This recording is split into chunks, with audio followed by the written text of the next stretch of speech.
Jessie, Jessie, can you hear me?" Her mouth trembled open as her eyes focused on him. "Dirk," she moaned, "is it you?" "Yes, I'm taking you out of here. How?" "I found a way for us to escape the compound." "But the island," Raymond said. "It's impossible to escape from the island." "I've hidden the outboard motor from the inflatable boat. If I can build a small raft—" "No," she whispered adamantly. She struggled to sit up, a look of concentration crossing the swollen mask that was her face. He lightly gripped her by the shoulders and held her down. "Don't move," he said. "You must go alone," she said. "I won't leave you like this." She shook her head weakly. "No, I would only increase your chances of getting caught." "Sorry," Pitt said flatly. "Like it or not, you're coming." "Don't you understand?" she pleaded. "You're the only hope for saving all of us. If you make it back to the States and tell the President what's happening here, Velikov will have to keep us alive." "What does the President have to do with this? More than you know." Then Velikov was right. There is a conspiracy. "Don't waste time conjecturing. Go, please go. By saving yourself, you can save all of us." Pitt felt an overwhelming surge of admiration for Jessie. She looked like a discarded doll now, battered and helpless, but he realized her outer beauty was matched by an inner one that was brave and resolute. He leaned over and kissed her lightly on puffed and split lips. "I'll make it," he said confidently. "Promise me you'll hang on till I get back." She tried to smile, but her mouth couldn't respond. "You crazy clown! You can't return to Cuba." "Watch me."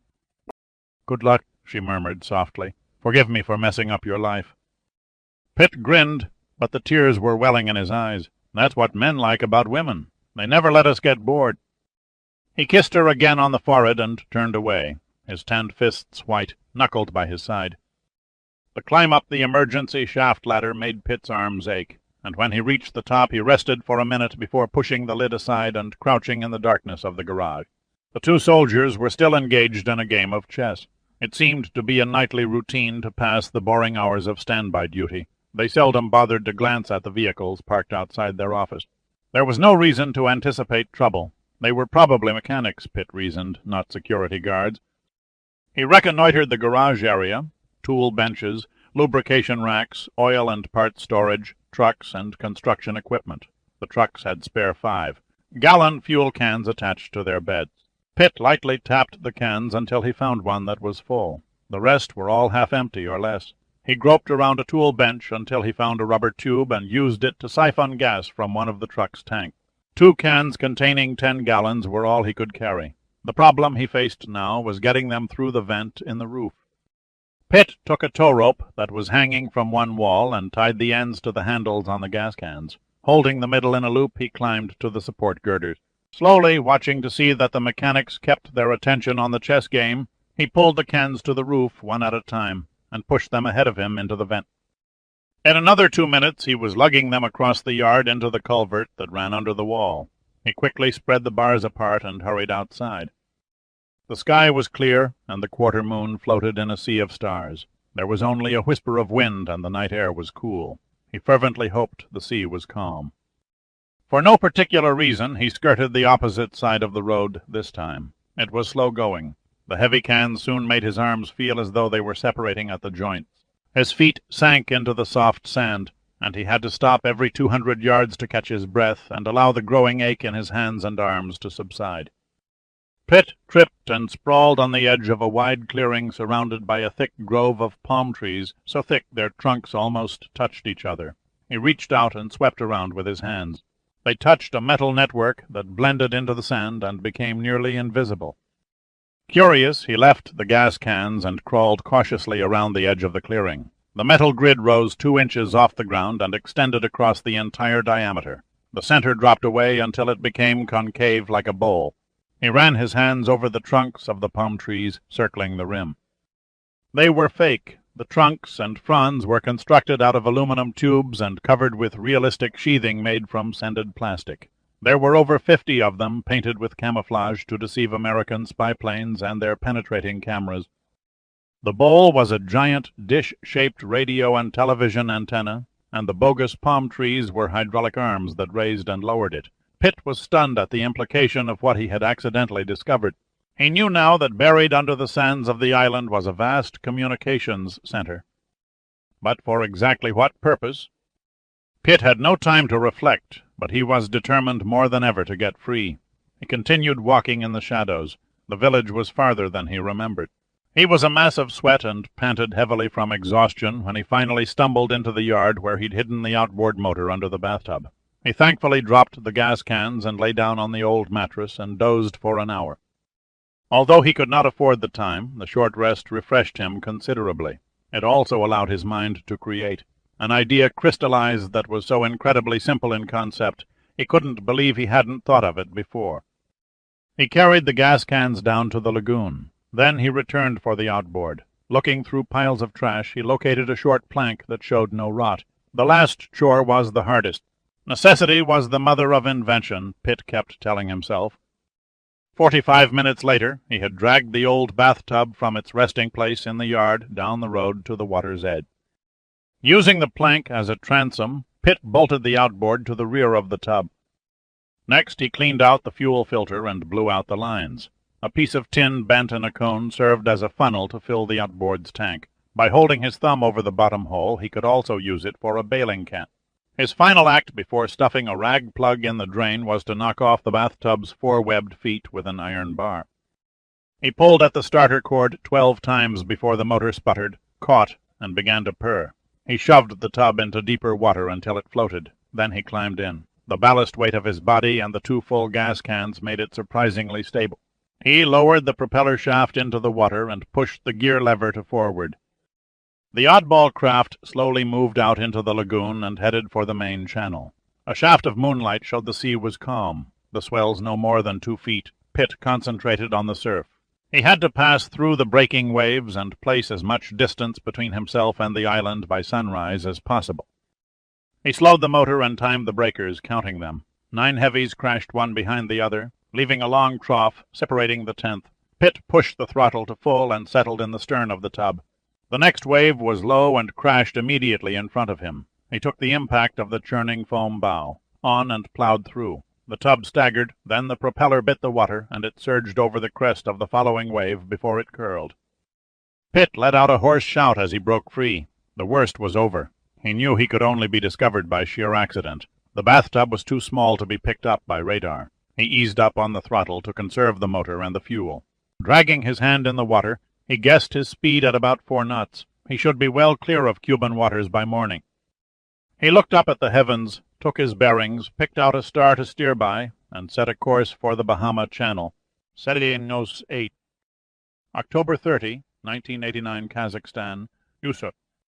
With a fireball brighter than the Siberian sun, Selenos 8 rose into a chilly blue sky carrying the 110-ton manned lunar station. The super rocket and forced wrap, on boosters generating 14 million pounds of thrust, threw out a tail of orange, yellow flame 1,000 feet long and 300 feet wide.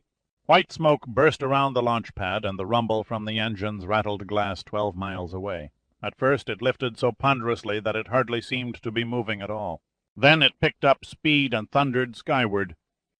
Soviet President Antonov observed the liftoff from an armored glass bunker through a pair of large binoculars mounted on a tripod. Sergei Kornilov and General Yasenin stood beside him, intently monitoring voice communications between the cosmonauts and the Space Control Center. An inspiring sight, Antonov muttered in awe. A textbook launch, Kornilov said. They'll reach escape velocity in 4 minutes. Does all go well? Yes, Comrade President. All systems are functioning normally, and they are exactly on track. Antonov gazed at the long tongue of flame until it finally vanished. Only then did he sigh and step away from the binoculars. Well, gentlemen, this space spectacular should take the world's eyes off the next American shuttle flight to their new orbital station. Yasenin nodded in agreement and gripped Kornilov's shoulder. My congratulations, Sergei. You stole the Yankee triumph for the Soviet Union. No brilliance on my part, said Kornilov. Because of orbital mechanics, our lunar launch window happened to be open for an advantageous shot several hours ahead of their scheduled launch. Antonov stared into the sky as if mesmerized. I assume American intelligence isn't privy to the fact our cosmonauts are not what they seem. A flawless deception, Yasenin said without reservation. The switch of 5 space scientists for specially trained soldiers shortly before liftoff went smoothly. "I hope we can say the same about the crash program to replace test equipment with weapons," said Kornilov. "The scientists whose experiments were cancelled nearly caused a riot, and the engineers who were ordered to redesign the interior of the station to accommodate new weight factors and weapon storage requirements became angry at not being told the reason behind the last-minute changes. Their displeasure will most certainly be leaked." "Don't lose any sleep over it," Yasenin laughed. "The American space authorities will suspect nothing until communication with their precious moon base goes dead." "Who is in command of our assault team?" asked Antonov. "Major Grigory Luchenko, an expert on guerrilla warfare. The major won many victories against the rebels in Afghanistan. I can personally vouch for his qualities as a loyal and outstanding soldier." Antonov nodded thoughtfully. "A good choice, General. He should find the lunar surface little different from that of Afghanistan. There is no question that Major Luchenko will conduct a successful operation." "You forget the American astronauts, General," said Kornilov. "What about them?" "The photographs demonstrate they have weapons, too. I pray they are not fanatics who will wage a strong fight to protect their facility." Yasenin smiled indulgently. "Pray, Sergei? Pray to whom? Certainly not to any god. He won't help the Americans once Luchenko and his men begin their attack. The outcome is a foregone conclusion. Scientists cannot stand up against professional soldiers trained to kill. Do not underrate them. That's all I have to say." "Enough," Antonov said loudly. "I'll hear no more of this defeatist talk. Major Luchenko has the double advantage of surprise and superior weaponry. Less than 60 hours from now the first real battle for space will begin, and I do not expect the Soviet Union to lose it." In Moscow, Vladimir Polevoy sat at his desk in the Keg Center on Dzerzhinsky Square, reading a report from General Velikov. He did not glance up as Laiv Maisky strode into the room and sat down without an invitation. Maisky's face was common, blank, and one-dimensional like his personality. He was Polevoy's deputy head of the First Chief Directorate, the foreign operations arm of the KGB. Maisky's relations with Polevoy were restrained, but they complemented each other. Finally, Polevoy's eyes bored through Maisky. "I'd like an explanation. The Lebaron's presence was unforeseen," Maisky said tersely. "Mrs. Lebaron and her crew of treasure hunters, perhaps, but certainly not her husband. Why did Velikov take him from the Cubans?" The general thought Raymond Lebaron might be a useful pawn in negotiations with the U.S. State Department after the Castros were removed. "His good intentions have made for a dangerous game," said Polevoy. "Velikov assures me that Lebaron is kept under strict security and fed false information. Still, there is always a small chance Lebaron might discover the true function of Cayo Santa Maria. Then he would simply be erased, and Jessie Lebaron. My personal thoughts are that she and her friends will prove useful dupes in laying the blame for our projected disaster on the CIA's doorstep. Has Velikov or our resident agents in Washington uncovered any plans by American intelligence to infiltrate the island?" "Negative," Maisky answered. "A check on the blimp's crew showed none have current ties with the CA or the military." "I want no screw-ups," said Polevoy firmly. "We're too close to success. You pass my words on to Velikov." "He shall be instructed." There was a knock on the door, and Polevoy's secretary entered. Without a word she handed him a paper and left the room. Sudden anger reddened Polevoy's face. "Damn! Speak of a threat, and it becomes a reality." "Sir? Sir?" "A priority signal from Velikov. One of the prisoners has escaped." Maisky made a nervous movement with his hands. "It is impossible. There are no boats on Cayo Santa Maria, and if he is foolish enough to swim, he'll either drown or be eaten by sharks. Whoever it is won't get far. His name is Dirk Pitt, and according to Velikov, he's the most dangerous of the lot." "Dangerous or not—" Polevoy waved him to silence and began pacing the carpet, his face reflecting deep agitation. "We cannot afford the unexpected. The deadline for our Cuban adventure must be moved up a week." Maisky shook his head in disagreement. The ships would never reach Havana in time. Also, we can't change the dates of the celebration. Fidel and every high-ranking member of his government will be on hand for the speech-making. The wheels of the explosion are set in motion. Nothing can be done to alter the timing. Rum and cola must either be called off or continue as scheduled. Polevoy clasped and unclasped his hands in an agony of indecision. Rum and cola, a stupid name for an operation of such magnitude. Another reason to push on.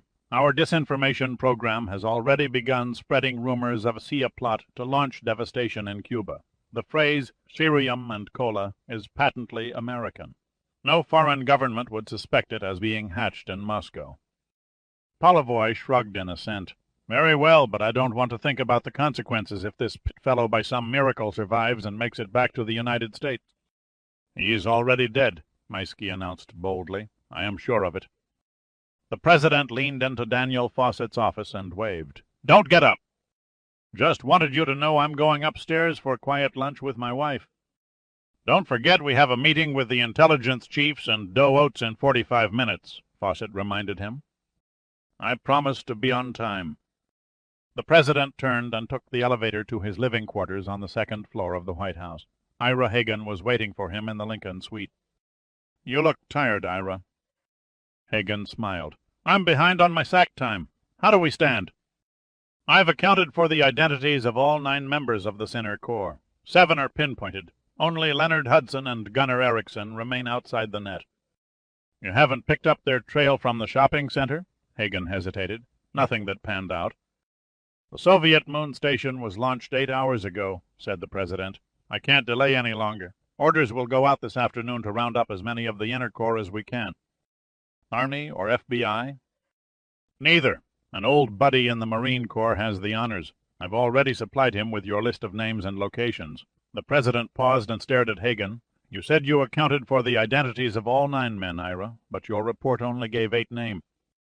Hagan seemed reluctant, but he reached inside his coat and withdrew a sheet of folded paper. I was saving the last man until I could be absolutely certain. A voice analyzer confirmed my suspicions. The president took the paper from Hagan's hand, unfolded it, and read the single-hand, printed name. He removed his glasses and wearily wiped the lenses as if he didn't trust his eyes. Then he slipped the paper into his pocket. I suppose I knew all along, but couldn't bring myself to believe his complicity. Do not judge harshly, Vince. These men are patriots, not traitors. Not traitors. Their only crime is silence. Take the case of Hudson and Erickson. Pretending to be dead all these years, think of the agony that must have caused their friends and families. The nation can never compensate them for their sacrifices or fully comprehend the rewards of their accomplishment. Are you lecturing me, Ira? Yes, sir, I am. The president suddenly became aware of Hagan's inner struggle. He understood that his friend's heart wasn't in the final confrontation. Hagan's loyalty was balanced on a razor's edge. You're holding out on me, Ira. I won't lie to you, Vince. You know where Hudson and Erickson are hiding. Let's say I have a damn solid hunch. Can I trust you to bring them in? Yes. You're a good scout, Ira. Where do you want them delivered, and when? Camp David, the president replied. 8 o'clock tomorrow morning. We'll be there. I can't include you, Ira.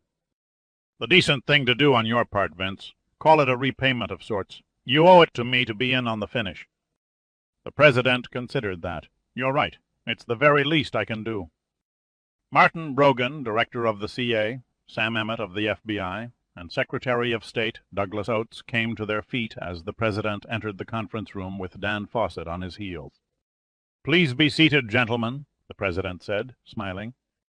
There were a few minutes of small talk until Alan Mercier, the National Security Advisor, entered. Sorry for being late, he said, quickly sliding into a chair. I haven't even had time to think of a good excuse. An honest man, Brogan said, laughing. How disgusting. The president poised a pen above a notepad. Where do we stand on the Cuban Pact? He asked, looking at Oates. Until we can open a secret dialogue with Castro, it's pretty much on the back burner. Is there a remote possibility Jessie LeBaron might have gotten through with our latest reply? Brogan shook his head.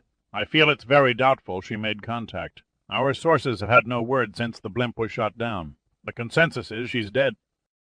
Any word at all from the Castros? None. What do you hear from the Kremlin? The internal struggle going on between Castro and Antonov is about to break out in the open, said Mercia. Our people inside the Cuban War Ministry say that Castro is going to pull his troops out of Afghanistan. That clinches it, said Fawcett. Antonov won't stand idle and allow that to happen. Emmett leaned forward and folded his hands on the table. It all goes back to 4 years ago when Castro begged off making even a token payment on the $10 billion owned to the Soviet Union on loans constantly for rollover since the 1960s. He painted himself into an economic corner and had to knuckle under when Antonov demanded he send troops to fight in Afghanistan. Not simply a few small companies, but nearly 20,000 men. "What estimate does the CA have of casualties?" asked the President, turning to Brogan. "Our figures show approximately 1,600 dead, 2,000 wounded, and over 500 missing." "Good Lord, that's better than 20%. "Another reason the Cuban people detest the Russians," Brogan continued. "Castro is like a drowning man, sinking between a leaking rowboat whose crew is pointing a gun at him and a luxury yacht whose passengers are waving champagne bottles. If we throw him the rope, the crew in the Kremlin will blast him." "Actually, they're planning on blasting him anyway," Emmett added. "Do we have any idea how or when the assassination will take place?" asked the President. Brogan shifted in his chair uneasily. "Our sources have been unable to turn up a timetable." "Their security on the subject is as tight as anything I've ever seen," said Mercier. "Our computers have failed to decode any data from our space listening systems tuned to the operation. Only a few bits and pieces that fail to give us a concrete fix on their plan." "Do you know who is in charge of it?" the President persisted. "General Peter Velikov, GRU considered something of a wizard at Third. World Government Infiltration and Manipulation. He was the architect of the Nigerian overthrow 2 years ago. Fortunately, the Marxist government he set up didn't last. Is he operating out of Havana?"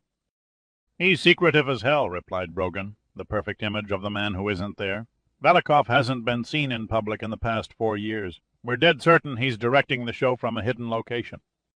The President's eyes seemed to darken. "All we have here is vague theory that the Kremlin plans to assassinate Fidel and Raul Castro, fix the blame on us, then take over the government using Cuban stooges who receive their orders straight from Moscow. Come now, gentlemen. I can't act on what? Ifs. I need facts." "It's a projection based on known facts," Brogan explained heavily. "We have the names of the Cubans who are on the Soviet payroll and waiting on the sidelines to assume power. Our information fully supports the Kremlin's intent to murder the Castro.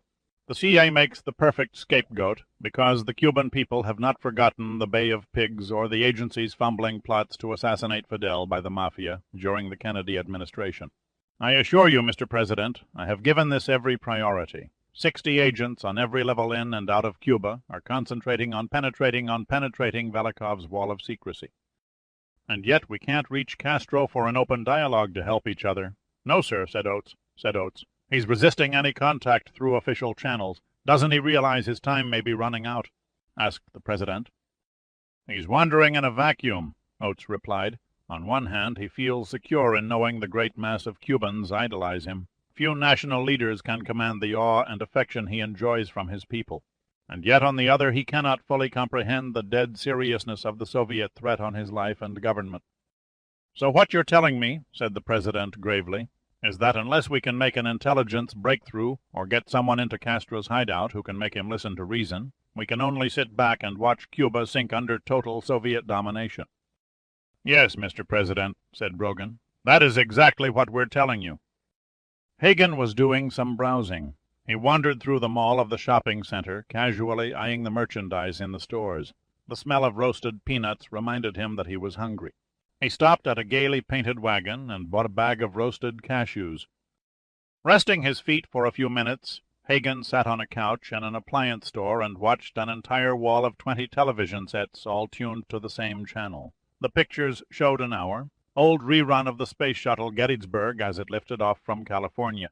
Over 300 people had been launched into space since the shuttle's first flight in 1981, and except for the news media, nobody paid much attention anymore. Hagen wandered up and down, pausing to gawk through a large window at a disc jockey spinning records for a radio station that was located in the mall. He rubbed shoulders with the crowds of female shoppers, but he concentrated on the occasional man. Most seemed to be on their lunch break, probing the counters and racks, usually buying the first thing they saw, in contrast to the women who preferred to keep searching in the forlorn hope they could find something better at a cheaper price. He spotted 2 men eating submarine sandwiches at a fast food restaurant. They were not carrying any purchase bags, nor were they dressed like store clerks. They wore the same casual style as Doctor. "Mummy at the Pettenden lab." Hagen followed them into a large department store. They took the escalator down to the basement, passed through the shopping area, and entered a rear hallway marked with a sign that read "Employees Only." A warning bell went off inside Hagen's head. He returned to a counter stacked with bed-sheets, removed his coat, and stuck a pencil behind one ear. Then he waited until the clerk was busy with a customer before picking up a pile of sheets and heading back into the hallway. 3 doors led to stock rooms, 2 to restrooms, and one was marked "Danger." "High voltage." He yanked open the latter door and rushed inside. A startled security guard sitting at a desk looked up. "Hey, you're not supposed to be—" That was as far as he got before Hagen threw the sheets in his face and judo, chopped him on the side of the neck. There were 2 security guards behind a second door, and Hagen put them both down in less than 4 seconds. He crouched and whipped around in anticipation of another threat. 100 pairs of eyes stared at him in blank astonishment. Hagen was confronted by a room that seemed to stretch into infinity. From wall to wall it was filled with people, offices, computer and communications equipment. For a long second he stood stunned by the vastness of it all. Then he took a step forward and grabbed a terrified secretary by the arms and lifted her out of a chair.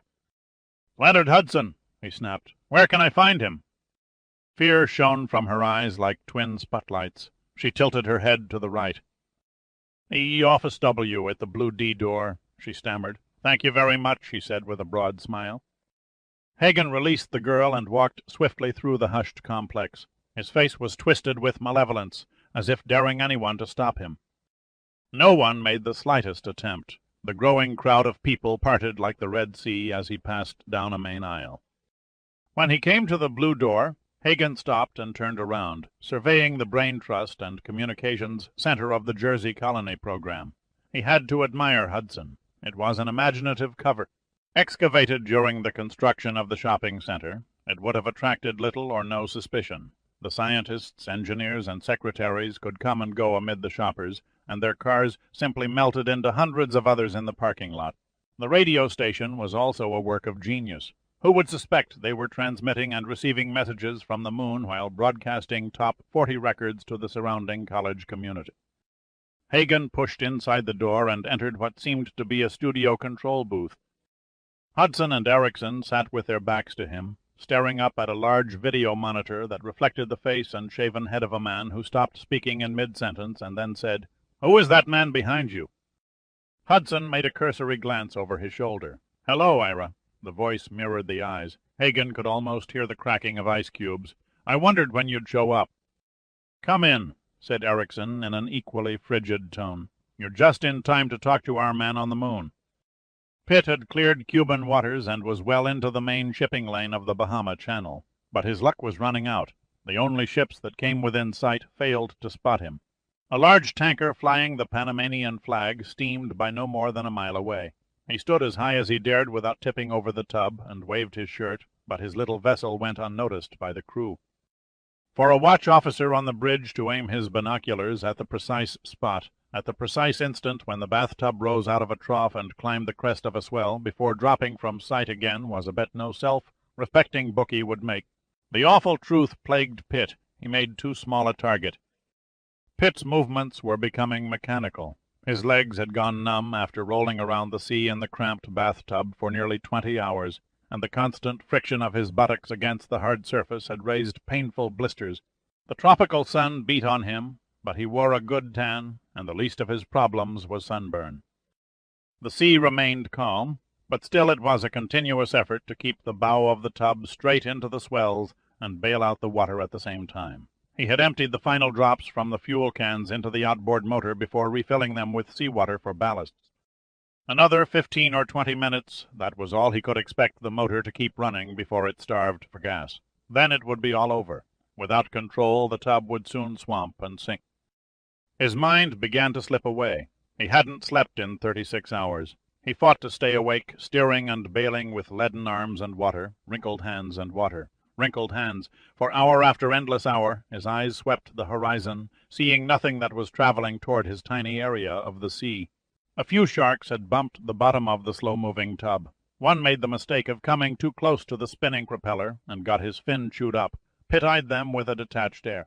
He dumbly planned to beat them out of a meal by opening his mouth and drowning before realizing it was a stupid thought and brushing it aside. The wind gently began to rise. A squall passed overhead and deposited an inch of water in the tub. It wasn't the cleanest, but it was better than nothing. He scooped up a few handfuls and gratefully gulped it down, feeling refreshed. Pitt looked up at the shimmering horizon to the west. Night would fall in another hour. His last spark of hope was dying with the setting sun. Even if he somehow kept afloat, he could never be seen in the darkness. Hindsight, he mused. If only he'd stolen a flashlight.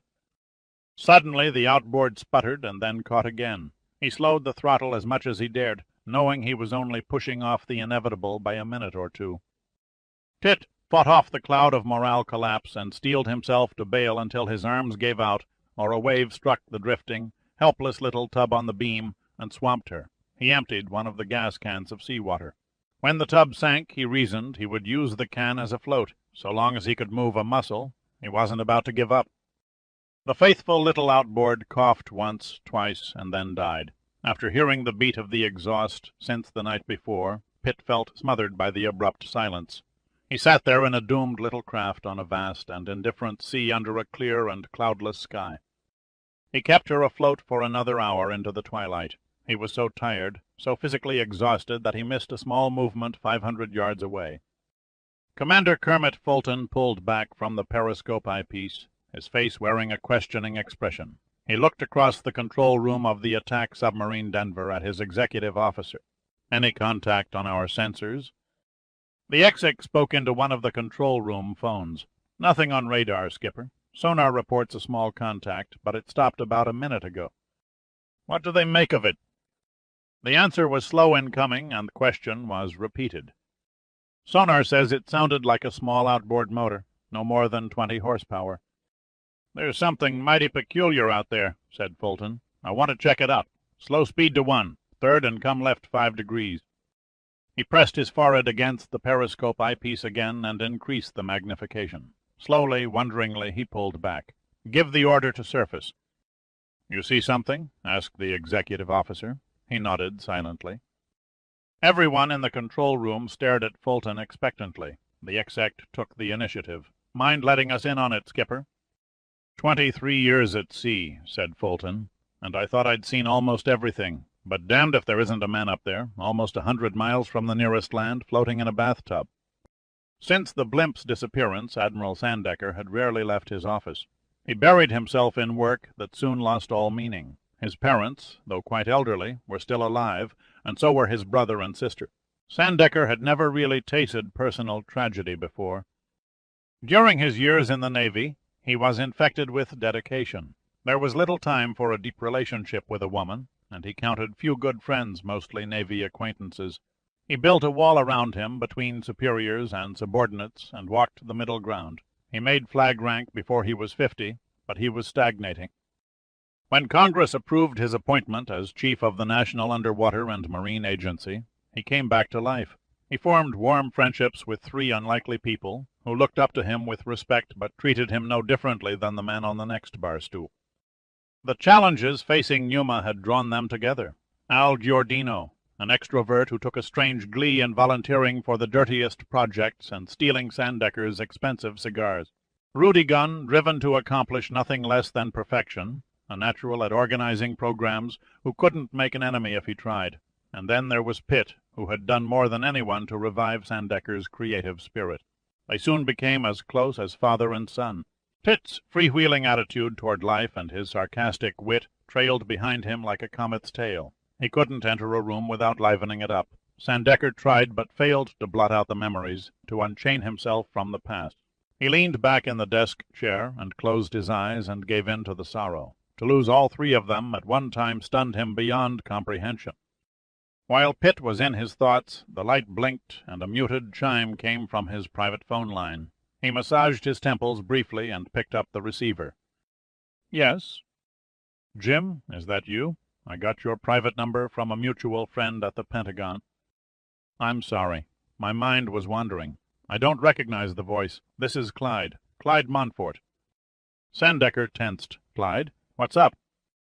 A signal from one of our attack subs returning from the Jamaican landing exercise just came across my desk. How does that concern me? The sub's commander reports picking up a castaway no more than 20 minutes ago. Not exactly standard procedure for our nuclear sub-forces to take strangers on board, but his guy claimed he worked for you and got pretty nasty when the skipper refused to allow him to send a message. Pitt! Pitt! You got it, answered Montfort. That's the name he gave. Dirk Pitt. How'd you know? Thank God. Does he check out? Yes. He's bona fide, Sandecker said impatiently. What about the others? No others. Pitt was alone in a bathtub. Say again. The skipper swears it was a bathtub with an outboard motor. Knowing Pitt, Sandecker didn't doubt the story for a second. How soon can you have him picked up by helicopter and dropped at the nearest airfield for transport to Washington? You know that's not possible, Jim. I can't have him cleared and released until after the subdocks at its base in Charleston. Hang on, Clyde. I'll call the White House on another line and get the authorization. You got that kind of clout? Montfort asked incredulously. That and more? Can you tell me what's going down, Jim?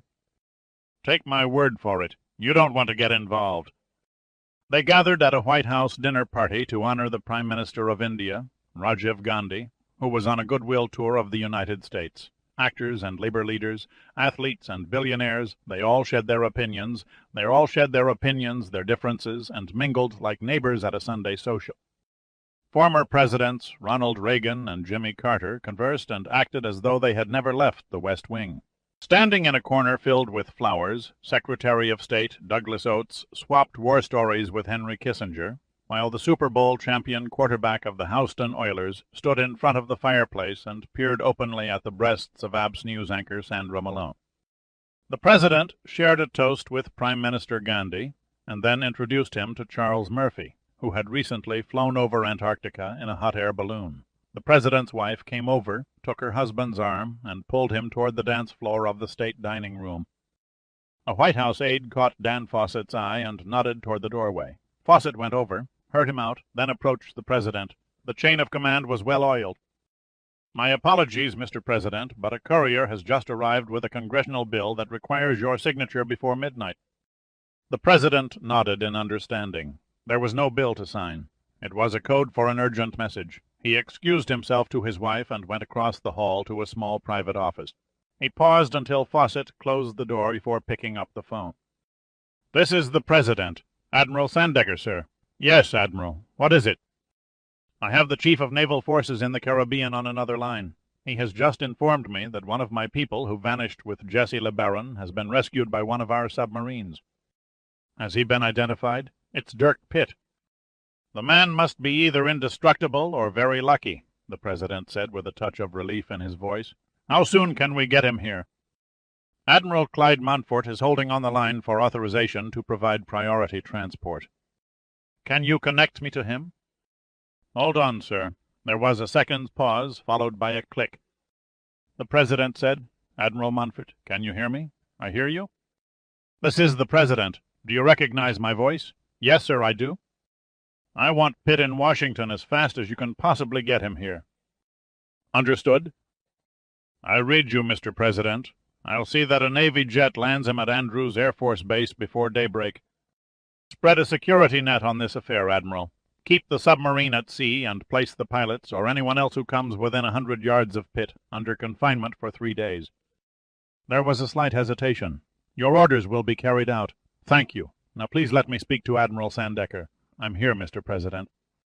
You heard? Admiral Montfort will have Pitt at Andrews before dawn. I'll personally be on hand to meet him.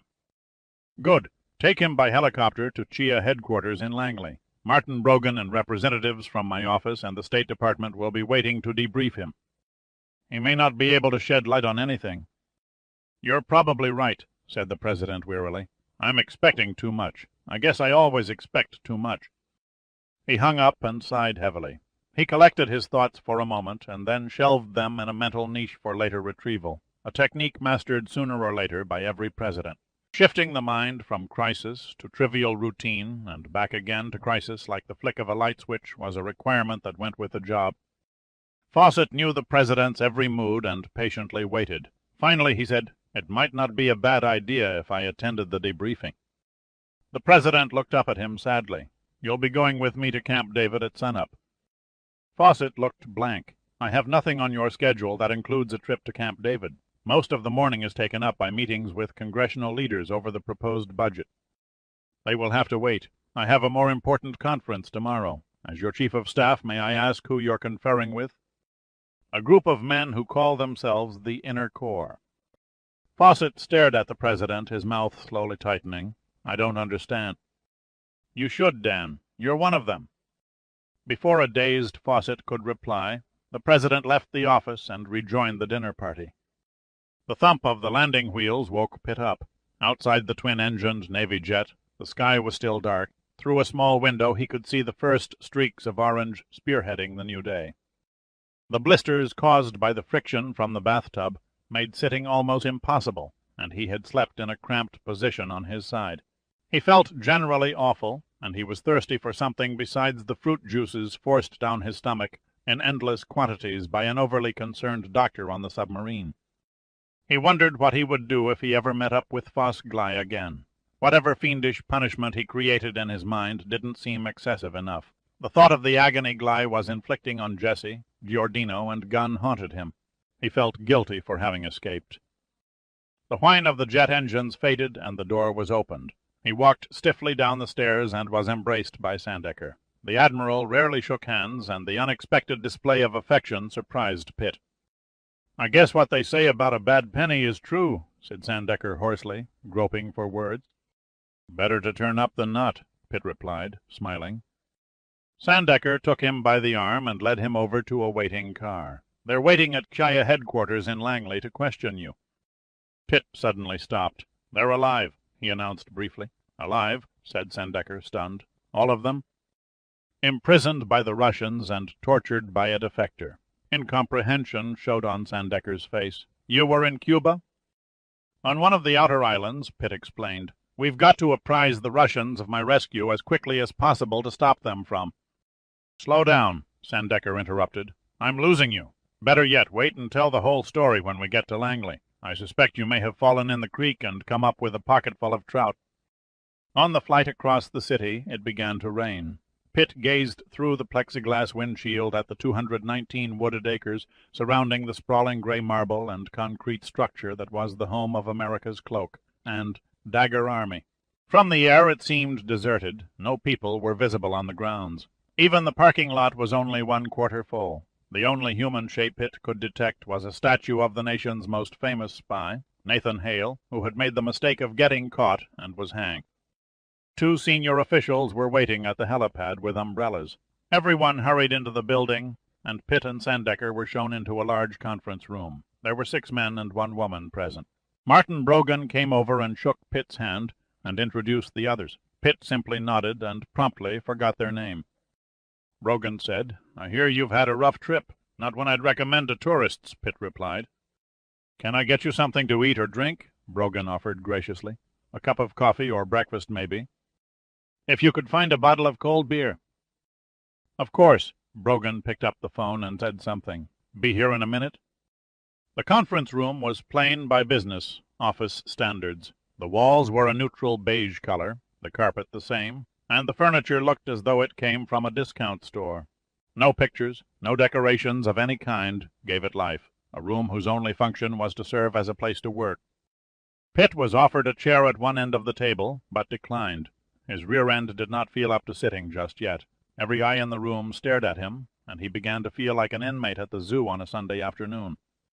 Brogan gave him a relaxed smile. "Please tell us everything you've heard and observed from the beginning. Your account will be recorded and transcribed. Afterward, we'll go for questions and answers. All right with you?" The beer came. Pitt took a long pull, relaxed, and then started relating the events from the takeoff in Key West to elatedly seeing the submarine rise out of the water a few yards from his sinking tub. He left out nothing and took his time, going into every detail, no matter how minor he could recall. It took him nearly an hour and a half, but they listened attentively without question or interruption. When he finally finished, he gently eased his aching body into a chair and calmly watched everyone check over their notes. Brogan declared a short break while aerial photographs of Cayo Santa Maria, files on Velikov and Gley, and the copies of the transcription were brought in. After 40 minutes of study, Brogan kicked off the questioning. "You carried weapons in the blimp. Why?" "Projections of the Cyclops wreck site indicated it lay in Cuban waters. It seemed appropriate to carry a bulletproof shield and a missile launcher for protective insurance. You realize, of course, your unwarranted attack on the Cuban patrol helicopter was a breach of government policy." This from a man Pitt remembered as working for the State Department. "I followed a higher law," said Pitt with a sardonic grin. "And what law, may I ask, is that?" "Comes from the Old West, something they called self-preservation. The Cubans fired first about 1,000 rounds, I would judge, before Alguardino blew it away." Brogan smiled. He could see Pitt was a man after his own heart. "Our main concern here is with your description of the Russians' installation on the island. You say the island is unguarded." "Above ground, the only guards I saw were stationed at the gate of the compound. None were patrolling the roads or the beaches. The only security measure was an electrified fence." "That explains why infrared photography hasn't detected any signs of human activity," said an analyst, eyeballing the photos. "Unlike the Russians, to step out of character," mused another CIA official. "They almost always give away a secret base by going overboard on security." "Not this time," said Pitt. "They've gone to opposite extremes, and it's paid off for them. General Velikov stated that it was the most sensitive military installation outside the Soviet Union, and I gather that no one in your agency was aware of it until now." "I admit we may have been taken in," said Brogan, "providing what you've described to us is true." Pitt gave Brogan a cold stare. Then he painfully rose from his chair and started for the door. "All right, have it your way. I lied. Thanks for the beer. May I ask where you're going?" "To call a press conference," Pitt said, addressing Brogan directly. "I'm wasting precious time for your benefit. The sooner I announce my escape and demand the release of the Liberans, Giordino, and Gunn, the sooner Velikov will be forced to halt their torture and execution." There was a shocked quiet. None of the people at the conference table could believe Pitt was walking out, none except Sandecker. He sat there and smiled like the owner of a winning ball club. "You'd better pull your act together, Martin. You've just been presented with the top of the line intelligence coup, and if no one in this room can recognize it, I suggest you all find another line of work." Brogan may have been a brusque egotist, but he was no fool. He quickly rose and stopped Pitt at the doorway. "Forgive an old Irishman who's been burned more times than he can count. 30 years in this business, and you just naturally become a doubting Thomas. Please help us to fit the puzzle together. Then we'll discuss what's to be done for your friends and the Liberans." "It'll cost you another beer," Pitt said. Brogan and the others laughed then. The ice was broken, and the questioning was resumed from all sides of the table. "Is this Velikov?" asked an analyst, holding up a photograph. "Yes, General Peter Velikov." His American accented English was letter perfect. "I almost forgot. He had my dossier, including a personality profile." Sandecker looked at Brogan. "Sounds like Sam Emmett has a mole in his FBI records department." Brogan smiled sarcastically. "Sam won't be happy to learn of it." "We could write a book on Velikov's exploits," said a heavy man facing Pitt. "At a later time I'd like you to give me a profile of his mannerisms." "Glad to," said Pitt. "And this is the interrogator with the heavy hand, Fosgley." Pitt nodded at the second photograph. "He's a good 10 years older than the face in the picture, but that's him." "An American mercenary born in Arizona," said the analyst. "You say you two met before?" "Yes, during the Empress of Ireland project in search of the North American Treaty. I think you may recall it." Brogan nodded. "Indeed I do." "Getting back to the layout of the installation," said the woman. "Levels of the compound. According to the elevator indicator, 5, all underground. Idea as to extent?" "All I saw was my cell, the hallway, Velikov's office, and a motor pool. Oh yes, and the entry to the upper living quarters, which was decorated like a Spanish castle. Wall thickness, about 2 feet. Quality of construction?" "Good. No leakage or noticeable cracking of the concrete. Type of vehicles in the motor pool?" 2 military trucks. The rest construction. A bulldozer, a backhoe, and a cherry picker." The woman looked up from her notes. "Excuse me. The last one, cherry picker," Pitt explained. a special truck with a telescoping platform to work at heights. You see them used by tree trimmers and telephone linemen. Approximate dimensions of the antenna dish. Difficult to measure in the dark. Approximately 300 yards long by 200 yards wide. It lifts into position by hydraulic arms camouflaged as palm trees. Solid or grid? Grid. Circuitry, junction boxes, relays. Didn't see any, which doesn't mean they weren't there. Brogan had followed the questions without intruding. Now he held up a hand and stared at a studious-looking man seated halfway down the table. "What do you make of it, Charlie?" "Not enough technical detail to pinpoint an exact purpose, but there are three possibilities. One is that it's a listening station capable of intercepting telephone, radio, and radar signals across the United States. Two, a powerful jamming facility just sitting there waiting for a crucial moment, like a nuclear first strike when it is suddenly activated, scrambling all our vital military and commercial communication. The third prospect is that it might have the capability to transmit and feed false information throughout our communications systems. Most worrisome, the size and elaborate antenna design suggests the ability to perform the functions of all three." The muscles in Brogan's face went taut. The fact that such a super-secret spy operation had been constructed less than 200 miles from the shores of the United States did not exactly thrill the chief of the Central Intelligence Agency. "If worse comes to worse, what are we looking at?" "What I'm afraid we're looking at," answered Charlie, "is an electronically advanced and powerful facility capable of intercepting radio or phone communications and then using time. Lag technology to allow a new generation computerized synthesizer to imitate the caller's voices and alter the conversation. You'd be amazed how your words can be manipulated over a telephone to another party without your detecting the change. As a matter of fact, the National Security Agency has the same type of equipment on board a ship." "So the Russians have caught up with us," said Brogan. "Their technology is probably cruder than ours, but it seems they've gone a step further and expanded it on a grander scale." The woman intelligence official looked at Pitt. "You said the island is supplied by submarine?" "So Raymond Lebaron informed me," said Pitt, "and what little I saw of the shoreline didn't include a docking area." Sandecker played with one of his cigars, but didn't light it. He pointed one end at Brogan. "Appears the Soviets have gone to unusual lengths to throw your Cuban surveillance off the track, Martin."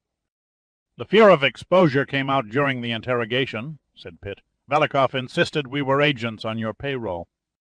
"Can't really blame the bastard," said Brogan. "Your entrance must have shocked the hell out of him." "Mr. Pitt, could you describe the people at the dinner party when you entered?" asked a scholarly-looking man in an argyle sweater. "Roughly, I'd say there were 16 women and 24 men. You did say women?" I did. "What type?" asked the only woman in the room. Pitt had to ask. "Define type." "You know," she answered seriously. "Wives, nice single ladies, or hookers?" "Definitely not hookers. Most were in uniform, probably part of Velikov's staff. The ones wearing wedding rings appeared to be wives of the Cuban civilians and military officers who were present." "What in hell is Velikov thinking?" Brogan asked no one in particular. "Cubans and their wives at a top-secret installation? None of this makes any sense." Sandecker stared pensively at the tabletop. "Makes sense to me if Velikov is using Cayo Santa Maria for something besides electronic espionage." "What are you hinting at, Jim?" asked Brogan. "The island would make a perfect base of operations for the overthrow of the Castro government." Brogan looked at him in astonishment. "How do you know about that?" "The President briefed me," Sandecker replied loftily. "I see. But it was clear Brogan didn't see." "Look, I realize this is all highly important," said Pitt, "but every minute we spend speculating puts Jesse, Al, and Rudy that much closer to death. I expect you people to pull out all the stops to save them. You can begin by notifying the Russians that you're aware of their captivity because of my rescue." Pitt's demand was met with an odd quiet. Nobody except Sandecker looked at him. The Saye people, especially, avoided his eyes. "Forgive me," said Brogan stonily. "I don't think that would be a smart move." Sandecker's eyes suddenly flashed with anger. "Watch what you say, Martin. I know there's a Machiavellian plot gelling in your mind. But take warning, my friend. You've got me to deal with, and I'm not about to let my friends be literally thrown to the sharks." "We're looking at a high-stakes game," said Brogan. "Keeping Velikov in the dark may prove most advantageous." "And sacrifice several lives for an intelligence gamble," said Pitt bitterly. "No way." "Please bear with me a moment," Brogan pleaded. "I'll agree to leak a story, saying we know the LeBarons and your Numa people are alive. Next, we'll accuse the Cubans of imprisoning them in Havana. How can Velikov be expected to fall for something he knows is crap? I don't expect him to fall for it. He's no cretin. He'll smell a rat and wonder how much we know about his island. And that's all he can do, wonder. We'll also muddy the waters by claiming our knowledge comes from photographic evidence showing your inflatable boat washed up on the main island of Cuba. That should take the pressure off our captives and keep Velikov guessing. The piece de resistance will be the discovery of Pitt body by a Bahamian fisherman." "What in hell are you proposing?" Sandecker demanded. "I haven't thought it through yet," Brogan admitted, "but the basic idea is to sneak Pitt back on the island." As soon as Pitt's debriefing had concluded, Brogan returned to his office and picked up the phone. His call went through the usual batting order of buffers before the president came on. "Please make it quick, Martin. I'm about to leave for Camp David. We've just finished interrogating Dirk Pitt. Could he fill in any pieces? Pitt gave us the intelligence breakthrough we discussed. Velikov's headquarters. He led us straight to the mother lode. Nice work. Now your people can launch an infiltration operation. I think a more permanent solution would be in order." "You mean offset its threat by exposing its existence to the world press?" "No. I mean go in and destroy it." The president had a light breakfast after reaching Camp David. The weather was unseasonably warm. There was Indian summer in the air, and he was dressed in cotton slacks and short-sleeved sweater. He sat in a large wing chair with several file folders in his lap and studied the personal histories of the inner core. After reading the last file, he closed his eyes, pondering his options, wondering what he would say to the men who were waiting in the camp's main dining room. Hagen entered the study and stood quietly until the president opened his eyes. "Ready when you are, Vince." The president slowly pushed himself from the chair. Might as well get on with it, then. They were waiting around the long dining table as the president had arranged. No guards were present. None were required. These were honorable men who had no intent to commit crime. They respectfully rose to their feet as he entered the room, but he waved them down. 8 were present and accounted for. General Fisher, Booth Mitchell, and Bush sat on one side of the table opposite Erickson, Senator Porter, and Dan Fawcett. Hudson was seated by himself at the far end. Only Raymond Lebaron was missing. They were dressed casually, sitting comfortably like golfers in a clubhouse, relaxed, supremely confident, and showing no signs of tension. "Good morning, Mr. President," greeted Senator Porter cheerfully. "To what do we owe the honor of this mysterious summons?" The president cleared his throat. "You all know why I've brought you here, so we don't have to play games." "You don't want to congratulate us?" asked Clyde Booth sarcastically. "Tributes may or may not be offered," said the president coldly. "That will depend." "Depend on what?" Gunner Erickson demanded rudely. "I believe what the president is fishing for," said Hudson, "is our blessing for allowing the Russians to claim a share of the moon. That and a confession of mass murder." The tables were turned. They just sat there, eyes with the look of fish in a freezer, staring at the president. Senator Porter, a fast thinker, launched his attack first. Execution gangland style, arsenic and old lace poison in the tea. "If I may ask, Mr. President, what in hell are you talking about?" "A small matter of 9 dead Soviet cosmonauts." "Those lost during the early Soyuz missions?" asked Dan Fawcett. "No," answered the president. "The 9 Russians who were killed on the Selenos lunar probes." Hudson gripped the edge of the table and stared as if he had been electrocuted. The Selenos spacecraft were unmanned. The Russians wanted the world to think so, but in reality they each carried 3 men.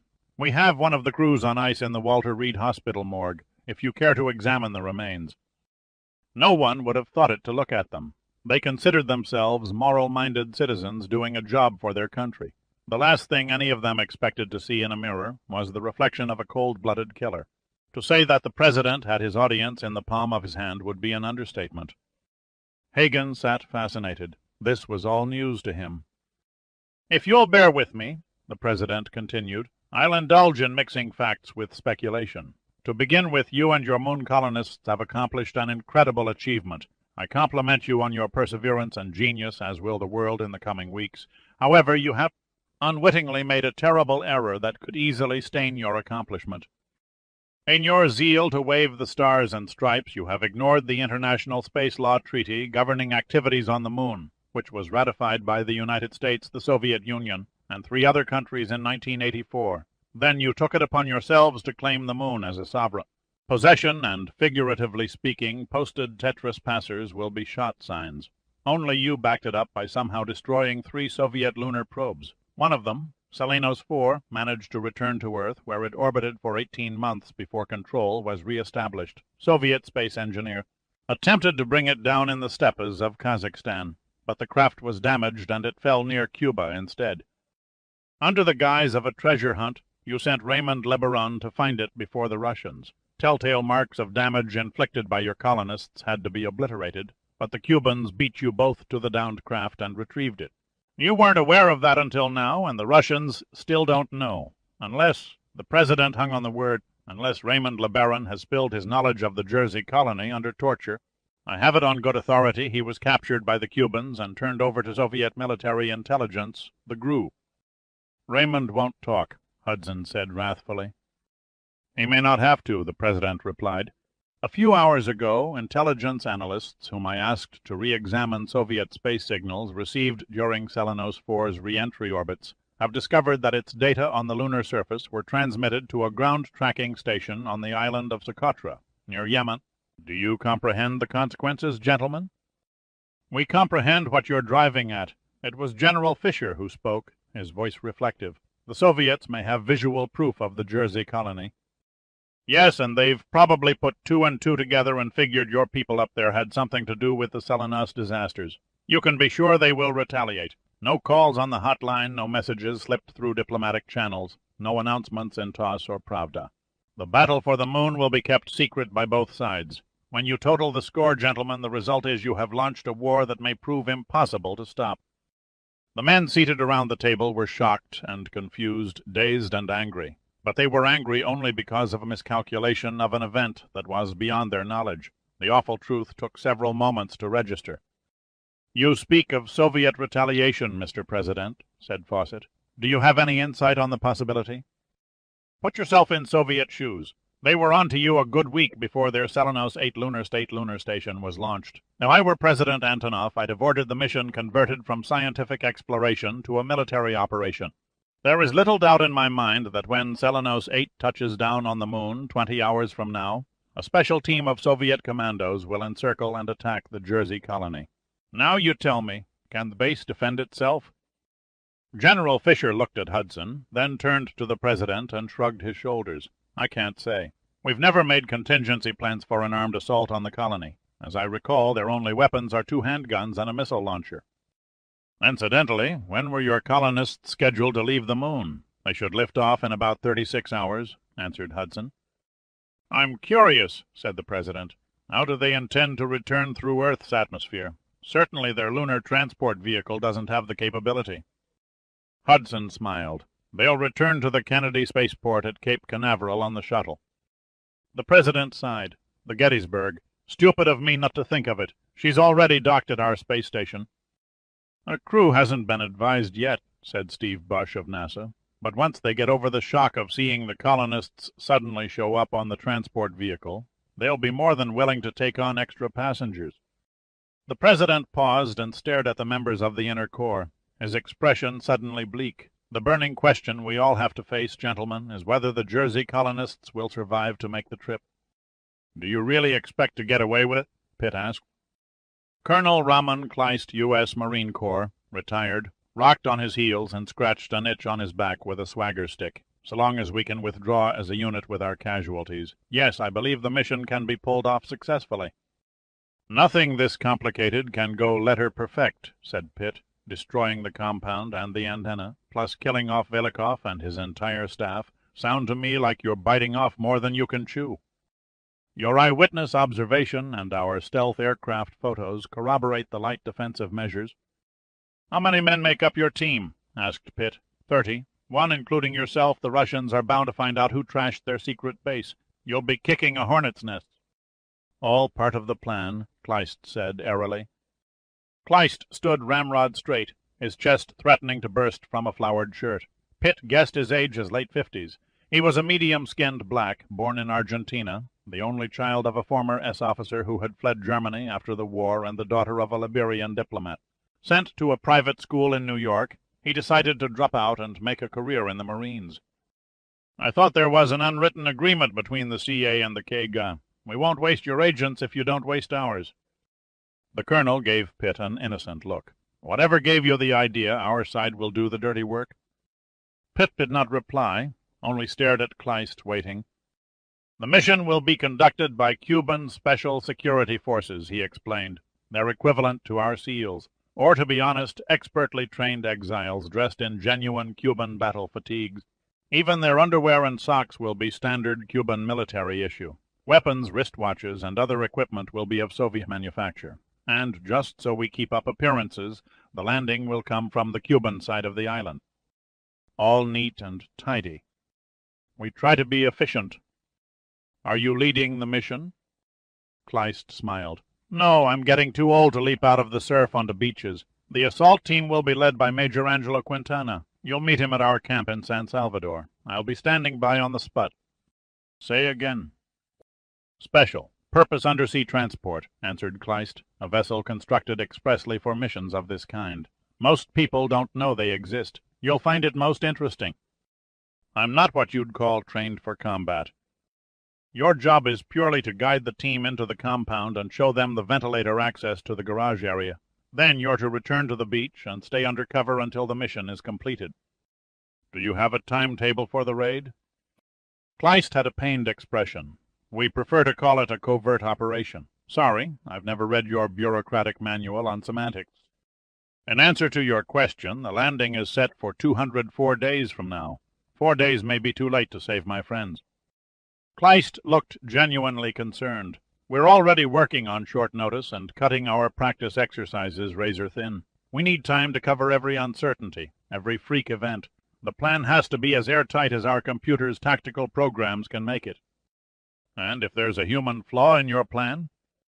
Any expression of friendly warmth left Kleist's face and was replaced with a cold, hard look. If there is a human flaw, Mr. Pitt, it is you. Barring divine intervention, the success or failure of this mission will rest heaviest on your shoulders. The CA people were thorough. Pitt was shuffled from office to office, interview to interview with stopwatch precision. The plans to neutralize Cayo Santa Maria progressed with prairie, fire swiftness. His briefing by Colonel Kleist took place less than 3 hours after he was interrogated by Martin Brogan. He came to realize there were thousands of contingency plans to invade every island in the Caribbean and every nation in Central and South America. Computerized war games created a series of options. All the covert operation experts had to do was select the program that came closest to fitting the objective and then refine it. Pitt endured a thorough physical examination before he was allowed lunch. The physician pronounced him fit, pumped him full of high-potency vitamins, and prescribed an early bedtime before Pitt's drowsy mind turned to mush. A tall, high-cheekboned woman with braided hair was assigned as his nursemaid, escorting him to the proper room at the proper room at the proper time. She introduced herself as Alice. No surname, no title. She wore a soft, tan suit over a lace blouse. Pitt thought her rather pretty and found himself wondering what she would look like curled up on satin sheets. Mr. Brogan has arranged for you to eat in the executive dining room, she said in perfect tour, guide fashion. We'll take the elevator. Pitt suddenly remembered something. I'd like the use of a telephone. Sorry, not possible. Mind if I ask why? Have you forgotten you're supposed to be dead? Alice asked matter-of-factly. One phone call to a friend or a lover, and you could blow the entire operation. Yes, sir. The slip of a lip may sink a ship, Pitt said cynically. Look, I need some information from a total stranger. I'll hand him a phony name. Sorry, not possible. A scratched phonograph record came to Pitt's mind. Give me a phone or I'll do something nasty. She looked at him quizzically. Like what? Go home, he said simply. Mr. Brogan's orders. You're not to leave the building until your flight to our camp in San Salvador. He'd have you in a straitjacket before you reach the front door. Pitt hung back as they walked down a hallway. Then he suddenly turned and entered an anteroom whose door was unmarked. He calmly walked past a startled secretary and entered the inner office. A short man with cropped white hair, a cigarette dangling from his lips and making strange markings on a graph, looked up in amused surprise. Pitt flashed his best politician's smile and said, "I beg your pardon. May I borrow your phone?" "If you work here, you know that using an unauthorized phone is against agency regulations." "Then I'm safe," said Pitt. "I don't work here." "You'll never get an outside line," said old Whitehair. "Watch me." Pitt picked up the phone and asked the operator for Martin Brogan's office. In a few seconds, Brogan's private secretary came on the line. "My name is Dirk Pitt. Please inform Mr. Brogan that if I don't get the use of a telephone in 1 minute, I'm going to cause a terrible scene." "Who is this?" "I told you." Pitt was obstinate, stoutly refusing to take no for an answer. It took him another 20 minutes of cursing, shouting, and generally being obnoxious before Brogan consented to a call outside the building, but only if Alice stood by and monitored the conversation. She showed him to a small private office and pointed to the phone. "We have an internal operator standing by. Give her your number and she'll put it through." Pitt spoke into the receiver. "Operator, what's your name?" "Jenny Murphy," replied a sexy voice. "Jenny, let's start with Baltimore information. I'd like the number of Weehawken Marine Products." "Just a sec. I'll get it for you." Jenny got the number from the Baltimore information operator and placed the call. After explaining his problem to 4 different people, Pitt was finally connected to the executive chairman of the board, a title generally bestowed on old company heads who were eased out of the corporate mainstream. "I'm Bob Conde. What can I do for you?" Pitt looked at Alice and winked. "Jack Farmer, Mr. Conde. I'm with the Federal Archaeological Survey, and I've discovered an old diving helmet in a shipwreck I hope you might identify." "I'll do my best. My grandfather started the business nearly 80 years ago. We've kept fairly tight records. Have you got a serial number?" "Yes, it was on a data plate attached to the front of the breastplate."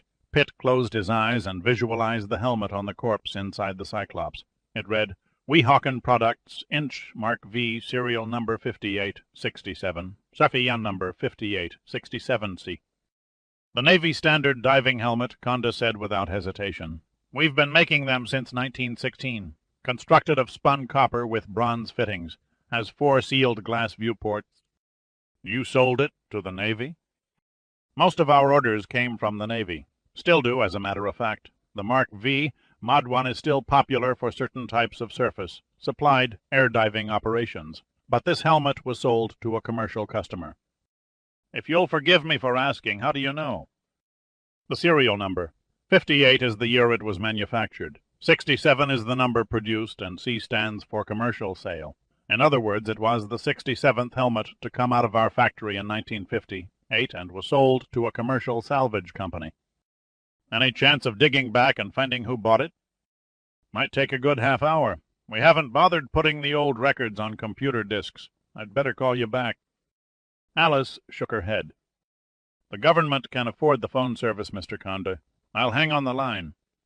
"Suit yourself." Conde was as good as his word. He came back in 31 minutes. "Mr. Farmer, one of the bookkeepers found what you were looking for." "I'm ready." The helmet, along with a diving suit and hose equipment, were sold to a private individual. Coincidentally, I knew him. Name was Hans Kronberg, a diver from the old school. Caught the bends more than anybody I ever knew. Hans was badly crippled, but it never stopped him from diving. "Do you know what became of him?" "As I recall, he purchased the equipment for a salvage job somewhere around Cuba. Rumor was the bends finally put him away for good." "You don't remember who hired him?" "No, it was too long ago," said Conde. "I think he found himself a partner who had a few bucks. Hans's regular diving gear was old and worn. His suit must have had 50 patches on it. He worked hand to mouth, barely earned enough to make a decent living. Then one day he walks in here, buys all new equipment, and pays cash." "I appreciate your help," said Pitt. "Not at all. Glad you called. Interesting you should call. May I ask where you found his helmet?" "Inside an old steel wreck near the Bahamas." Conde got the picture. He was quiet for a moment. Then he said, "So old Hans never surfaced. Well, I guess he would have preferred it to passing away in bed." Can you think of anyone else who might remember Hans? Not really.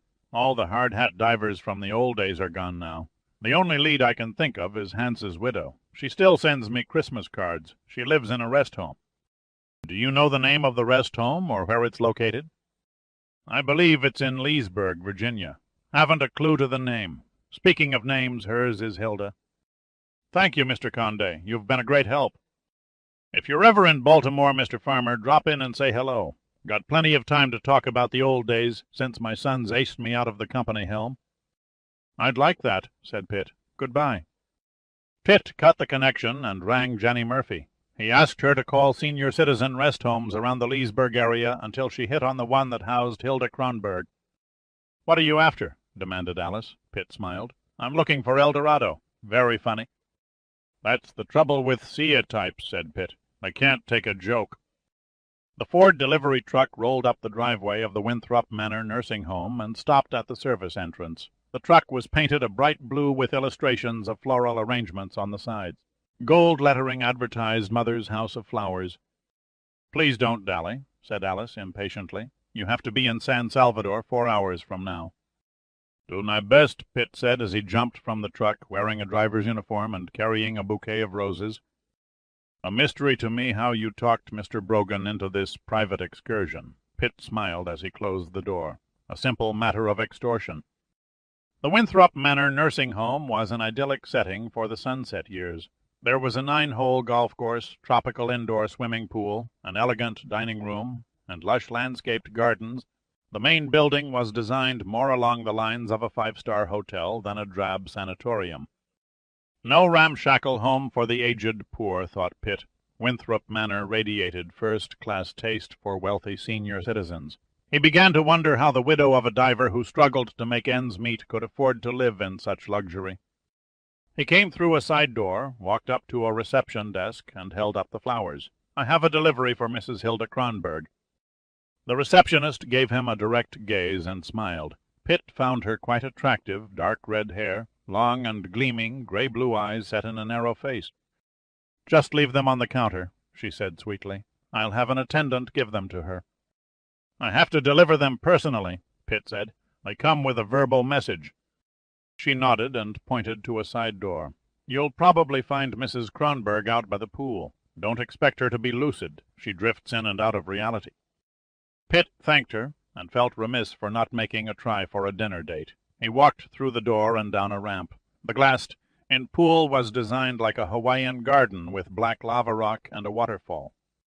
After asking 2 elderly women for Hilda Kronberg, he found her sitting in a wheelchair, her eyes staring into the water, her mind elsewhere. Mrs. Kronberg? She shaded her eyes with one hand and looked up. Yes. My name is Dirk Pitt, and I wonder if I might ask you a few questions. Mr. Pitt, is it? She asked in a soft voice. She studied his uniform and the flowers. Why would a florist's delivery boy want to ask me questions? Pitt smiled at her use of boy and handed her the flowers. It concerns your late husband, Hans. Are you with him? She asked suspiciously. No, I'm quite alone. Hilda was sickly thin, and her skin was as transparent as tissue paper. Her face was heavily made up, and her hair skillfully dyed. Her diamond rings would have bought a small fleet of Rolls Royces. Pitt guessed her age was a good 15 years younger than the 75 she appeared. Hilda Kronberg was a woman waiting to die. Yet when she smiled at the mention of her husband's name, her eyes seemed to smile too. You look too young to have known Hans, she said. Mr. Conde of Weehawken Marine told me about him. Bob Conde, of course. He and Hans were old poker pals. You never remarried after his death. Yes, I remarried. Yet you still use his name? A long story that wouldn't interest you. When was the last time you saw Hans? It was a Thursday. I saw him off on the steamship Monterey, bound for Havana, on December 10, 1958. Hans was always chasing rainbows. He and his partner were off on another treasure hunt. He swore they would find enough gold to buy me the dream house I always wanted. Sadly, he never came back. Do you recall who his partner was? Her gentle features suddenly turned hard. What are you after, Mr. Pitt? Who do you represent?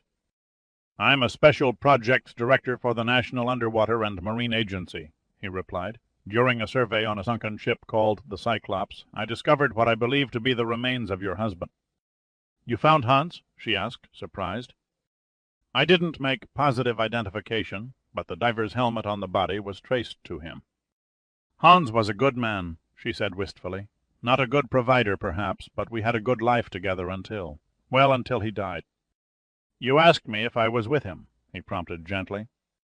"A family skeleton, Mr. Pitt. I'm taken good care o'. He watches over me. I've no complaints. My retreat from the real world is my own choosing." Her voice trailed off, and her stare grew distant. Pitt had to catch her before she retreated into a self-induced shell. "Did he tell you Hans was murdered?" Hilda's eyes flickered for an instant, and then she shook her head silently. Pitt knelt beside her and held her hand. His lifeline and air hose were cut while he was working under water. She noticeably trembled. "Why are you telling me this?" "Because it's the truth, Mrs. Kronberg. I give you my word. Whoever worked with Hans probably killed him so he could steal Hans's share of the treasure." Hilda sat there in trance-like confusion for nearly a minute. "You know about the La Dorada treasure?" she said at last. "Yes," Pitt answered. "I know how it came to be on the Cyclops. I also know Hans and his partner salvaged it." Hilda began toying with one of the diamond rings on her hand. "Deep down, I always suspected that Ray killed Hans." The delayed shock of understanding slowly fell over Pitt's face.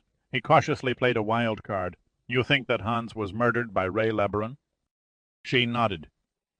The unexpected revelation caught Pitt unawares, and it took him a few moments to come back on track. "The motive was the treasure?" he asked softly.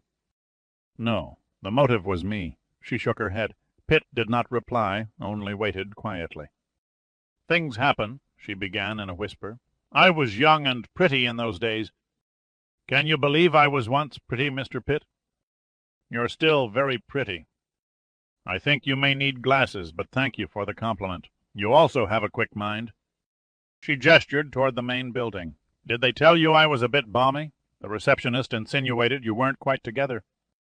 "A little act I love to put on. Keeps everyone guessing." Her eyes sparkled briefly, and then they took on a faraway look. "Hans was a nice man who was 17 years older than me. My love for him was mixed with compassion because of his crippled body. We had been married about 3 years when he brought Ray home for dinner one evening. The three of us soon became close friends, the men forming a partnership to salvage artifacts from old shipwrecks and sell them to antique dealers and marine collectors. Ray was handsome and dashing in those days, and it wasn't long before he and I entered into an affair." She hesitated and stared at Pitt. "Have you ever deeply loved 2 women at the same time, Mr. Pitt?" "I'm afraid the experience has eluded me." "The strange part was that I didn't feel any guilt. Deceiving Hans became an exciting adventure. It was not that I was a dishonest person. It was just that I had never lied to somebody close to me before, and remorse never entered my mind. Now I thank God that Hans didn't find out before he died." "Can you tell me about the La Dorada treasure?" "After graduating from Stanford, Ray spent a couple years tramping through the jungles of Brazil, hunting for gold. He first heard of the La Dorada from an American surveyor. I don't remember the details, but he was sure it was on board the Cyclops when it disappeared. He and Hans spent 2 years dragging some sort of instrument that detected iron up and down the Caribbean.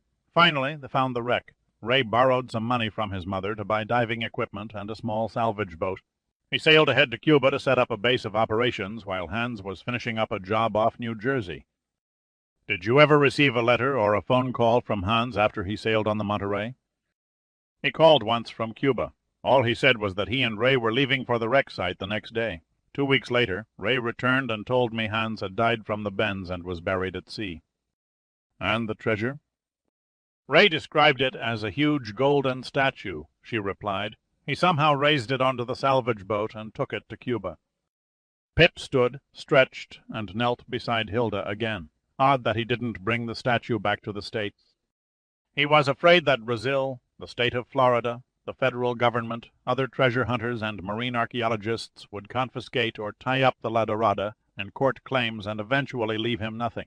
Then, of course, there was always the Internal Revenue Service. Ray couldn't see giving away millions of dollars in taxes if he could get around it, so he told no one but me of the discovery.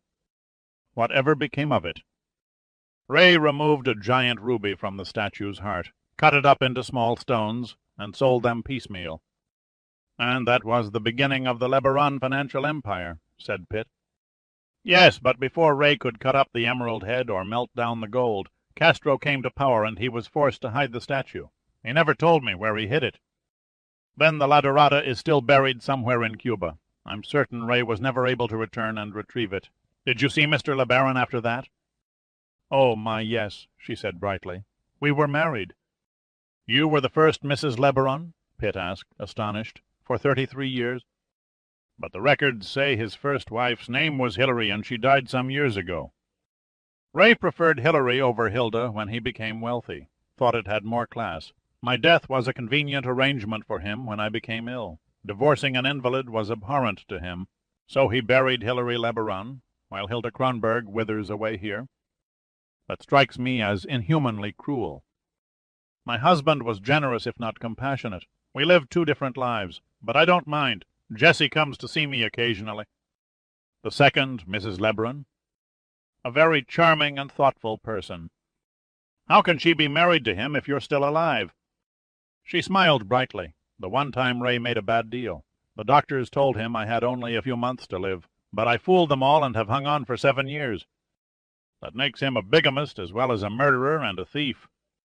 Hilda did not argue. Ray is a complicated man. He takes far more than he gives. If I were you, I'd nail him to the nearest cross.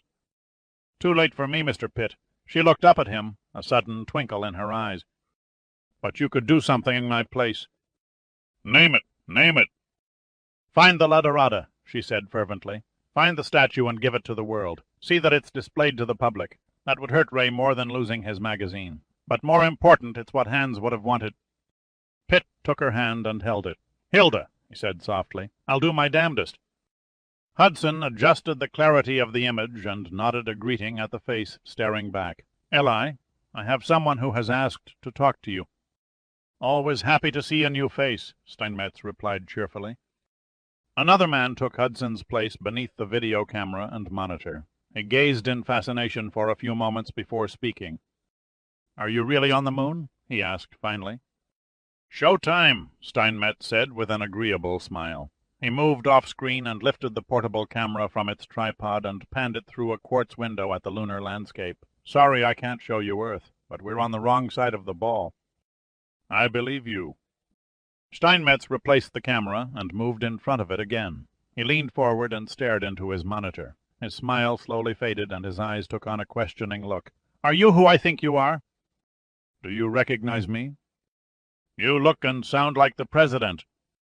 It was the President's turn to smile. I wasn't sure you were aware, knowing that I was a senator when you left Earth and newspapers aren't delivered in your neighborhood. When the moon's orbit around the Earth is in the proper position, we can tap into most communication satellites. During the crew's last rest break, they watched the latest Paul Newman movie on home box office. We also devour the cable news network programs like starving dogs. The Jersey colony is an incredible achievement. A grateful nation will forever be in your debt. Thank you, Mr. President, though it comes as a surprise that Leo jumped the gun and announced the success of the project before our return to Earth. That wasn't part of the plan. There has been no public announcement, said the President, becoming serious. Next to you and your colony people, I am the only one outside the Winter Corps who is aware of your existence, except maybe the Russians. Steinmetz stared at him across 240,000 miles of space. How could they know about the Jersey colony? The President paused to look at Hudson, who was standing out of camera range. Hudson shook his head. The Selenos lunar photo probes, answered the President, omitting any reference to them being manned. One managed to send its data back to the Soviet Union. We think it showed the Jersey colony.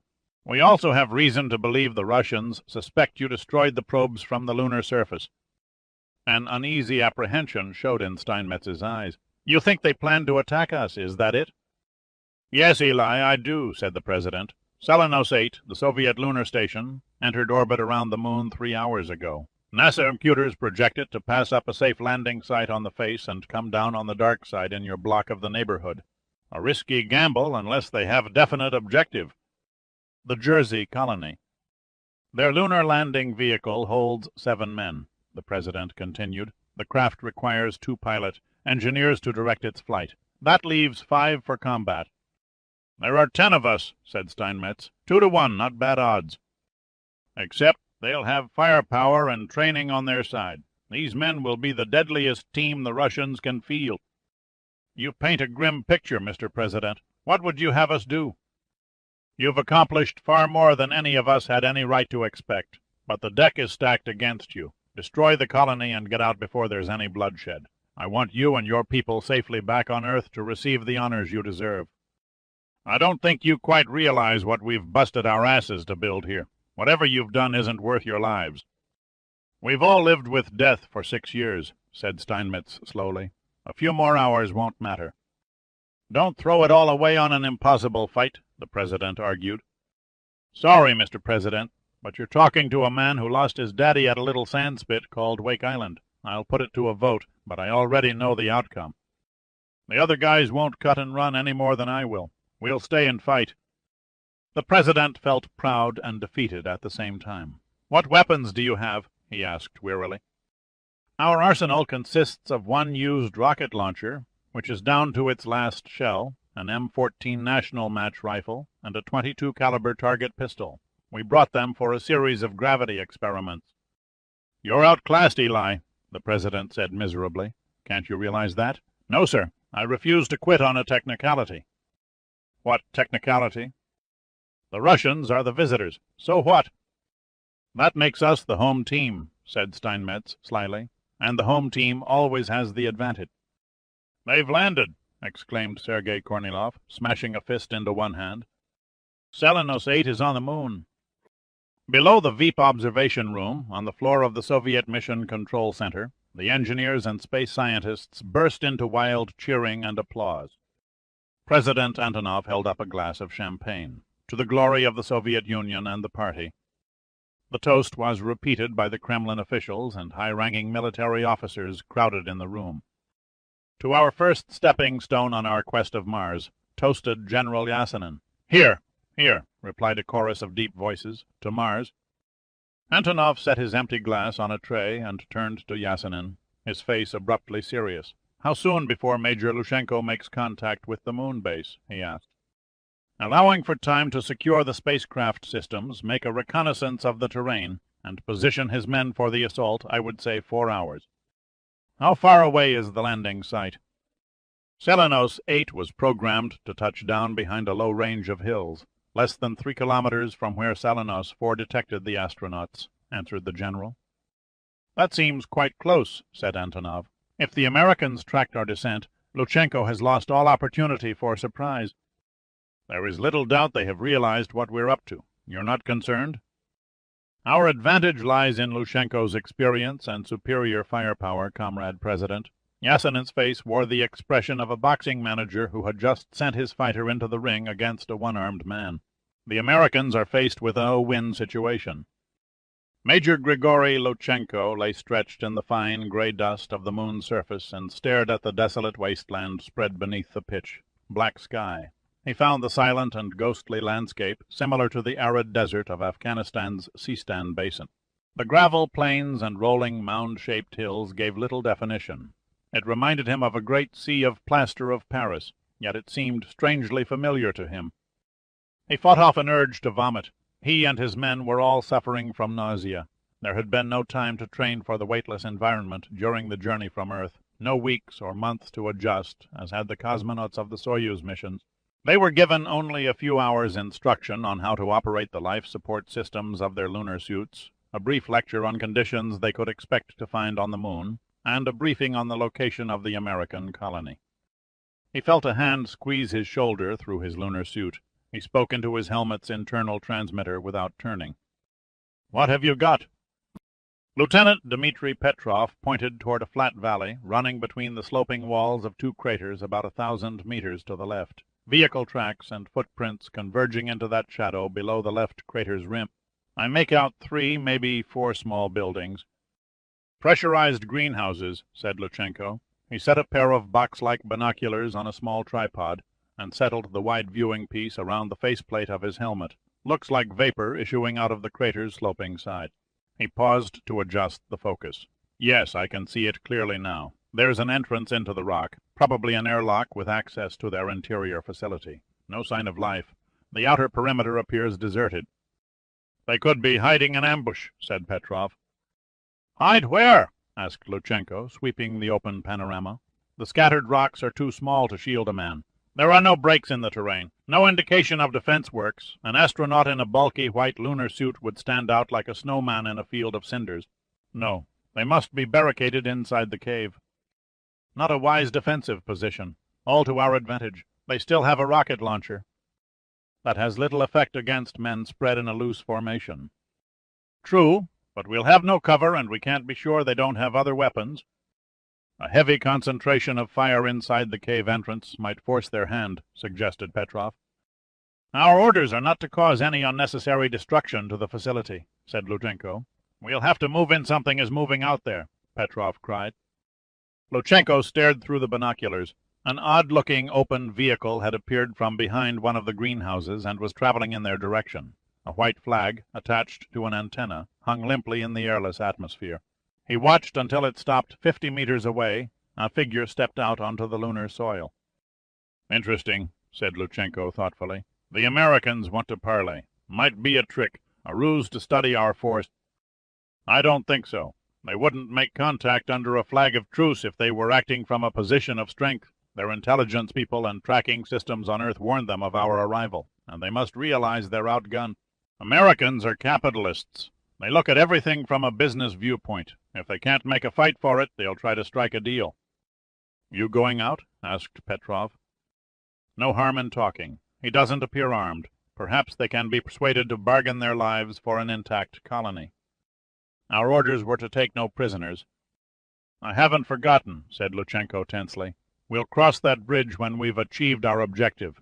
Tell the men to keep the American in their sights. If I raise my left hand, give the order to fire. He handed his automatic weapon to Petrov and rose lightly to his feet. His lunar suit, rifle, and life support backpack, containing an oxygen recharger and water recharger for cooling, added 194 pounds to Luchenko's body weight for a total of almost 360 Earth pounds. But his lunar weight was only 60 pounds. He moved toward the lunar vehicle in the half-walking, half-hopping gait, typical when moving under the light gravitational pull of the moon. He quickly approached the lunar vehicle and halted about 5 meters away. The American moon colonist was leaning unconcernedly against a front wheel. He straightened, knelt on one knee, and wrote a number in the lead, colored dust. Luchenko understood and turned his radio receiver to the frequency indicated. Then he nodded. "Are you receiving me?" the American asked in badly mispronounced Russian. "I speak English," replied Luchenko. "Good. That will save any misunderstanding. My name is Eli Steinmetz. You are the United States moon base leader?" "I head up the project, yes." "Major Grigory Luchenko, Soviet Union." Steinmetz moved closer, and they stiffly shook hands. "It seems we have a problem, Major. One neither of us can avoid." "You could turn around and hike back to your lunar lander," said Steinmetz. "I have my orders," Luchenko stated in a firm tone. "You're to attack and capture my colony." "Yes." "Is there no way we can prevent bloodshed? You could surrender." "Funny," said Steinmetz. "I was about to ask the same of you." Luchenko was certain Steinmetz was bluffing, but the face behind the gold, tinted visor remained unreadable. All Luchenko could see was his own reflection. "You must realize that your people are no match for mine." "And a knock, down, drag-out firelight you'd win," agreed Steinmetz. "But you can remain outside your landing craft only for a few hours before you must go back and replenish your breathing systems. I reckon you've already used up 2. "We have enough left to accomplish the job," Luchenko said confidently. "I must warn you, Major. We have a secret weapon. You and your men will surely die." "A crude bluff, Mr. Steinmetz. I would have expected better from an American scientist." Steinmetz corrected him. "Engineer, there's a difference." "Whatever," said Luchenko impatiently. As a soldier, he was out of his element in wordy negotiations. He was anxious for action. "It's senseless to carry this conversation any further. You would be wise to send your men out and turn over the facility. I'll guarantee your safety until you can be returned to Earth." "You're lying, Major. Either your people or mine will have to be erased. There can be no losers left to tell the world what happened here." "You're wrong, Mr. Steinmetz. Surrender and you will be treated fairly. Sorry, no deal." "Then there can be no quarter." "I expected none," said Steinmetz, his tone grim. "You attack, and the waste of human lives will be on your shoulders." Anger rose within Luchenko. "For one who is responsible for the deaths of 9 Soviet cosmonauts, Mr. Steinmetz, you're hardly in a position to lecture me on human life." Luchenko couldn't be certain, but he swore Steinmetz tensed. Without waiting for a reply, he turned on his heels and loped away. He looked over his shoulder and saw that Steinmetz stood there for several seconds before slowly re-entering the lunar vehicle and driving back to the colony, trailing a small cloud of gray dust behind the rear wheels. Luchenko smiled to himself. In 2 more hours, 3 at the most, his mission would be successfully achieved. When he reached his men, he studied the layout of the craggy surface in front of the moon base through the binoculars again. Finally, when he was satisfied there were no American colonists lurking amid the rocks, Luchenko gave the order to spread out in loose formation and advance. The elite Soviet fighting team moved forward without an inkling that Steinmetz's inventive trap was set and waiting. After Steinmetz returned to the entrance of Jersey Colony's subterranean headquarters, he leisurely parked the lunar vehicle and shuffled slowly inside. He took his time, almost feeling Luchenko's eyes probing his every movement. Once out of view of the Russians, he stopped short of the airlock and quickly stepped through a small side tunnel that gradually rose through the crater's interior slope. His passage raised small clouds of dust that filled the narrow shaft, and he had to continually wipe his visor to see. 50 steps, and a minute later he crouched and crawled into an opening that led to a small shelf camouflaged by a large gray cloth perfectly matched to the surrounding surface. Another suited figure was lying on his stomach, gazing through the telescopic sight of a rifle. Willie Shea, the colony's geophysicist, did not notice another presence until Steinmetz eased down beside him. "I don't think you made much of an impression," he said with a bare hint of a Boston twang. "The Slavs are about to attack the homestead." From the elevated vantage point, Steinmetz could clearly see Major Luchenko and his men advancing across the valley. They came on like hunters, stalking their prey, making no attempt to use the high ground of the crater's sides. The loose shale would have made the going too slow. Instead, they jumped across the flat ground in zigzag patterns, throwing themselves prone every 30 or 40 feet, taking advantage of every boulder, every broken contour of the land. An expert marksman would have found the twisting and dodging figures nearly impossible to hit. "Put a shot about 10 feet in front of the point man," said Steinmetz. "I want to observe their reaction." "If they're monitoring our frequency, we'll give away our every move," protested Shea. "They haven't got time to hunt for our frequency. Shut up and shoot." Shea shrugged inside his lunar suit, peered through the crosshairs of his scope, and squeezed off a round. The gunshot was strangely silent because there was no air on the moon to carry the sound waves. A puff of dust kicked up ahead of Luchenko, and he immediately dropped to the ground. His men followed suit and stared over the sights of their automatic weapons, waiting expectantly for more fire. But nothing happened. "Did anyone see where it came from?" Luchenko demanded. The replies were negative. "They're sighting for range," said Sergeant Ivan Ostrovsky, a hardened veteran of the Afghanistan fighting. He could not believe he was actually in combat on the moon. He swept a pointed finger over the ground about 200 meters ahead. "What do you make of those colored rocks, Major?" For the first time, Luchenko spied several boulders scattered in a ragged line across the valley, stained with bright orange paint. "I doubt if it has anything to do with us," he said. "Probably put there for some sort of experiment." "I think the fire came on a downward angle," said Petrov. Luchenko took the binoculars from his hip pack, set them on the tripod, and carefully scanned the side and rim of the crater. The sun was a blazing white, but with no air to spread the light, an astronaut standing in the shadows of a rock formation would be almost invisible. "Nothing shows," he said finally.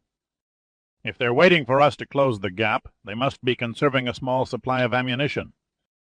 "We'll know in another 300 meters what kind of reception they've planned," muttered Luchenko. "Once we come under cover of the greenhouses, we'll be out of sight of the cave entrance." He rose to one knee and waved his arm forward. "Fan out and keep alert!" The 5 Soviet fighters leaped to their feet and scrambled on. As they reached the orange rocks, another shot struck the fine sand in front of them, and they flung themselves prone, a jagged line of white figures, face visors flashing in the intense rays of the sun. Only 100 meters separated them from the greenhouses, but nausea was draining their energy. They were as tough as any fighting men in the world, but they were combating space sickness in tandem with an alien environment. Luchenko knew he could count on them to go far beyond their limits of endurance, But if they didn't force their way into the safe atmosphere of the colony within the next hour, there was little chance of them making it back to their landing craft before their life. Support systems gave out. He gave them a minute to rest while he made another examination of the ground ahead. Loshenko was an old hand at sniffing out traps. He had come within a hair of being killed on 3 different patrols in ambushes laid by the Afghan rebels, and he had learned the fine art of scenting danger the hard way. It wasn't what his eyes could see. It was what they couldn't see that rang a warning bell in his head. The 2 shots didn't fit a wild pattern. They struck him as deliberately placed. A crude warning? No. It had to mean something else, he speculated. A signal, perhaps. The confining pressure suit and helmet irritated him. He longed for his comfortable and efficient combat gear, but fully realizing they could not protect his body from the frying heat and the cosmic rays. For at least the 4th time the bile rose in his throat, and he gagged as he forced himself to swallow it.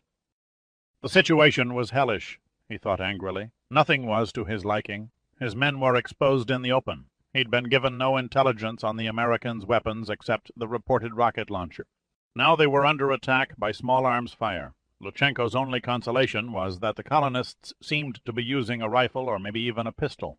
If they possessed a full automatic firearm, they could have cut down the Soviets 100 meters back. And the rocket launcher. Why hadn't they tried it before now? What were they waiting for? What bothered him most was the total lack of movement by the colonists. The greenhouses, equipment, and small laboratory modules sitting around the entrance to the cave appeared deserted. "Unless you see a target," he ordered, "hold your fire until we reach cover. Then we'll regroup and storm the main quarters inside the hill." Loshenko waited until each of his 4 men acknowledged, and then he motioned them on. Corporal Mikhail Yushchuk was about 30 meters behind and to one side of the man on his left. He stood and began running a crouching position. He had taken only a few steps when he felt a stinging sensation in his kidney. Then the sudden thrust of pain was repeated. He reached around and grasped the small of his back just below his support system pack. His vision began to blur, and his breath came in gasps as his pressurized suit began to leak. He sank to his knees and stared dumbly at his hand. The glove was drenched in blood that was already steaming and coagulating under the roasting heat from the sun. Yushchuk tried to warn Loshenko, but his voice failed. He crumbled into the gray dust, his eyes dimly recognizing figure in a strange spacesuit standing over him with a knife. Then his world went black. Steinmetz witnessed Yushchuk's death from his vantage point and issued a series of sharp commands into his helmet's transmitter. "Okay, Dawson, your man is 10 feet left and 8 feet ahead of you. Gallagher, he's 20 feet to your right and moving forward. Steady, steady, he's cutting right into Dawson. Okay, nail him." He watched 2 of the colonists materialize as if by magic and attack one of the Soviets who was lagging slightly behind his comrades. 2 down, 3 to go. Steinmetz muttered softly to himself. "I've got my sights set on the point man," said Shia, "but I can't promise a clean hit unless he freezes for a second.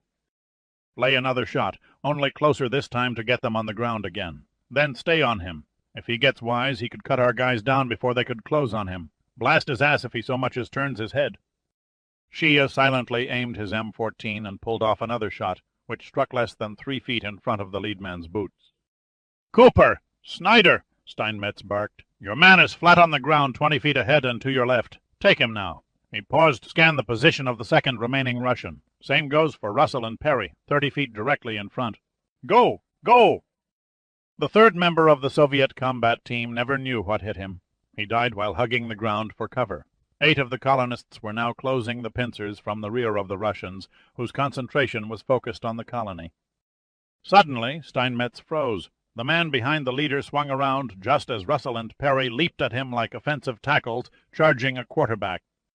Lieutenant Petrov spotted the converging shadows as he rose to his feet for the final dash to the greenhouses. He instinctively twisted around in an abrupt corkscrew motion as Russell and Perry crashed into him. A cold professional, he should have fired and brought them down. But he hesitated a split second too long out of astonishment. It was as if the Americans had risen up out of the moon's surface like spectral demons. He managed to snap off a shot that drilled one of his assailants' upper arms. Then a knife flashed. Loshenko's eyes were trained toward the colony ahead. He was unaware of the slaughter going on behind him until he heard Petrov gasp out a warning. He spun around and stood rooted in shocked awe. His 4 men were stretched out in a lifeless sprawl on the lunar gravel. 8 American colonists had appeared out of nowhere and were rapidly encircling him. Sudden hatred burst within him, and he thrust his weapon into firing position. A bullet thumped into his thigh, and he tilted sideways. Tensed in sudden pain, he squeezed off 20 rounds. Most of them flew wide into the lunar desert, but 2 found their mark. One of the colonists fell backward, and another dropped to his knees, clutching his shoulder. Then another bullet tore into his neck. He held on to the trigger, spewing rounds until the clip ran dry, his shots flying wild. He cursed as he crumpled limply to the ground. "Damn the Americans!" he shouted inside his helmet. He thought of them as devils who didn't play the game according to the rules. He lay on his back, staring up at the faceless forms standing above him. They parted as another member of the colonists approached and knelt down beside Luchenko. "Steinmetz?" Luchenko asked weakly. "Can you hear me?" "Yes, I'm on your frequency," answered Steinmetz. "I can hear you." "Your secret weapon. How did you make your people appear from nothing?" Steinmetz knew he would be talking to a dead man within seconds. "An ordinary shovel," he replied. "Since we all have to wear pressurized lunar suits with self-contained life supports, it was a simple matter to bury the men in the soft soil. They were marked by the orange rocks. Yes, from a hidden platform on the crater side I could direct when and where to attack you from the rear." "I do not wish to be buried here," Luchenko murmured. "Termination. Tell them to bring us home some day." It was close, but Steinmetz got it in. "You'll all go home," he said. "That's a promise." In Russia, a grim-faced Yasenin turned to President Antonov. "You heard," he said through clenched lips. "They're gone." "They're gone," Antonov repeated mechanically. It was as though Luchenko's last words came from across the room. "His communications were relayed by the 2 crewmen on the lunar landing craft direct to our space communications center," explained Kornilov. Antonov moved away from the window overlooking the mission control room and sat down heavily in a chair. For such a large bear of a man, he seemed shrunken and withered. He looked down at his hands and shook his head sadly. "Poor planning," he said quietly. "We threw Major Luchenko and his men's lives away, and achieved nothing." "There was no time to plan a proper mission," Yasenin offered lamely. "Under the circumstances, we did all that was possible," added Kornilov. "We still have the glory of the first Soviet men to walk on the moon." The luster has already faded. Antonov's voice was leaden with defeat. "The Americans' incredible accomplishment will bury any propaganda value of our achievement." "Perhaps we can still stop them," Yasenin said bitterly. Kornilov stared at the general. "By sending up a better prepared fighting force?" "Exactly. Better yet, why not wait until they return?" Antonov looked at Kornilov with curious eyes. "What are you suggesting?" "I've been speaking to Vladimir Polevoy. He's informed me that the GRU's listening center in Cuba has intercepted and identified the voice and video transmissions from the American moon colony to a location outside of Washington. He's sending copies of the communications by courier. One of them reveals the scheduled departure of the colonists for Earth." "They're returning?" asked Antonov. "Yes," replied Kornilov. "According to Polevoy, they intend to link up with the American space station in 46 hours, then return to the Kennedy spaceport at Cape Canaveral on the shuttle Gettysburg." Antonov's face brightened. "Then we still have a chance to stop them?"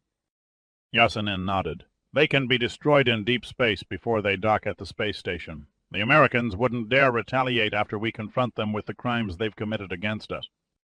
"Better to reserve our retribution as leverage," said Kornilov thoughtfully. "Leverage?" Kornilov smiled enigmatically. "The Americans have a saying. The ball is in our court. It is they who are on the defensive. The White House and the State Department are probably drafting a reply to our expected protest this minute. I propose we sidestep the accepted routine and remain silent. Do not play the role of a victimized nation. Instead, we use our leverage and cause an event." "What kind of event?" asked Antonov, straightening with interest. "The seizure of the vast amount of data carried by the returning moon colonists." "By what means?" Yasenin demanded. The smile left Kornilov's face, and his expression went dead serious. "We force the Gettysburg to crash. Land in Cuba." The Gettysburg. November 3, 1989. San Salvador Island. Pitt was going mad. The 2 days of inactivity were the most agonizing he had ever known. There was little for him to do but eat, exercise, and sleep. He had yet to be called on to participate in the training exercises. Hourly, he cursed Colonel Kleist, who bore Pitt's onslaughts with stoic indifference, explaining with tight-lipped patience that his Cuban Special Forces team could not assault Cayo Santa Maria until he pronounced them fit and ready. And no, he would not speed up the timetable. Pitt worked off his frustration by taking long swims to the outer reef and climbing a steep rock face whose summit looked out over the surrounding sea. San Salvador, the smallest of the Bahamas, was known to old mariners as Watling Island, after a zealot buccaneer who flogged members of his crew who did not observe the Sabbath. It is also believed to be the island where Columbus first stepped ashore in the New World. With a picturesque harbor and a lush interior blued by freshwater lakes, few tourists gazing at its beauty would have guessed it contained a huge military training complex and missile observation installation. The CA staked out its claim on a remote beach called French Bay at the southern tip of the island.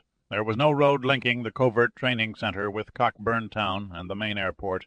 The only way in or out was by small boat through the surrounding reefs or by helicopter. Pitt rose shortly before sunrise on the morning of his third day on the island and swam strongly for half a mile, and then worked his way back to shore, free, diving among the coral formation. 2 hours later he walked from the warm water and stretched out on the beach, overwhelmed by a surge of helplessness as he stared over the sea toward Cuba. A shadow fell across his body, and he sat up. A dark-skinned man stood over him, dressed comfortably in a loose-fitting cotton shirt and shorts. His slick, night black hair matched an enormous mustache. Sad eyes stared from a face wrinkled from long exposure to wind and sun, and when he smiled his lips barely moved. "Mr. Pitt?" "Yes." "We haven't been formally introduced, but I'm Major Angelo Quintana." Pitt came to his feet and they shook hands. "You're leading the mission." Quintana nodded. "Colonel Kleist tells me you've been riding him pretty hard. I left friends who may be fighting to stay alive." "I also left friends in Cuba, Mr. Pitt, only they lost their battle to live. My brother and father died in prison merely because a member of their local block committee, who owed my family money, accused them of counter-revolutionary activities. I sympathize with your problem, but you do not have a monopoly on grief." Pitt did not offer condolences. Quintana struck him as a man who didn't dwell on sorrow. "As long as I believe there is still hope," he said firmly, "I'm not about to stop pushing." Quintana gave him an easy smile. He liked what he saw in Pitt's eyes. This was a man who could be trusted when things got tight, a hard-nose who did not know the definition of failure. "So you're the one who made the ingenious escape from Velikov's headquarters." "A ton of luck played a heavy role." "How would you describe the morale of the troops guarding the compound?" "If you mean mental condition, I'd have to say they were bored to the gills. Russians aren't used to the draining humidity of the tropics. Overall, they seemed sluggish." "How many patrolling the island?" "None that I could see." "And the guardhouse at the front gate?" "Only 2. "A canny man, Velikov." "I gather you respect him for making the island appear deserted." "You gather right. I would have expected a small army of guards and the usual Soviet security measures. But Velikov doesn't think like a Russian. He designs like an American, refines like an American, refines like a Japanese, and expedites like a German. The man is one shrewd operator." "So I've heard." "I'm told you met him." "We've had a couple of conversations. What was your impression of him?" "He reads the Wall Street Journal." "That all?" "He speaks better English than I do. His nails are clean and trimmed, and if he's read half the books and magazines in his library, he knows more about the United States and its taxpayers than half the politicians in Washington. You're probably the only Westerner running around loose who's ever seen him face to face." "It was no treat, believe me." Quintana thoughtfully scraped one toe in the sand, leaving such a vital installation so lightly guarded as an open invitation for infiltration. "Not if Velikov knows you're coming," said Pitt. "Okay, the Cuban radar network and the Russian spy satellites can spot every plane and boat within 50 miles. An airdrop or a landing from the sea would be impossible, but an underwater approach could squeeze under their detection grids with ease." Quintana paused and grinned. "In your case, the vessel was too tiny to show up on a radar scope." "My inventory of ocean-going yachts was marginal," Pitt said lightly. Then he turned serious. "You've overlooked something." "Overlooked what?" "Velikov's brain. You said he was a shrewd operator. He didn't build a fortress bristling with landmines and concrete bunkers for one simple reason. He didn't have to. You and Colonel Kleist are bleeding optimists if you think a submarine or your Spud, or whatever you call it, can penetrate his security net. Quintana's eyebrows narrowed. Go on. Underwater sensors, explained Pitt. Velikov must have ringed the island with sensors on the seafloor that can detect the movement of a submarine's hull against a water mass and the cavitation of its propellers. Our Sput was designed to slip through such a system.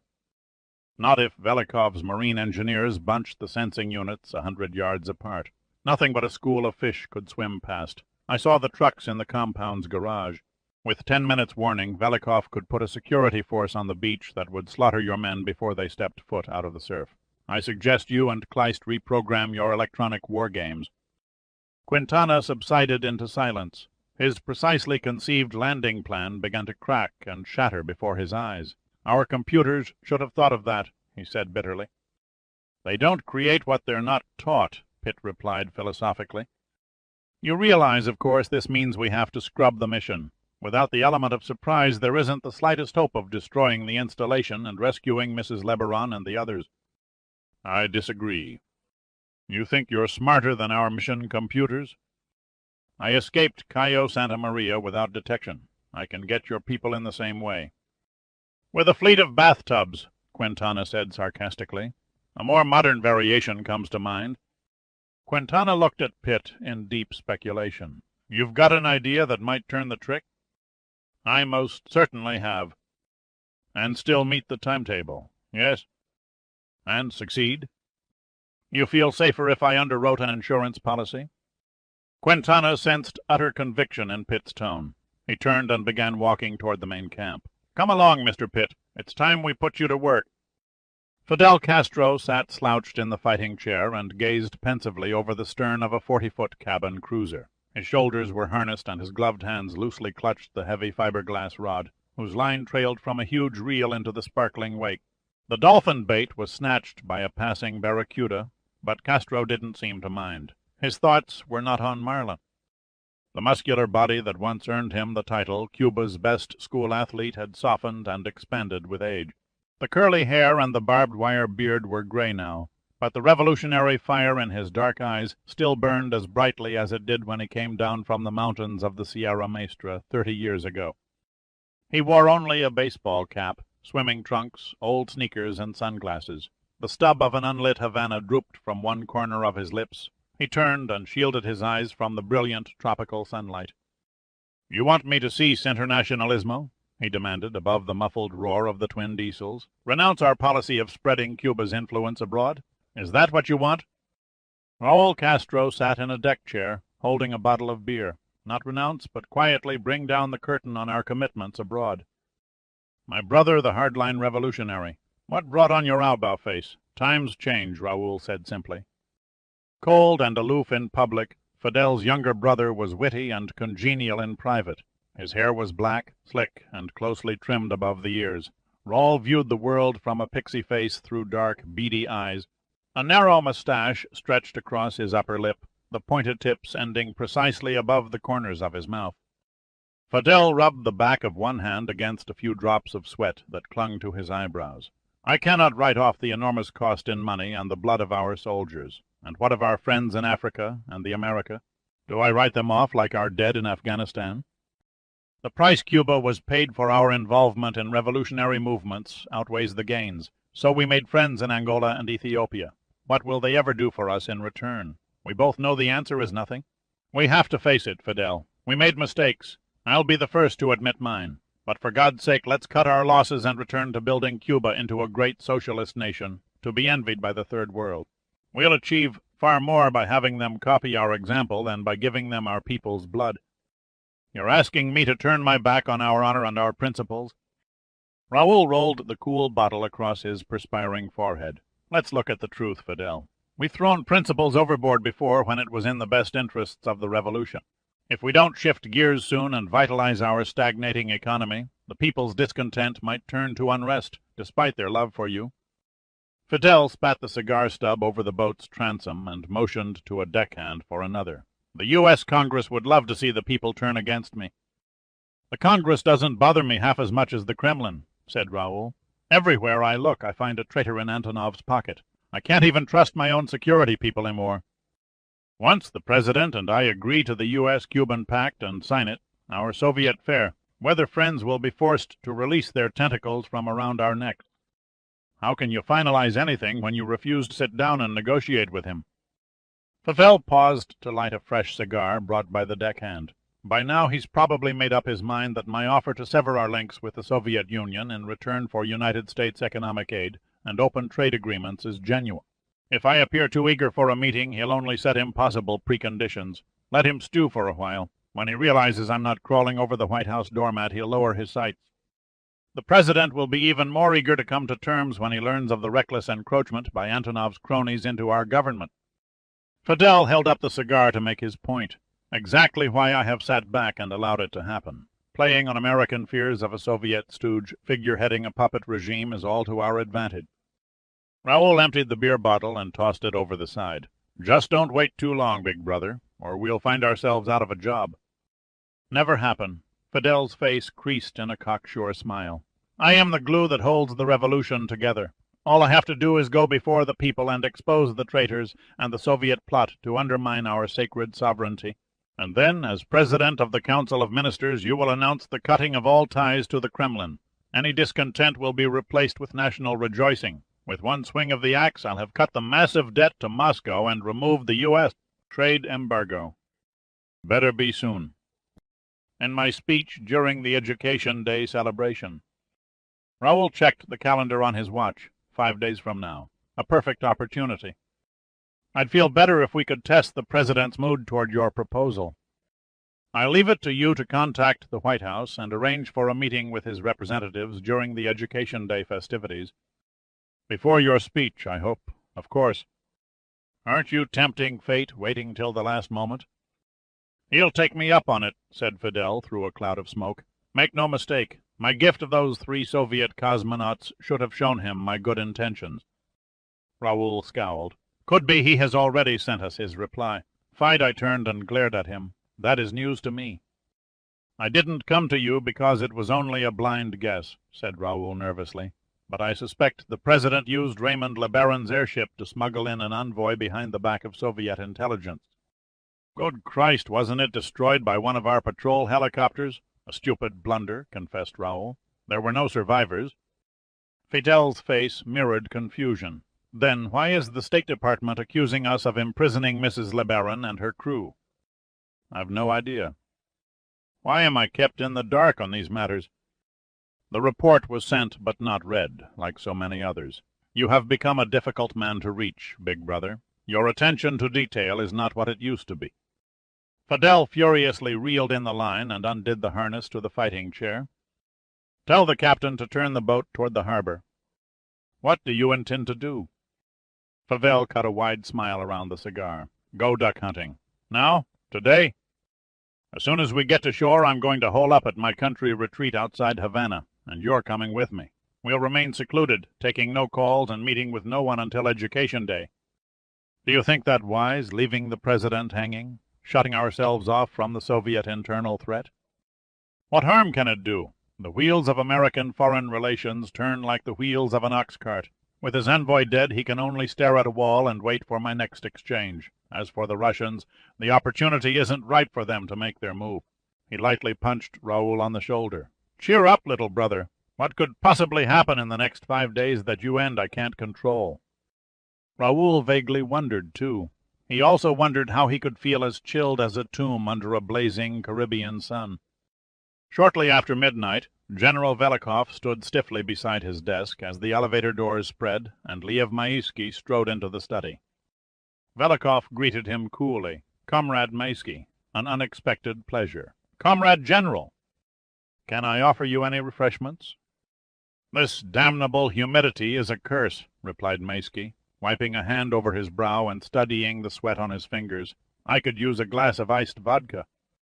Velikov picked up a phone and issued a curt order. Then he gestured toward a chair. Please, make yourself comfortable. Maisky fell wearily into a soft leather chair and yawned from jet lag.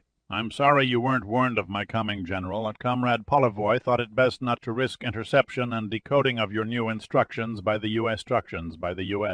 National Security Agency's listening facilities. Velikov raised his eyebrow in a practiced motion and gave Maisky a wary stare. New instructions? Yes, a most complicated operation. I hope the chief of the KGB isn't ordering me to postpone the Castro assassination project. Not at all. In fact, I've been asked to tell you the ships with the required cargoes for the job will arrive in Havana Harbor half a day ahead of schedule. Velikov nodded gratefully. We can use the extra time. Have you encountered any problems? Asked Maisky. Everything is running smoothly. Everything, Maisky repeated. Comrade Polivoy was not happy about the escape of one of your prisoners. He need not worry. A fisherman found missing man's body in his nets. The secret of this installation is still secure. And what of the others? You must know the State Department is demanding their release from Cuban officials. A crude bluff, Velikov replied. The CIA hasn't a shred of proof the intruders are still alive. The fact that Washington is demanding their release from the Cubans instead of us proves they're shooting in the dark. The question is, what are they shooting at? Maisky paused and removed a platinum cigarette holder from his breast pocket. He lit a long, unfiltered cigarette and exhaled the smoke toward the ceiling. Nothing must delay rum and cola. Castro will speak as promised.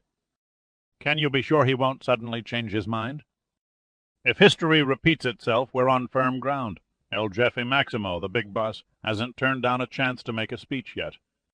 Barring accident, sickness, or hurricane.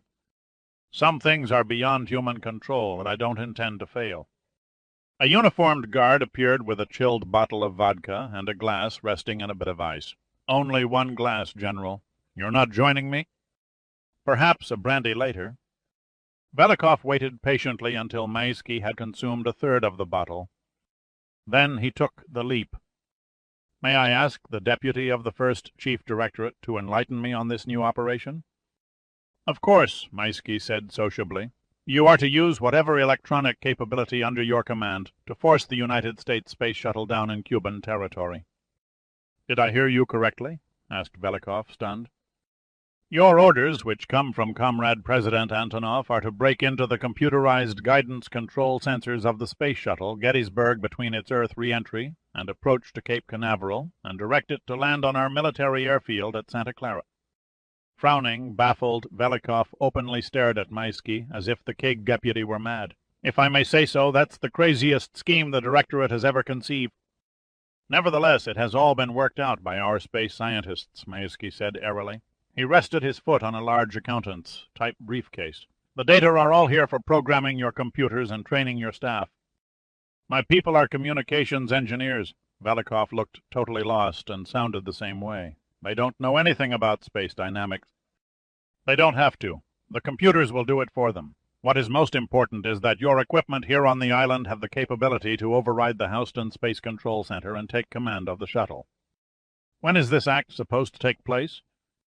According to NASA, the Gettysburg begins her Earth re-entry roughly 9 hours from now. Velikov simply nodded his head. The shock had quickly melted away, and he regained total control. Calm, mind-clicking, the complete professional. Of course, I'll give you every cooperation, but I don't mind saying it will take more than an ordinary miracle to accomplish the unbelievable. Maisky downed another glass of vodka and dismissed Velikov's pessimism with a wave of the hand. Faith, General, not in miracles, but in the brains of Soviet scientists and engineers. That's what will put America's most advanced spacecraft on the runway in Cuba. Giordino stared dubiously at the plate sitting on his lap. First they feed us slop, and now it's sirloin steak and eggs. I don't trust these bastards. They probably spiced it with arsenic. A cheap shot to build us up before they tear us down again, said Gunn, ravenously digging into the meat. But I'm going to ignore it. This is the third day the goon in room 6 has left us alone. Something smells. You'd prefer having another rib broken, Gunn muttered between mouthfuls.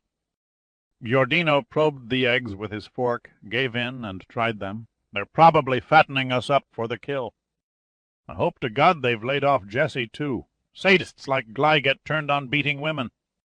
Have you ever wondered why Velikov is never present during Glay's punch parties? Typical of the Russians to let a foreigner do their dirty work, or maybe he can't stand the sight of blood. How should I know? Suddenly the door was flung open and Fosgly stepped into the cell. The thick, protruding lips parted in a smile, and the pupils of his eyes were deep, black, and empty. "Enjoying your dinner, gentlemen?" "You forgot the wine," Giordino said contemptuously, "and I like my steak medium rare." Gray stepped closer, and, before Giordino could guess his intentions, swung his fist in a vicious backhand against Giordino's rib-cage. Giordino gasped, and his entire body jerked in a convulsive spasm. His face went ashen, and yet, incredibly, he gave a lopsided grin, blood rolling through the hairs of his stubbled chin from where his teeth had bitten his lower lip. Gunn rose up from his cot on one arm and heaved his plate of food at Gly's head, the eggs spattering the side of the torturer's face, the half-eaten meat scoring a bull's-eye across the mouth. "A stupid reaction," Gly said, his voice a furious whisper. "One you'll regret." He reached down, grabbed Gunn's shattered ankle, and gave it a sickening twist. Gunn clenched his fists, eyes glazed in pain, but uttered no sound. Gly stepped back and studied him, seemingly fascinated. "You're tough, very tough, for a little man." "Crawl back in your hole, Slime," Giordino gasped, still catching his breath. "Stubborn, stubborn," Gly sighed wearily. For a quick second his eyes took on a pensive look, then the black emptiness returned, as cold and evil as if chiseled on a statue. "Ally, yes, you distracted me. I came to deliver news of your friend Dirk Pitt." "What about him?" "He tried to escape and was drowned." "You're lying," said Gunn. "A Bahamian fisherman found him. The American consulate has already identified the body, or what was left after the sharks were finished with it." Then Gly wiped the egg from his face, removed the steak from Giordino's plate, dropped it on the floor, and ground his boot in it. "Bon appetit, gentlemen." He walked from the cell and locked the door behind him. Giordino and Gunn looked at each other in long silence, a sudden realization growing within them. Then their faces lit up with broad grins that quickly turned into laughter. "He did it!" Giordino cried, his elation overcoming his pain. "Dirk made it home free." The glamour experiments on the space station Columbus centered on the manufacture of exotic medicines, the growth of pure crystals for computer semiconductor chips and gamma-ray observation. But the bread and butter activity of the 40-ton settlement on the fringe of the last frontier was the repair and service of satellites. Jack Sherman, commander of the station, was in the cylinder-shaped maintenance module, helping a team of engineers jockey a satellite into a repair cradle when a voice came through the central speaker. "You available, Jack?" "I'm here." "Can you come to the command module?" "What's up?" "We've got some joker breaking into our communications channel. Pipe it down here." "Better you should come up. Give me a couple of minutes."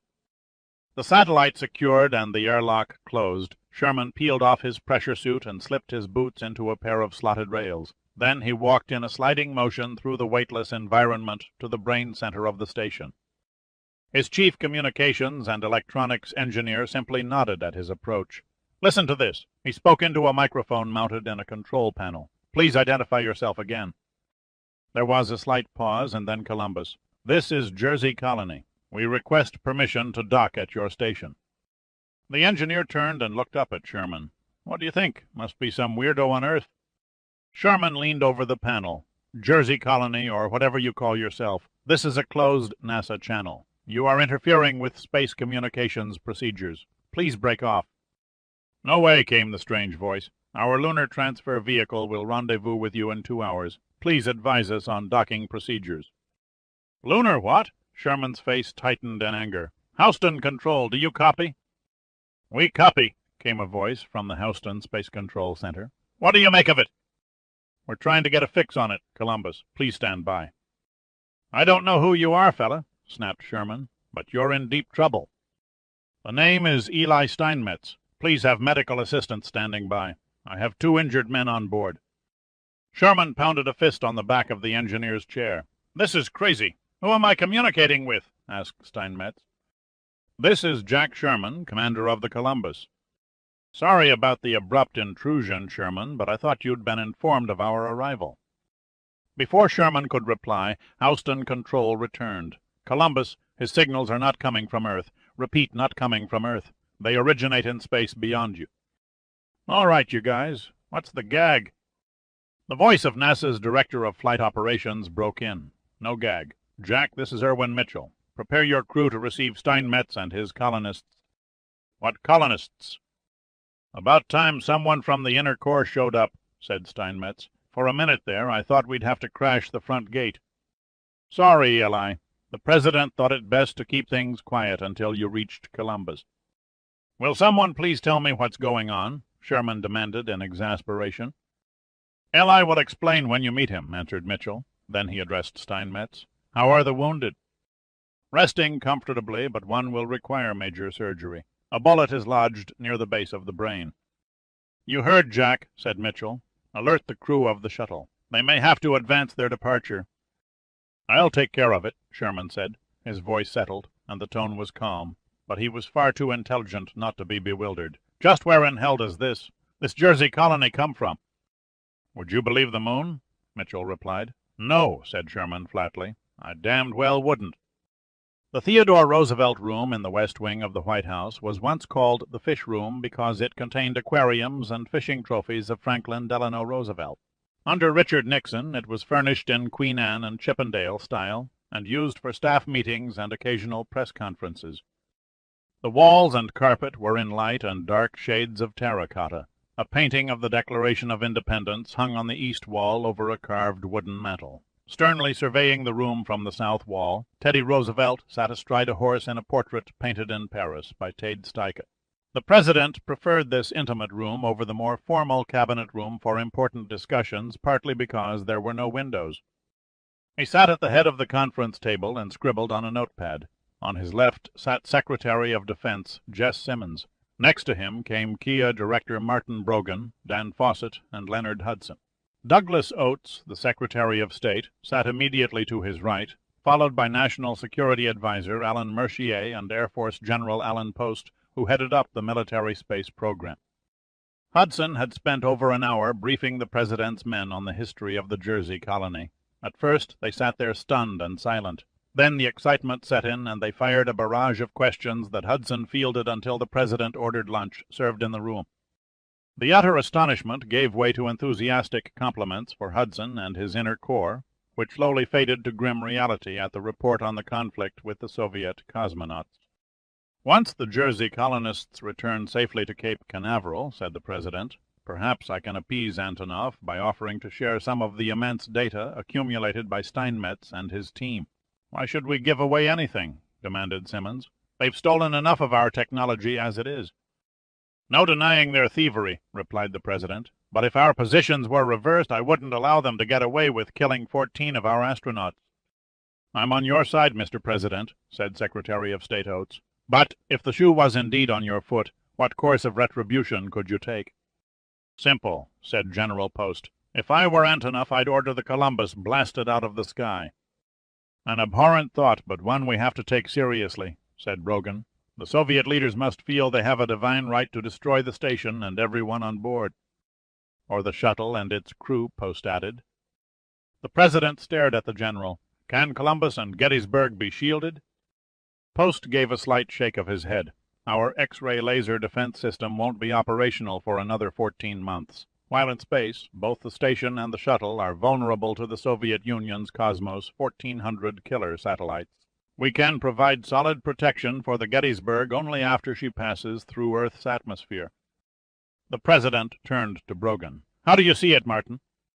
I don't think they'll target Columbus. They'd be leaving themselves wide open for us to retaliate against their new Salyut 10 station. I say they'll try for the shuttle.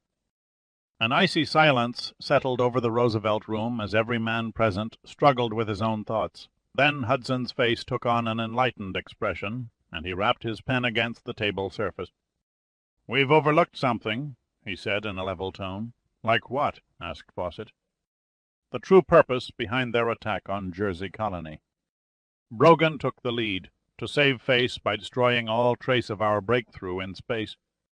Not destroy, but steal, Hudson said fervently. Murdering the colonists wasn't an eye.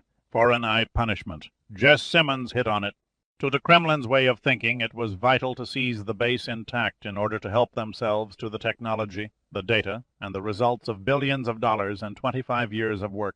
That was their goal. Revenge was secondary. He makes a valid point, said Oates, except that with the colonists on their way to Earth, Jersey Colony is up for grabs. By using our lunar transfer vehicle, we can have another crew on site within 2 weeks, said Hudson. The 2 cosmonauts who are sitting in Selenos 8, Simmons said. What's to stop them from simply walking in and taking over the abandoned colony? I'm sorry, Hudson answered. I forgot to mention that Steinmetz transported the 5 dead Russians back to the lunar larder and loaded them on board. Then he forced the surviving crew to lift off and return to Earth by threatening to scatter them over the moon's surface with the last rocket in his launcher. The sheriff cleaning up the town, Brogan said admiringly. I can't wait to meet this guy. Not without cost, said Hudson quietly. Steinmetz is bringing back 2 seriously wounded men and 1 body. What is the name of the dead man? Asked the president, Dr. Kurt Perry, a brilliant biochemist. The president nodded at Fawcett. Let's see that he receives a proper ceremony. There was a slight pause, and then Post brought the discussion back on track. Okay, if the Soviets didn't get Jersey Colony, what are they left with? The Gettysburg, Hudson answered. The Russians still have a chance at pirating a treasure trove of scientific data. By snatching the shuttle out of the air, Simmons stated sarcastically. News to me they have Buck Rogers on their side. They don't need him, Hudson retorted. It's technically possible to program a deviation into the flight guidance systems. The computers can be fooled into sending the wrong signal to the drive elevons, the thrusters, and other equipment to control the Gettysburg. There are 1,000 different ways to nudge the shuttle off its course a few degrees. Depending on the distance from touchdown, it could be thrown off as far as 1,000 miles from the Kennedy spaceport at Cape Canaveral. But the pilots can override the automated system and land on manual control, protested Post. Not if they're conned into thinking Houston-controlled is monitoring their return flight path. Is this possible? Asked the president incredulously. Alan Marchier nodded. Providing the Soviets have local transmitters with the capacity to overpower the shuttle's internal electronics and jam all signals from Houston control. The president exchanged grim looks with Brogan. Cayo Santa Maria, Brogan muttered miserably. An island north of Cuba containing a powerful transmission and listening facility with the necessary muscle to do the job, the president explained to the others. Maybe they haven't caught on that our colonists have left the moon, Fawcett said hopefully. They know, replied Hudson. Once their eavesdropping satellites were aimed toward Jersey Colony, they've monitored every one of our transmissions. We'll have to come up with a plan to neutralize the island's equipment, suggested Post. Brogan smiled. Just so happens there is an operation in the works. Post smiled back. If you're scheming what I'm thinking, all I'd like to know is when... There is talk, purely a rumor, mind you, that Cuban military forces are going to launch an attack and destroy mission sometime after midnight tonight. And the departure time of the shuttle for home? Asked Alan Mercier. 500 tomorrow, Post answered. That settles it, said the president. Inform the commander of Columbus to hold Gettysburg on the docking platform until we can guarantee its safe return. Everyone around the table seemed satisfied for the moment, except Hudson. He had the look of a boy who had just lost his puppy to the county dog catcher. I just wish, he muttered to no one in particular, it was all that easy. Velikov and Maisky stood on a balcony, 3 levels above the electronic listening center, and looked down on a small army of men and women who manned the sophisticated electronic receiving equipment. 24 hours a day, giant antennas on Cuba intercepted United States civilian telephone calls and military radio signals, relaying them to Cayo Santa Maria, where they were fed into the computers for decoding and analysis. A truly superb job, General, said Maisky. The reports on your installation have been far too modest. A day doesn't go by when we don't continue the expansion, Velikov said proudly. Besides the business end of the complex, there is a well-supplied dining room and a physical conditioning center with exercise equipment and a sauna. We even have an entertainment room and a barber shop. Maisky's gaze rose to 2 screens, each 10 by 15 feet on different walls. The left screen contained computer-generated displays, while the right showed various data and intricate graphs. Have your people discovered the status of the moon colonists yet? The general nodded and picked up a telephone. He spoke a few words into the receiver while looking down on the busy equipment floor. A staff member at a console looked up and waved a hand. Then the two screens went dark for a brief instant and returned to life with a new data display. A complete rundown, said Velikov, pointing to the right screen. We can monitor almost everything that is transmitted between their astronauts and Houston Control. As you can see, the moon colonists' lunar transporter docked 3 hours ago at the space station. Maisky was fascinated as his eyes traveled over the display information. He could not bring himself to accept the fact that American intelligence undoubtedly knew as much, if not more, about Soviet space efforts. Do they transmit in code? He asked. Occasionally, if it is a military mission, but NASA usually talks to their astronauts quite openly. As you can see on the data display, the Houston Ground Control Center has ordered the Gettysburg to postpone its scheduled departure for tomorrow morning. I don't like the look of that. I see nothing suspicious. The President probably wants time to mount a massive propaganda campaign to announce another American space triumph.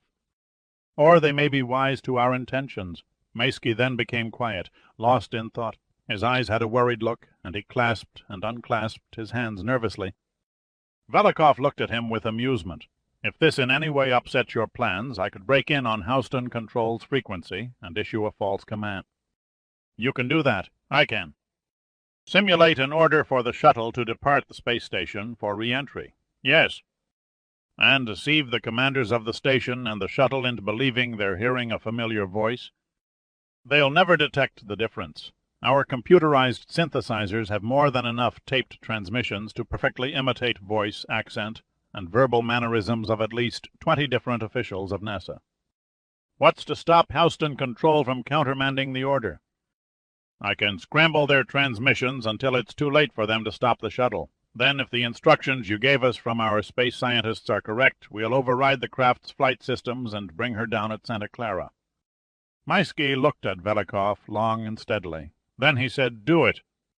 The President was dead asleep when the phone beside his bed softly chimed. He rolled over and read the luminous dial on his wristwatch. 10 minutes after 1 in the morning. Then he answered, "Go ahead. Go ahead." The voice that replied was Dan Fawcett's. "Sorry to wake you, Mr. President, but something has come up that I thought you'd want to know about." "I'm listening. What is it?" "I've just received a call from Irwin Mitchell at NASA. He said the Gettysburg has cast off from Columbus and is orbiting in preparation for re-entry." The President sat bolt upright, waking his wife beside him. "Who gave the order?" he demanded. "Mitchell can't say. All communication between Houston and the space station is down because of some strange interference." "Then how has he confirmed the shuttle's departure?" "General Fisher has been tracking and monitoring Columbus at the Space Operations Center in Colorado Springs since Steinmetz left Jersey Colony. The sensitive cameras at the center caught the movement when Gettysburg left the station's dock. He called me as soon as he was informed." The President pounded the mattress in dismay. "Damn!" "I took the liberty of alerting Jess Simmons. He's already scrambled 2 Air Force tactical squadrons into the air to fly escort and protect the shuttle as soon as she drops through the atmosphere." "How much time do we have before Gettysburg lands?" "From initial descent, preparation to touchdown, about 2 hours. The Russians are behind this." "The general consensus," acknowledged Fawcett. "We can't be sure yet, but all indications point to Cuba as the source of Houston's radio interference problem." "When does Brogan's special team hit Cayo Santa Maria?" 200 hours. "Who's leading them in?" "One moment while I look up the name in yesterday's CA report." Fawcett left the line for no more than 30 seconds before he returned. "The mission is being directed by Marine Colonel Raman Kleist." "I know the name. Kleist was a Congressional Medal of Honor winner. Here's something else." "What? What?" "Kleist's men are being guided by Dirk Pitt." The President sighed almost sadly. He's already given too much. Is his presence absolutely required? "It was Pitt or nobody," said Fawcett. "Can they destroy the jamming center in time? In all honesty, I'd have to say it's a toss-up." "Tell Jess Simmons to stand by in the war room," said the President solemnly. "If anything goes wrong, I fear the only alternative left for us to keep the Gettysburg and her valuable cargo out of Soviet hands is to shoot her down. Do you read me, Dan?" Yes, sir, Fawcett said, his face suddenly white. I'll give him your message. All stop, ordered Kleist. He rechecked the readings on the Navstar satellite instrument and tapped a pair of dividers on a flattened chart. We're 7 miles due east of Cayo Santa Maria. This is close as we dare move the Sput. Major Quintana, wearing mottled gray and black battle dress, stared at the yellow mark on the chart. Should take us about 40 minutes to swing around to the south and land from the Cuban side. The wind is calm and the sea is only running at 2 feet. Another blessing is no moon. It's pitch black topside. Good as well as bad news, said Quintana heavily. Makes us tough to spot, but we won't be able to see any wandering guards either. Our main problem, as I see it, is not having an exact fix on the compound. We could land miles from it. Kleist turned and stared at a tall, commanding figure leaning against a bulkhead. He was dressed in the same night battle fatigues as Quintana. The piercing green eyes met Kleist's stare. You still can't pinpoint the location? Pitt straightened, smiled his congenial, indifferent smile, and said simply, no. You're not very encouraging, Quintana said nastily. Maybe, but at least I'm honest. Kleist spoke with forbearance. We regret, Mr. Pitt, that visual conditions were not ideal during your escape, but we'd be grateful if you were a bit more specific. Pitt's smile faded. Look, I landed in the middle of a hurricane and left in the middle of the night. Both events took place on the opposite side of the island from where we're supposed to land. I didn't measure distances, nor did I sprinkle breadcrumbs along my trail. The land was flat, no hills or streams for landmarks, just palm trees, brush, and sand. The antenna was a half-mile west of the village. The compound a good mile beyond. Once we strike the road, the compound will be to the left. That's the best I can offer. Quintana gave a resigned nod. Under the circumstances, we can't ask for more than that. A crewman dressed sloppily in cutaway jeans and T-shirt stepped through the hatchway into the control room. He silently handed a decoded communication to Kleist and left. Better not be a last-minute cancellation, Pitt said sharply. Far from it, Kleist muttered. More like a new twist. He studied the message a second time, a frown crossing his normally impassive face. He handed it to Quintana, who stared at the wording and then tightened his lips in annoyance before passing the paper to Pitt. It read, Space Shuttle Gettysburg has departed station and orbiting in preparation for re-entry, all contact lost. Your target's electronics have penetrated guidance computers and taken command. Expect course deviation to set craft down in Cuba at 340. Speed critical. Dire crisis if compound not destroyed in time. Lock. Nice of them to warn us at the last minute, said Pitt grimly. 340 is less than 2 hours away. Quintana looked at Kleist severely. Can the Soviets actually do this thing and get away with it? Kleist wasn't listening. His gaze returned to the chart, and he made a little pencil line that marked a course to the southern shore of Cayo Santa Maria. Where approximately do you put the antenna? Pitt took the pencil and made a tiny dot on the sperm-shaped island at the base of the tail. A wild guess at best. All right. We'll equip you with a small waterproof radio sender and receiver. I'll convert the position on the chart and program it into the Navstar computer, then maintain a fix on your signal and guide you in. You won't be the only one who can put a fix on us. A small gamble, but one that will save valuable time. You should be able to blow the antenna and cut off their radio command of the Gettysburg much faster than fighting your way inside the compound and destroying its brain center. Makes sense. Since you agree, said Kleist quietly, I suggest you gentlemen shove off. The special-purpose underwater transporter looked nothing like any submarine Pitt had ever seen. The craft was slightly over 300 feet long and shaped like a chisel turned sideways. The horizontal, wedge-like bow tapered quickly to an almost square hull that ended abruptly at a boxed-off stern. Her upper deck was completely smooth without any projection. No man stood at her helm. She was totally automated with nuclear power that turned twin propellers, or, when required, soundless pumps that took in water from the forward momentum and thrust it silently through vents along the sides. The Sput was specifically designed for the CIA to support covert arms, smuggling, undercover agent infiltration, and hit-and-run raids. She could travel as deep as 800 feet at 50 knots, but also had the capability of running onto a beach, spreading her bows, and disgorging a 200-man landing force with several vehicles. The ship broke the surface, her flat deck only 2 feet above the black water. Quintana's team of Cuban exiles scrambled from the hatches and quickly began lifting the water dashers that were passed up from below. Pitt had ridden a dasher at a resort in Mexico, a water propulsion vehicle. It was manufactured in France for seaside recreation. Called the sports car of the sea, the sleek little machine had the look of 2 torpedoes attached side by side. The operator lay back with each leg stretched out in one of the twin hulls and controlled the movement with an automobile-type steering wheel. Power came from a high-performance battery that could propel the craft by means of water jets over smooth seas at 20 knots for 3 hours before recharging. After Pitt proposed using them to cruise under the Cuban radar network, Kleist hurriedly negotiated a special purchase from the factory and arranged to have them flown by Air Force transport to San Salvador within 15 hours. The early morning air was warm and a light rain squall passed over. As each man slipped into his dasher, he was shoved across the wet deck, over the low freeboard, and into the sea. Shaded blue lights had been mounted in the sterns so each man could follow the one in front. Pitt took a few moments and stared into the darkness toward Cayo Santa Maria, desperately hoping he wasn't too late to save his friends. An early gull wheeled crying over his head, invisible in the murky sky. Quintana gripped him by the arm. "You're next!" He paused and stared through the gloom. "What in hell is that?" Pitt held up a wooden shaft in one hand. "A baseball bat. What do you need that for? You were issued an Ake 74. It's a gift for a friend." Quintana shook his head in bewilderment. "Let's get going. You lead off. I'll bring up the rear and catch stragglers." Pitt nodded and eased into his dasher and adjusted a tiny receiver in one ear. Just before the Sput crew pushed him over the side, Colonel Kleist bent down and shook Pitt's hand. "Get them to the target," he said tensely. Pitt gave him a sober grin. "I aim to."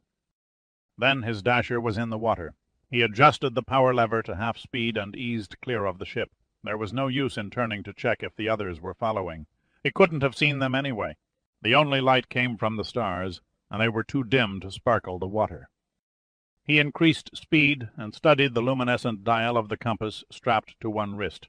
He maintained a heading of due east until Kleist's voice came through his earpiece, bare 270 degrees. Pitt made the correction and kept on the course for 10 miles, keeping a few knots below the dasher's full speed to allow the men behind to close up if they strayed out of line. He was certain the sensitive underwater sensors would pick up the raiding party's approach, but he counted on the Russians to dismiss the readings on their recording instruments as a school of fish. A long way off to the south toward Cuba, a good 4 miles perhaps, a searchlight from a patrol boat blazed on and swept the water like a scythe, cutting the night, searching for intruding vessels. The far-off glow dimly lit them up, but they were too small and low in the water to be seen at that distance. Pitt received a new bearing from Kleist and altered course to the north. The night was as dark as a crypt, and he could only hope the other 30 men were hugging his stern. The dasher's twin bows dipped into a series of rising waves, tossing spray into his face, and he tasted the strong saltiness of the sea. The slight turbulence from the dasher's passage through the water caused flecks of sparkling phosphorus that briefly flashed like an armada of fireflies before dying in his wake. Pitt was finally beginning to relax a bit when Kleist's voice came through his ear again. "I put you about 200 yards from shore." Pitt slowed his little boat and eased ahead cautiously. Then he stopped, drifting with the current. He waited, eyes strained against the dark, tense and listening. 5 minutes went by, and Cayo Santa Maria's outline vaguely loomed ahead, black and ominous. The surf was nearly non-existent on the inside waters of the island, and its soft lapping on the beach was the only sound he could hear. He gently pressed the power pedal and went forward, dead slow, ready to turn hard and speed out to sea if they were detected. Seconds later, the dasher bumped noiselessly into the sand. Immediately, Pitt stepped out and dragged the light craft across the beach and into the underbrush beneath a line of palm trees.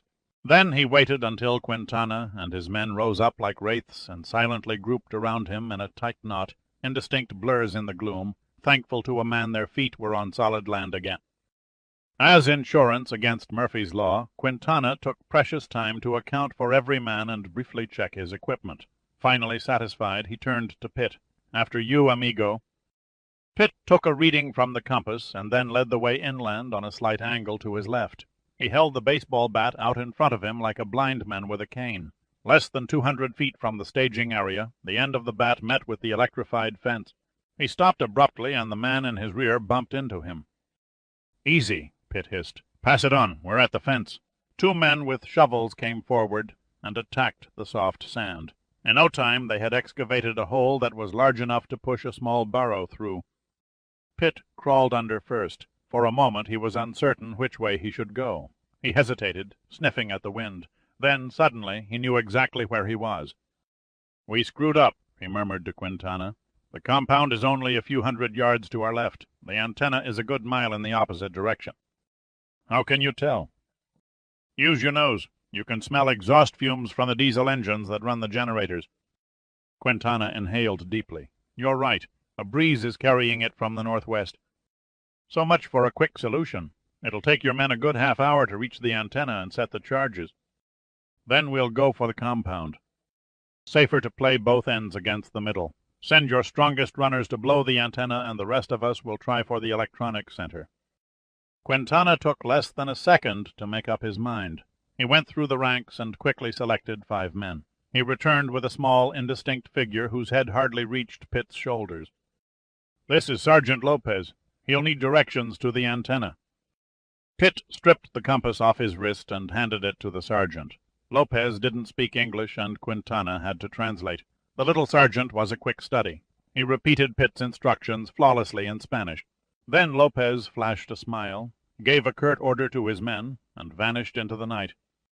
Pitt and the rest of Quintana's force took off at a run. The weather began to deteriorate. Clouds blanketed the stars, and the raindrops that splattered against the palm fronds made a strange drumming sound. They wound through trees gracefully curved from the fury of hurricane winds. Every few yards someone stumbled and fell, but was helped up by others. Soon their breathing came more heavily, and the sweat flowed down their bodies and soaked their battle fatigue. Pitt set a fast pace, driven on by desperate anticipation of finding Jesse, Giordino, and Gunn still alive. His mind remained remote from the discomfort and growing exhaustion by envisioning the agonies Fosgly must have inflicted on them. His ugly thoughts were interrupted when he stepped out of the underbrush onto the road. He turned left toward the compound, making no attempt at stealth or concealment, using the flat surface to make time. The feel of the land felt more familiar to Pitt now. He slowed to a walk and whispered for Quintana. When he felt a hand on one shoulder, he gestured at a dim light barely visible through the trees, the guardhouse at the gate. Quintana slapped Pitt's back in acknowledgment and gave instructions in Spanish to the next man in line, who slipped away toward the light. Pitt didn't have to ask. He knew the security guards manning the gate had only another 2 minutes to live. He skirted the wall and crept into the culvert, vastly relieved to find the bars still bent as he had left them. They scrambled through and wormed their way to the air vent above the compound's motor pool. This was as far as Pitt was supposed to go. Kleist's firm instructions were for him to guide Quintana's force to the air vent and go no further. He was to step out of the way, return alone to the landing beach, and wait for the others to withdraw. Kleist should have guessed that when Pitt offered no argument, the orders were not about to be carried out, but the colonel had too many problems on his mind to become suspicious. And good old Pitt, quite naturally, had been the very model of cooperation when he laid out a diagram of the entry into the compound. Before Quintana could reach out and stop him, Pitt dropped through the vent onto the support girder over the parked vehicles and disappeared like a shadow down the exit shaft to the cells far below. Dave Jurgens, flight commander of the Gettysburg, was mildly disturbed. He shared the elation with everyone in the space station at the unexpected arrival of Steinmetz and his men from the moon, and he found nothing amiss in the sudden orders to carry the colonists to Earth as soon as their scientific cargo could be loaded into the shuttle's payload bay. What disturbed him was the abrupt demand by Houston Control to make a night landing at Cape Canaveral. His request to wait a few hours until the sun rose was met with a cold refusal. He was given no reason why NASA officials had suddenly reversed their strict policy of daylight touchdowns for the first time in nearly 30 years. He looked over at his co-pilot, Carl Burkhardt, a 20-year veteran of the space program. "We won't have much of a view of the Florida swamps on this approach." "You see one alligator. You've seen them all," the laconic Burkhardt replied. "Our passengers all tucked in, like corn in a bin. Computers programmed for re-entry, set and ticking." Jurgens briefly scanned the 3 TV screens in the center of the main panel. One gave the status on all the mechanical systems, while the other two gave data on trajectory and guidance control. He and Burkhardt began to run through the deorbit and entry procedure checklists. "Ready when you are, Houston." "Okay, Don," replied ground control. "You are go for deorbit, Byrne. Out of sight, out of mind," said Jorgens. "Is that it?" "We don't read. Come again." "When I left Earth, my name was Dave. Sorry about that, Dave." "Who's on the line?" asked Jorgens, his curiosity aroused. "Merv Foley. You don't recognize my resonant vowel sounds?" "After all our scintillating conversations, you've forgotten my name. For shame." "A slip of the tongue," said the familiar voice of Foley. "Shall we cut the small talk and get back to procedures?" "Whatever you say, Houston." Jorgens briefly pressed his intercom switch. "Ready to head home, Mr. Steinmetz?" "We're all looking forward to the trip," Steinmetz answered. In the Spartan living quarters below the flight deck and cockpit, the shuttle specialists and Jersey colonists were packed together in every foot of available space. Behind them, the 60-foot-long payload bay was loaded two-thirds full with data records, geological specimens, cases containing the results of more than 1,000 medical and chemical experiments. The bonanza accumulated by the colonists that would take scientists 2 decades to fully analyze. The bay also carried the body of Dr. Kurt Perry. The Gettysburg was traveling through space backward and upside down at over 15,000 knots per hour. The small reaction, control jets were fired and joggled the craft over from orbit as thrusters pitched it to a nose, high attitude, so the insulated belly could absorb the re-entry friction of the atmosphere. Over Australia, 2 secondary engines burned briefly to slow the shuttle's orbit speed from 25 times the speed of sound. 30 minutes later, they hit the atmosphere shortly before Hawaii. As the atmosphere grew denser, the heat turned the Gettysburg's belly a vivid orange. The thrusters lost their effectiveness, and the elevons and the rudder began to clutch the heavier air. The computers controlled the entire flight. Jorgens and Burkhardt had little to do except monitor the TV data and systems indicators. Suddenly, a warning tone sounded in their headsets, and a master alarm light came on. Jorgens quickly reacted by punching a computer keyboard to call up details of the problem while Burkhardt notified ground control. "Houston, we have a warning light." "We read nothing here, Gettysburg. All systems look great. Something is going on, Houston," persisted Burkhardt. "Can only be computer error." "Negative. All 3 navigation and guidance computers agree." "I have it," said Jorgens. "We're showing a course error." The cool voice at the Johnson Space Center returned. "Disregard, Dave." "You're right on the beam. Do you copy?" "I copy, Foley, but bear with me while I go to the backup computer, if it will make you happy. But all systems are go." Jorgens quickly punched a request for navigation data from the backup computer. Less than 30 seconds later, he hailed Houston. "Merv, something's fishy. Even the backup shows us coming down 400 miles south and 50 east of Canaveral." "Trust me, Dave," Foley said in a bored tone. "All tracking stations show you on course." Jorgens looked out his side window and saw only blackness below. He switched off his radio and turned to Burkhardt. "I don't give a damn what Houston says. We're off our approach course. There's nothing but water under us when we should be seeing lights over the Baja, California peninsula." "Beats me," said Burkhardt, shifting restlessly in his seat. "What's the plan?" "We'll stand by to take over manual control. If I didn't know better, I'd swear Houston was setting us down in Cuba." "She's coming in like a kite on a string," said Maisky, his expression wolfish. Velikov nodded. 3 more minutes and the Gettysburg will be past the point of no return." "No return?" Maisky repeated. "To bank and still glide to the runway at the Kennedy Space Center." Maisky rubbed the palms of his hands together in nervous anticipation. An American space shuttle in Soviet hands. This has to be the intelligence coup of the century. Washington will scream like a village of raped virgins demanding we return it. They'll get their billion-dollar super machine back, but not before our space engineers have explored and photographed every square inch of her. And then there's the wealth of information from their moon colonists, Velikov reminded him. "An incredible feat, General. The Order of Lenin will be in this for you." "We're not out of the woods yet, Comrade Maisky. We cannot predict the President's reaction." Maisky shrugged. "His hands are tied if we offer to negotiate. Our only problem, as I see it, is the Cubans." "Not to worry. Colonel General Kolchak has placed a screen of 1,500 Soviet troops around the runway at Santa Clara, and since our advisers are in command of Cuba's aircraft defenses, the shuttle has a clear path to land. Then she's as good as in our hands." Velikov nodded. "I think you can safely say that." The President sat in a bathrobe behind his desk in the Oval Office, chin lowered, elbows on the arms of his chair. His face was tired and drawn. He looked up abruptly and said, "Is it certain Houston can't make contact with the Gettysburg?" Martin Brogan nodded. "That's the word from Irwin Mitchell at NASA. Their signals are being drowned out by outside interference." "Is Jess Simmons standing by at the Pentagon?" "We have him on a direct line," answered Dan Fawcett. The President hesitated, and when he spoke it was in a whisper. "Then you'd better tell him to order the pilots in those fighters to stand by." Fawcett nodded gravely and picked up the phone. "Any word from your people, Martin?" "The latest is they've landed on the beach," Brogan said helplessly. "Beyond that, nothing." The President felt weighted with despair.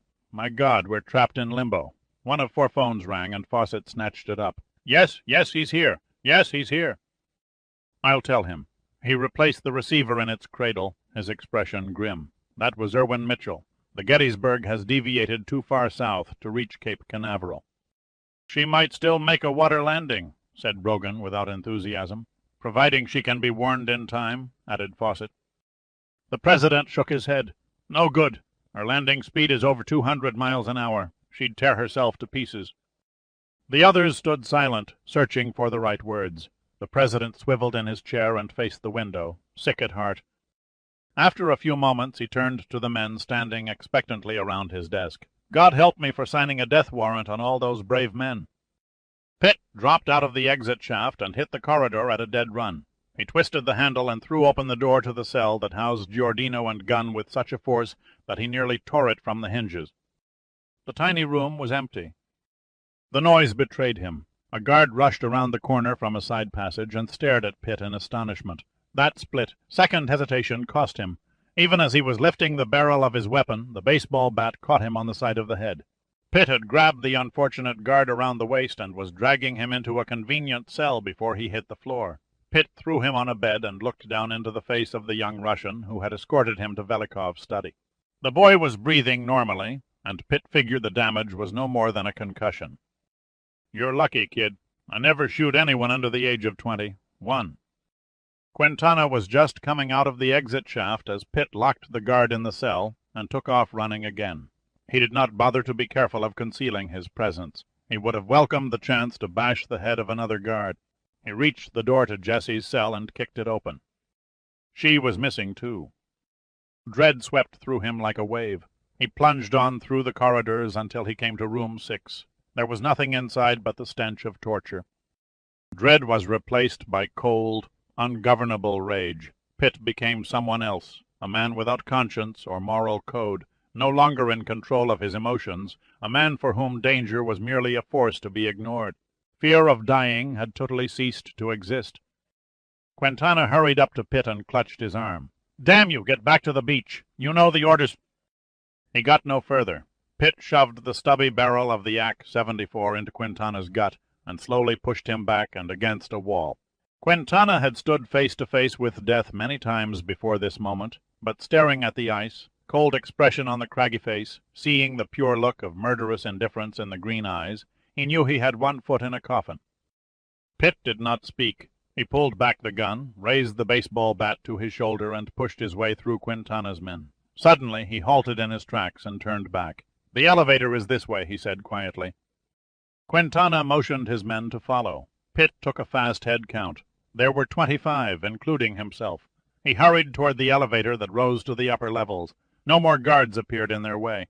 The passages were deserted, with the prisoners dead, Pitt reasoned. Velikov probably saw no purpose in stationing more than one guard in the lower storage area. They reached the elevator, and he was about to push the up button when the motors began to hum.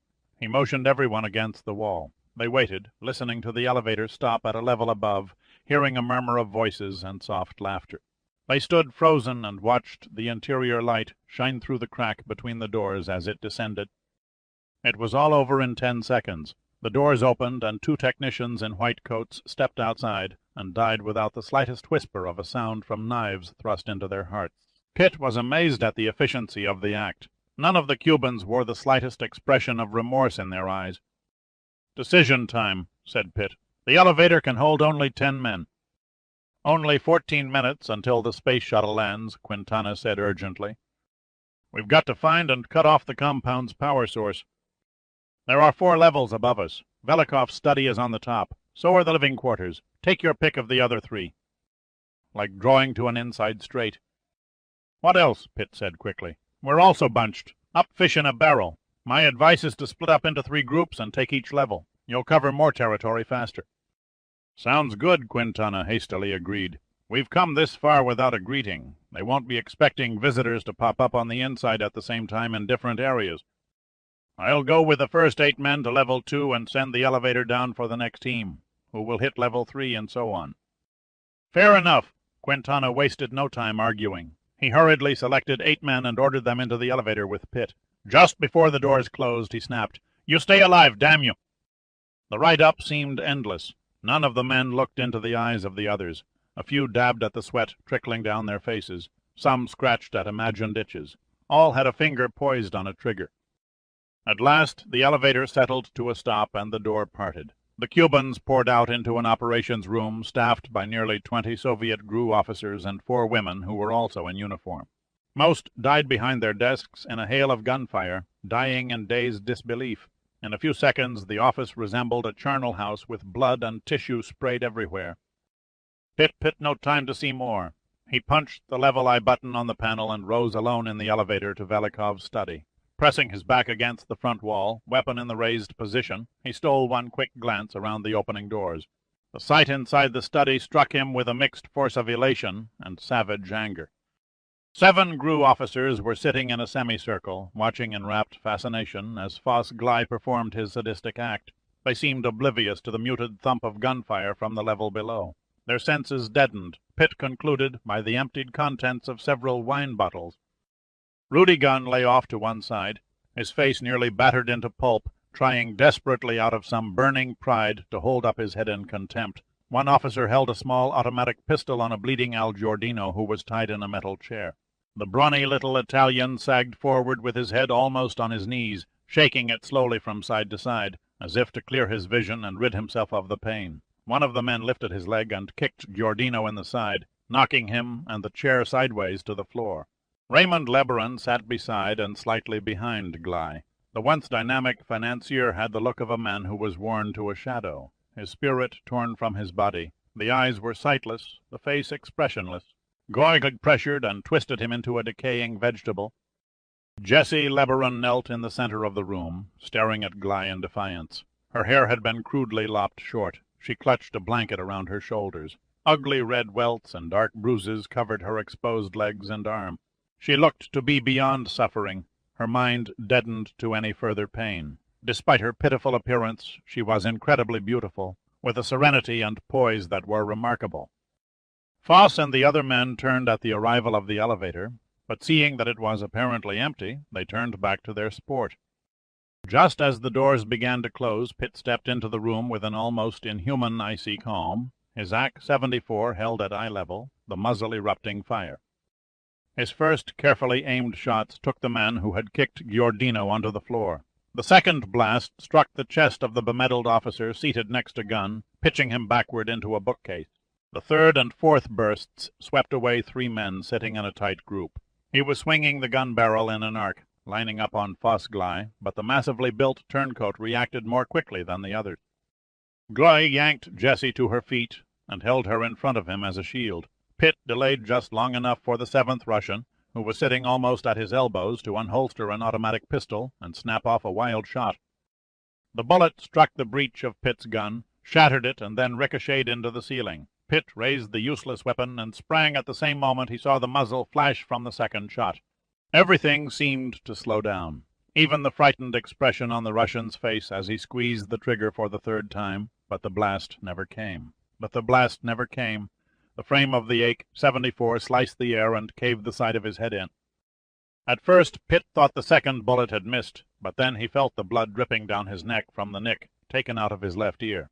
He stood there rooted, his fury still burning as Gly rudely shoved Jessie sprawling on the carpet. A satanic grin spread across Glay's evil face, along with an expression of unholy expectation. "You came back." "Very perceptive. For a cretin, that is." "I promised you would die slowly when we met again," said Glay menacingly. "Have you forgotten?" "No, I didn't forget," said Pitt. "I even remembered to bring a big club." Pitt had no doubts that Gly meant to crush the life out of him with his massive hands, and he knew that his only real advantage, besides the bat, was a total lack of fear. Gly was used to seeing his victims helpless and naked, intimidated by his brute strength. Pitt's lips matched the satanic grin, and he began to stalk Gly, observing with cold satisfaction the look of confusion in his opponent's eyes. Pitt went into a baseball crouch and swung the bat, aiming for a low pitch, and struck Gly in the knee. The blow smashed Gly's kneecap, and he grunted in pain but didn't go down. He recovered in the blink of an eye and lurched at Pitt, receiving a blow in the ribs that knocked the breath from his body with an agonized gasp. For a moment he stood still warily, watching Pitt, feeling the broken ribs, sucking painful intakes of air. Pitt stepped back and lowered the bat. "Does the name Ryan Shaw do anything for you?" he asked calmly. The twisted look of hate slowly changed to puzzlement. "The British agent? You knew him?" "6 months ago I saved his life on a tugboat in the St. Lawrence River. Remember? You were crushing him to death when I came up from behind and brained you with a wrench." Pitt relished the savage glare in Gly's eyes. "That was you?" "A final thought to take with you," Pitt said, smiling fiendishly. The confession of a dead man. There was no contempt, no insolence in Gly's voice, just simple belief. Without another word, the two men began circling each other like a pair of wolves. Pitt with the bat raised, Gly dragging his injured leg. An eerie quiet settled over the room. Gunn struggled through a sea of pain to reach the fallen automatic pistol, but Gly caught the movement out of the corner of one eye and kicked the gun aside. Still tied to the chair, Giordino struggled weakly against his bonds in helpless frustration, while Jessie lay rigid, staring in morbid fascination. Pitt took a step forward and was in the act of swinging when one foot slipped in the blood of a slain Russian. The bat should have caught Gly on the side of his head, but the arc was thrown off by 6 inches. On reflex, Gly threw up his arm and absorbed the impact with king-size biceps. The wooden shaft quivered in Pitt's hands as if he had struck it against a car bumper. Gly lashed out with his free hand, grabbed the end of the bat, and heaved like a weightlifter. Pitt gripped the handle for dear life as he was lifted into the air like a small child and slung halfway across the room against a wall of bookshelves, where he crashed to the floor amid an avalanche of leather-bound volumes. Sadly, despairingly, Jessie and the others knew Pitt could never shake off the jarring collision with the wall. Even Gly relaxed and took his time about approaching the body on the floor, triumph fairly glowing on his gargoyle face, lips spread in sharkish anticipation of the extermination to come. Then Gly stopped and stared incredulous as Pitt rose up from under a mountain of books like a quarterback who had been sacked, dazed and slightly disoriented, but ready for the next play.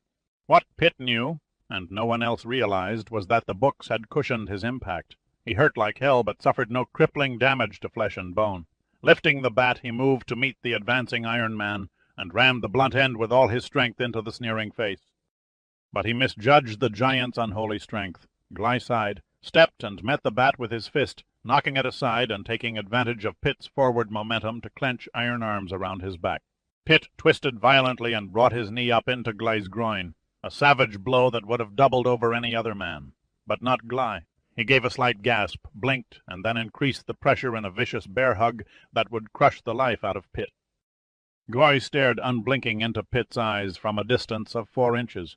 There wasn't the slightest display of physical exertion on his face. The only expression was the sneer that was locked in place. He lifted Pitt from his feet and kept squeezing, anticipating the contorted terror that would spread across his victim's face just before the end. The air was choked off from Pitt's lungs, and he gasped for breath. The room began to blur as the pain inside his chest ruptured into flaming agony. He could hear Jessie screaming, Giordino shouting something, but he couldn't distinguish the words. Through the pain, his mind remained curiously sharp and clear. He refused to accept death and coldly devised a simple way to cheat it. One arm was free, while the other, the one still clutching the baseball bat, was caught in Gly's relentless grip. The black curtain was beginning to drop over his eyes for the last time, and he realized death was only seconds away when he performed his last desperate act. He brought up his hand until it was even with Gly's face and thrust the full length of the thumb into one eye, driving inward through the skull and twisting deeply into the brain. Shock wiped the sneer off Gly's face, the shock of atrocious pain and unbelief. The dark features contorted in an anguished mask, and he instinctively released his arms from around Pitt and threw his hands up to his eye, filling the air with a horrible scream. In spite of the terrible injury, Gly remained on his feet, thrashing around the room like a crazed animal. Pitt could not believe the monster was still alive. He almost believed Gly was indestructible until a deafening roar drowned the agonized cries. Once, twice, 3 times, calmly and quite coldly, Jesse pulled the trigger on the fallen automatic pistol and shot Foss Gly in the groin. The shells thudded into him, and he staggered backward a few steps, then stood grotesquely for a few moments as if held by puppet strings. Finally he collapsed and crashed to the floor like a falling tree. The one eye was still open, black and as evil in death as it had been in life. Major Gus Holliman was flying scared. A career Air Force pilot with almost 300 hours of flight time, he was suffering acute pangs of doubt, and doubt was one of a pilot's worst enemies. Lack of confidence in himself, his aircraft, or the men on the ground could prove deadly. He couldn't bring himself to believe his mission to shoot down the space shuttle Gettysburg was anything more than a crazy exercise dreamed up by some egghead general with a fetish for far-out war games. A simulation, he told himself, for the 10th time. It had to be a simulation that would terminate at the last minute. Holliman stared up at the stars through the canopy of the F-15 night attack fighter and wondered if he could actually obey an order to destroy the space shuttle and all those on board. His eyes dropped to the instruments that glowed on the panel in front of him. His altitude was just over 50,000 feet. He would have less than 3 minutes to close on the rapidly descending space shuttle and locked descending space shuttle and lock in before firing a radar-guided Modoc missile. He automatically went through the procedure in his mind, hoping it would get no further than a mental event.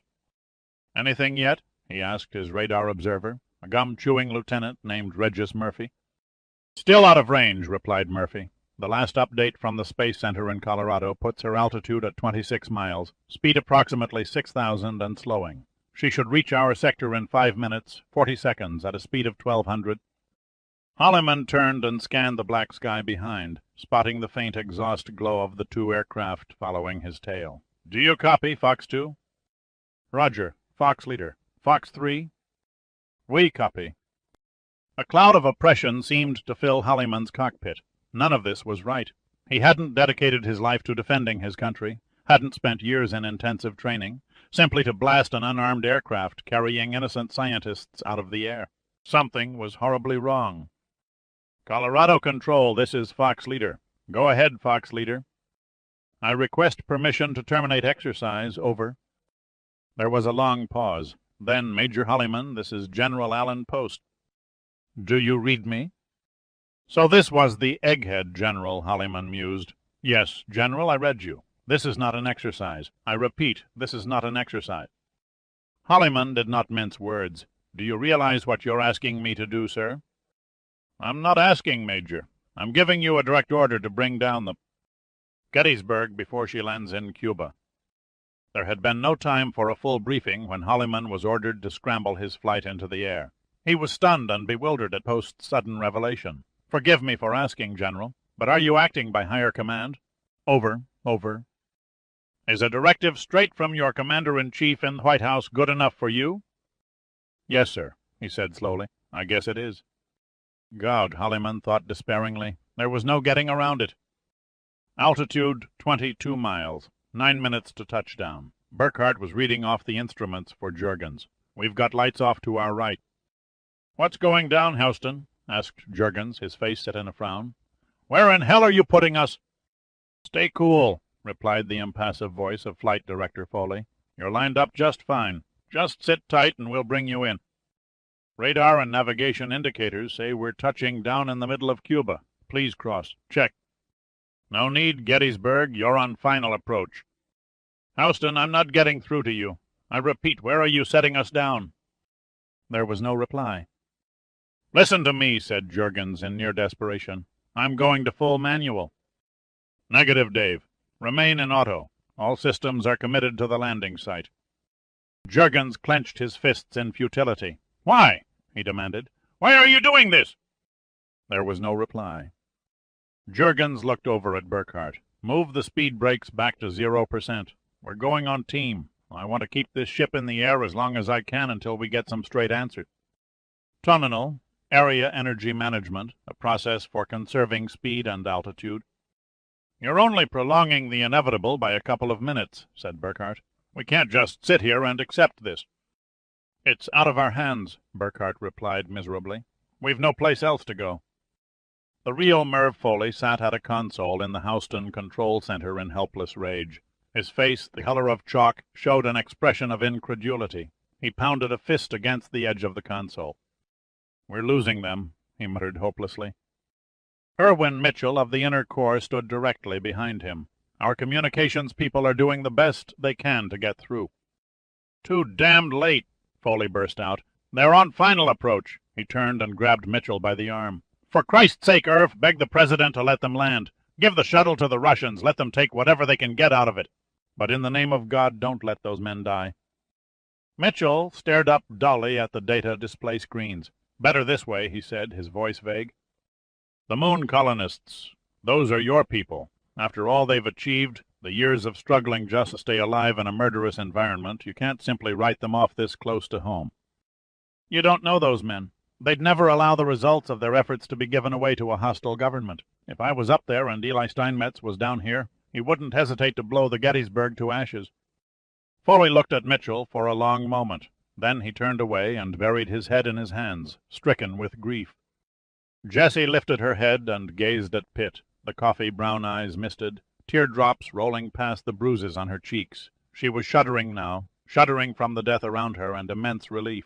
Pitt unashamedly embraced her, saying nothing, and gently removed the gun from her hand. Then he released her, quickly cut Giordino's bonds, gave Gunn a reassuring squeeze on the shoulder, and stepped up to the huge wall map. He rapped his knuckles against it, gauging the thickness. Then he moved back and lashed out with his foot at the center of the Indian Ocean. The hidden panel gave way, swung on its hinges, and smashed against the wall. "I'll be back," he said, and disappeared into a passageway. The interior was well lit and carpeted. He rushed incautiously, the gun held out in front of him. The passage was air-conditioned and cool, but the sweat was flowing through his pores more heavily than ever before. He rubbed a sleeve over his forehead, blocking his view for a brief moment, and almost died. At that exact moment he reached a cross passage, and like a scene from an old Mack Sennett silent movie, he collided with two guards who were walking around the corner. Pitt crashed through them, knocking them to the sides, then whirled and dropped to the floor. The advantage of surprise was on his side. The guards hadn't expected to meet a foe so close to General Velikov's study. Pitt did. The automatic in his hand spat 4 times before the startled guards had a chance to trigger their rifles. He leaped to his feet while they were still falling. For 2 seconds, perhaps 3, it seemed an hour, he stared at the inert figures, curiously unaffected by their death, but stunned that it all happened so fast. Mentally and emotionally he was exhausted. Physically he felt reasonably fit. He sucked in deep lungfuls of air until his mind struggled through the haze, and he turned it to figuring which passage ran toward the electronic center of the compound. The side passages had concrete floors, so he stuck with the one with the carpet and forged ahead. He had run only 50 feet when his brain cells finally came back online, and he cursed his sluggishness for not thinking to snatch one of the guards' rifles. He pulled out the clip of the automatic. It was empty. Only 1 shell remained in the chamber. He wrote off the mistake and kept going. It was then he saw a backwash of light ahead and heard voices. He slowed and ghosted up to a portal and peered out with the wariness of a mouse peeking from a knothole for a cat. 6 feet away was a railing on a balcony overlooking a vast room crammed with banks of computers and consoles stretched in neat rows beneath 2 large data display screens. At least 10 technicians and engineers sat and calmly monitored the array of electronics, while another 5 or 6 stood in agitated conversation. The few uniformed guards who were present were crouched at one end of the room, their rifles aimed at a heavy steel door. A barrage of gunfire was coming from the other side, and Pitt knew Quintana and his men were about to break through. Now he was really sorry he hadn't taken the guns from the dead guards. He was about to turn and run back for them when a thunderous roar engulfed the room, followed by a great shower of dust and debris as the shattered door twisted crazily and burst into jagged fragments. Before the cloud settled, the Cubans charged through the opening, guns blazing. The first 3 inside the room went down from the fire of the guards. Then the Russians seemed to melt away before the murderous onslaught. The din inside the concrete-walled room was deafening, but even so, above it all, Pitt could hear the screams of the wounded. Most of the technicians hid under their consoles. Those who resisted were unmercifully shot down. Pitt moved out along the balcony, keeping his back flattened against the wall. He saw 2 men standing about 30 feet away, staring in rapt horror at the carnage below.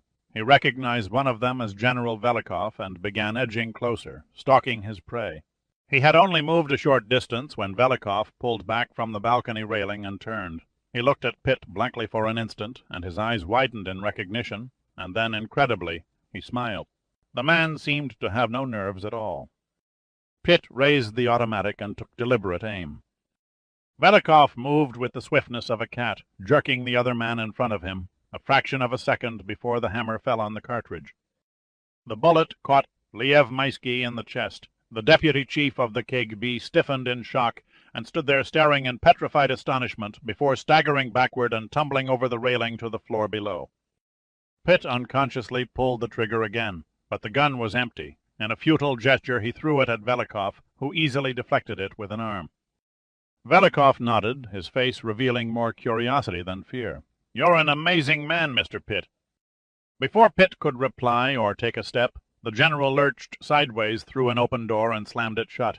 Pitt threw himself against the door, but he was too late. The lock was on the inside, and Velikov had snapped the latch. There would be no kicking this one in. The heavy bolt was firmly embedded in a metal frame. He raised his fist to punch the door, thought better of it, swung around and ran down a stairway to the floor below. He crossed the room through the confusion, stepping over the bodies until he reached Quintana, who was emptying the magazine of his AK-74 into a bank of computers. "Forget that!" Pitt shouted in Quintana's ear. He gestured to the radio console. "If your men haven't destroyed the antenna, let me try to make contact with the shuttle." Quintana lowered his rifle and looked at him. "The controls are in Russian. Can you operate it?" "Never know till I try," said Pitt. He sat at the radio console and quickly studied the confusing sea of lights and switches labeled in the Cyrillic alphabet. Quintana leaned over Pitt's shoulder. "You'll never find the right frequency in time." "You Catholic?" "Yes. Why?" "Then call up the saint who guides lost souls and pray this thing is already set on the shuttle's frequency." Pitt placed the tiny headset over one ear and kept pressing switches until he received a tone. Then he adjusted the microphone and pressed what he guessed and fervently hoped was the transmit switch. "Hello, Gettysburg, do you read me? Over." Then he pushed what he was sure was the receive switch. Nothing. He tried a second and a third. "Gettysburg, do you read? Over." He pushed a fourth switch. "Gettysburg! Gettysburg, please respond," Pitt implored. "Do you read me? Over." Silence, and then "This is Gettysburg. Who the hell are you? Over." The sudden reply, so clear and distinct, surprised Pitt, and he took nearly 3 seconds to answer. "Not that it matters. The name is Dirk Pitt. For the love of God, Gettysburg, sheer off. I repeat, sheer off. You are on a glide path for Cuba." "So what else is new?" said Juergens. "I can only keep this bird in the air a few more minutes and must make a touchdown attempt at the nearest landing strip. We've run out of options." Pitt did not reply immediately. He closed his eyes and tried to think. Suddenly something clicked in his mind. "Gettysburg, can you possibly make Miami? Negative. Over." "Try for the Key West Naval Air Station. It lies at the tip of the Keys." "We copy. Our computers show it 110 miles north and slightly east of us. Very doubtful. Over." "Better to pilot up in the water than hand it to the Russians." "That's easy for you to say. We've got over a dozen people on board. Over." Pitt wrestled with his conscience for a moment, struggling whether or not to play God. Then he said urgently, "Gettysburg, go for it. Go for the Keys." He couldn't have known it, but Juergens was about to make the same decision. Why not? What have we got to lose but $1 billion airplane and our lives? Keep your fingers crossed. "When I go off the air, you should be able to re-establish communications with Houston," said Pitt. "Good luck, Gettysburg. Come home safe. Out." Pitt sat there, drained. There was a strange silence in the devastated room, a silence only intensified by the low moans of the wounded. He looked up at Quintana and smiled thinly. His part in the act was over, he thought vaguely. All that was left was to gather up his friends and return home. But then his mind recalled the La Dorada. The Gettysburg made a fat target as she glided quietly through the night. There was no glow from the exhaust pods of her dead engines, but she was lit from bow to tail by flashing navigation lights. She was only a quarter of a mile ahead and slightly below Holliman's attack fighter. He knew now that nothing could save the shuttle and the men inside. Her fiery end was only seconds away. Holliman went through the mechanical motions of planning his attack. The visual displays on his forward panel and windshield showed the necessary speed and navigation data, along with the status and firing cues of his missile delivery systems. A digital computer automatically tracked the space shuttle, and he had little to do except press a button. "Colorado Control, I am locked on target."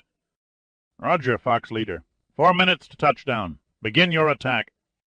Holliman was torn by indecision. He felt such a wave of revulsion that he was temporarily incapable of movement, his mind sick with the realization of the terrible act he was about to commit. He had nurtured a forlorn hope the whole thing was some horrible mistake, and the Gettysburg, like a condemned convict about to be executed in an old movie, would be saved by a last-minute reprieve from the President.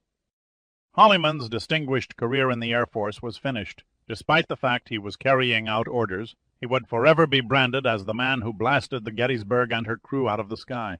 He experienced a fear and an anger he had never known before. He could not accept his lot as hard luck, or that fate chose him to play executioner. He softly cursed the politicians who made the military decisions and who had brought him to this moment. "Repeat, Fox Leader. Your transmission was garbled. Nothing, Control. It was nothing." "What is your delay?" asked General Post. "Begin your attack immediately." Holliman's fingers hovered over the fire button. "God forgive me," he whispered. Suddenly the digits on his tracking display began to change. He studied them briefly, drawn by curiosity. Then he stared at the space shuttle. It appeared to be rolling. "Colorado Control!" he shouted into his microphone. "This is Fox Leader. Gettysburg has broken off her approach heading. Do you copy? Gettysburg is banking left and turning north." "We copy, Fox Leader," replied Post, relief evident in his voice. "We have the course change on our tracking display. Take up position and stay with shuttle. Those guys are going to need all the moral support they can get." "With pleasure," said Holliman gleefully. "With pleasure." A pall of silence hung over the Johnson Space Center control room. Unaware of the near-fatal drama played out by the Air Force, the ground team of 4 controllers and a growing crowd of NASA scientists and administrators hung in a purgatory of gloom. Their tracking network displayed the sudden turn to the north by the shuttle, but it could have merely indicated a roll or an S-turn in preparation for landing. Then, with startling abruptness, Juergen's voice cracked the silence. "Houston, this is Gettysburg. Do you read? Over?" The control room erupted in a pandemonium of cheering and applause. Merv Foley reacted swiftly and replied, "Roger, Gettysburg. Welcome back to the fold." Am I talking to the real Merv Foley? If there are 2 of us, I hope they catch the other guy quick before he signs our names to a lot of checks. "You're Foley, all right." "What is your status, Dave? Over. Are you tracking?" "All systems have been go except communications and guidance control since you departed the space station." "Then you know our altitude is 44,000 feet, speed 1100. We're going to try for a touchdown at Key West Naval Air Station. Over." Foley looked up at Irwin Mitchell, his face strained. Mitchell nodded and lightly tapped Foley's shoulder. "Let's pull out all the stops and bring those guys home." "She's a good 400 miles outside the cross range," said Foley dejectedly. "We've got a 100-ton aircraft with a descent rate of 10,000 feet a minute on a glide slope 7 times steeper than a commercial airliner's. We'll never do it." "Never say never," Mitchell replied. "Now tell them we're getting on it, and try to sound cheerful." Cheerful? Foley took a few seconds to brace himself, and then he pressed the transmit switch. "Okay, Dave, we're going to work on the problem and get you to Key West. Are you on TAM?" "Over." "Affirmative. We're pulling every trick in the book to conserve altitude. Our normal pattern approach will have to be deleted to extend our reach. Over." "Understood. All air and sea rescue units in the area are being alerted. Might not be a bad idea to let the Navy know we're dropping in for breakfast. Will do, Foley said. Stand by. He punched in tracking data on the display screen of his console. The Gettysburg was dropping past 39,500 feet, and she still had 80 miles to go.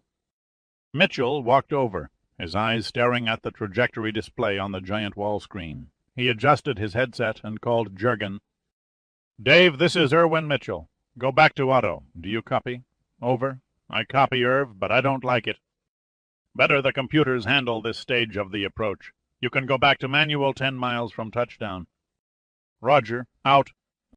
Foley looked up at Mitchell expectantly. How close? Was all he asked. Mitchell took a deep breath. Paper thin. They can do it. If the wind doesn't get temperamental, they stand a hairline chance, but if it veers into a 5-knot crosswind, they buy the farm. There was no fear in the cockpit of the Gettysburg. There was no time for it. Jurgens followed the descent trajectory on the computer display screens very closely. He flexed his fingers like a piano player before a concert, anxiously awaiting the moment he took over manual control for the final landing maneuvers. We've got an escort, said Burkhardt. For the first time, Jurgens turned his eyes from the instruments and gazed out the windows. He could just make out an F-15 fighter flying alongside about 200 yards away. As he watched, the pilot switched on his navigation lights and waggled his wings. 2 other aircraft in formation followed suit. Jurgens reset his radio to a military frequency. Where did you guys come from? Just cruising the neighborhood for girls and spotted your flying machine, answered Holliman. Anything we can do to assist? Over. Got a tow rope. Over. Fresh out. Thanks for hanging around. Out. Jurgens felt a small measure of comfort. If they fell short of Key West and had to ditch, at least the fighters could stand by and guide rescuers to their position. He turned his attention back to the flight indicators and idly wondered why Houston hadn't put him in communication with the Key West Naval Air Station.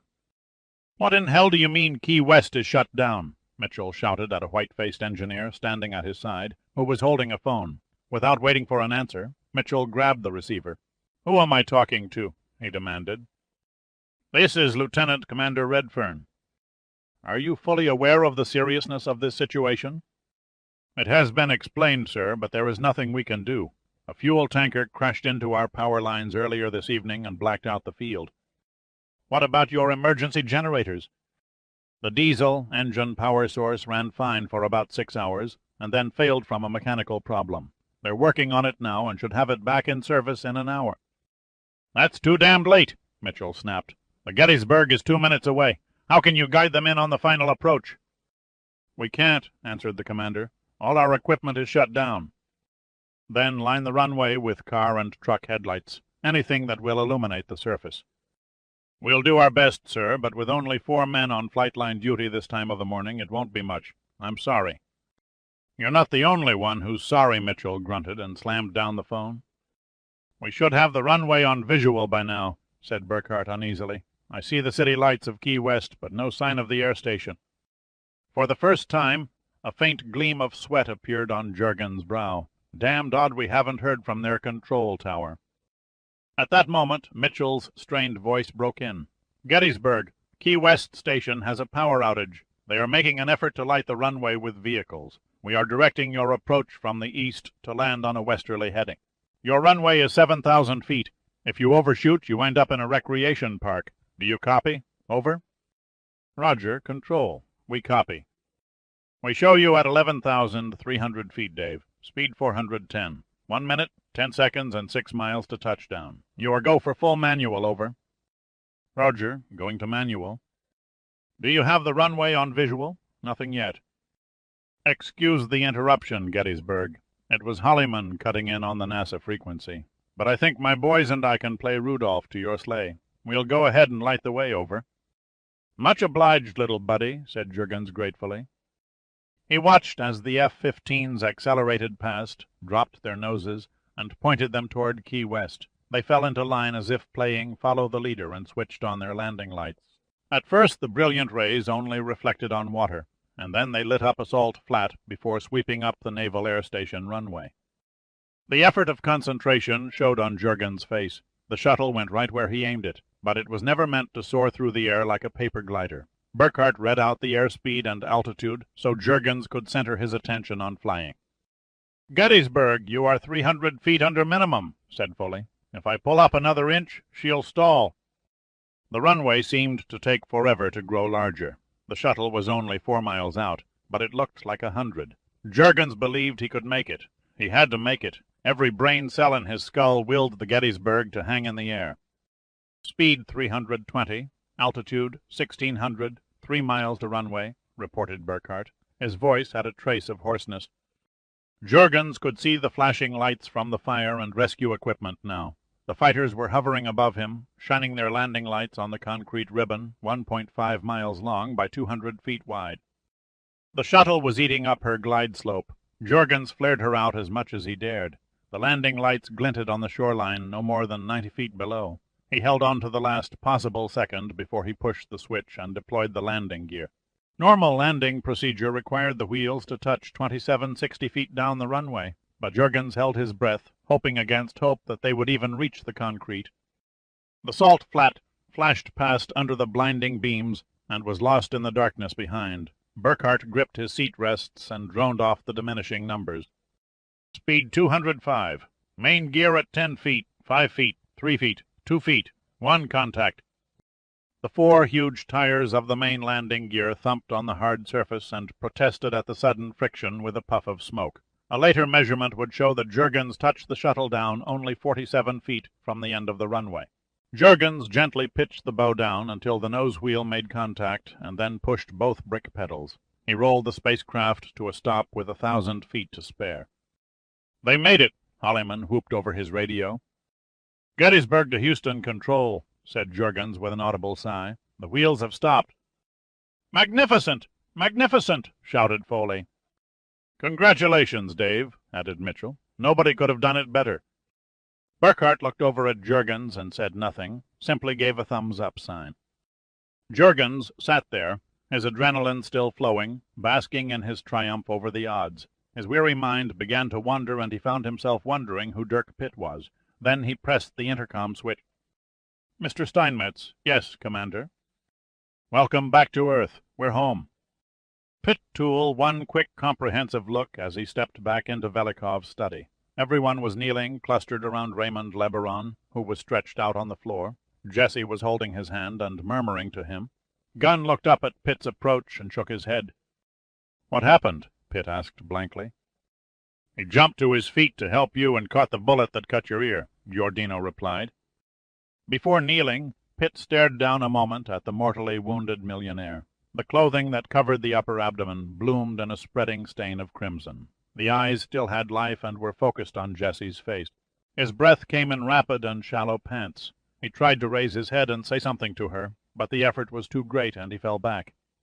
Slowly, Pitt sank on one knee beside Jesse. She turned and looked at him with tears trickling down her discolored cheeks. He stared back at her briefly without speaking. He could think of nothing to say to her. His mind was played out. "Raymond tried to save you," she said huskily. "I knew they could never completely turn him inside out. In the end, he came back." Legoran coughed, a strange, rasping kind of cough. He gazed up at Jesse, his eyes dulled, face white and drained of blood. "Take care of Hilda," he whispered. "I leave everything in your hands." Before he could say more, the room trembled as the rumble of explosives came from deep below. Quintana's team had begun destroying the electronic equipment inside the compound. They would have to leave soon, and there would be no taking Raymond LeBaron with them.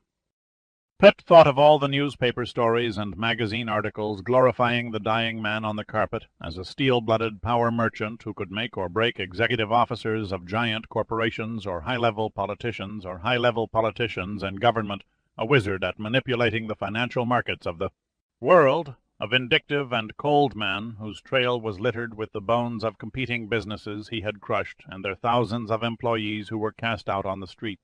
Pitt had read all that, but all he saw was a dying old man, a paradox of human frailty, who had stolen his best friend's wife and then killed him for a fortune in treasure. Pitt could feel no pity for such a man, no flicker of emotion. Now the slender thread holding Lebaron onto life was about to break. He leaned over and placed his lips close to the old power broker's ear. "La Dorada," Pitt whispered. "What did you do with her?"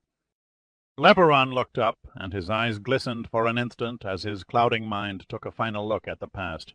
His voice was faint as he summoned up the strength to answer. The words came almost as he died. "What did he say?" asked Giordino. "I'm not sure," replied Pitt, his expression bewildered. "It sounded like 'Work on the main site.'" To the Cubans across the bay on the main island, the detonations sounded like distant thunder, and they paid no attention. No spouting volcano of red and orange lit the horizon. No fiery column of flame reaching hundreds of feet through the black sky attracted their curiosity. The sounds came strangely muffled as the compound was destroyed from within. Even the belated destruction of the great antenna went without notice. Pitt helped Jesse to the staging area on the beach, followed by Giordino and Gunn, who was carried on a stretcher by the Cubans. Quintana joined them and dropped all caution as he shined a pencil-thin flashlight in Pitt's face. "You'd better get a patch on that ear. I'll survive until we reach the spot.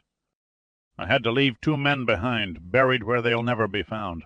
But there are still more going out than came in. Some of you will have to double up on the water dashers. Dirk, you carry Mrs.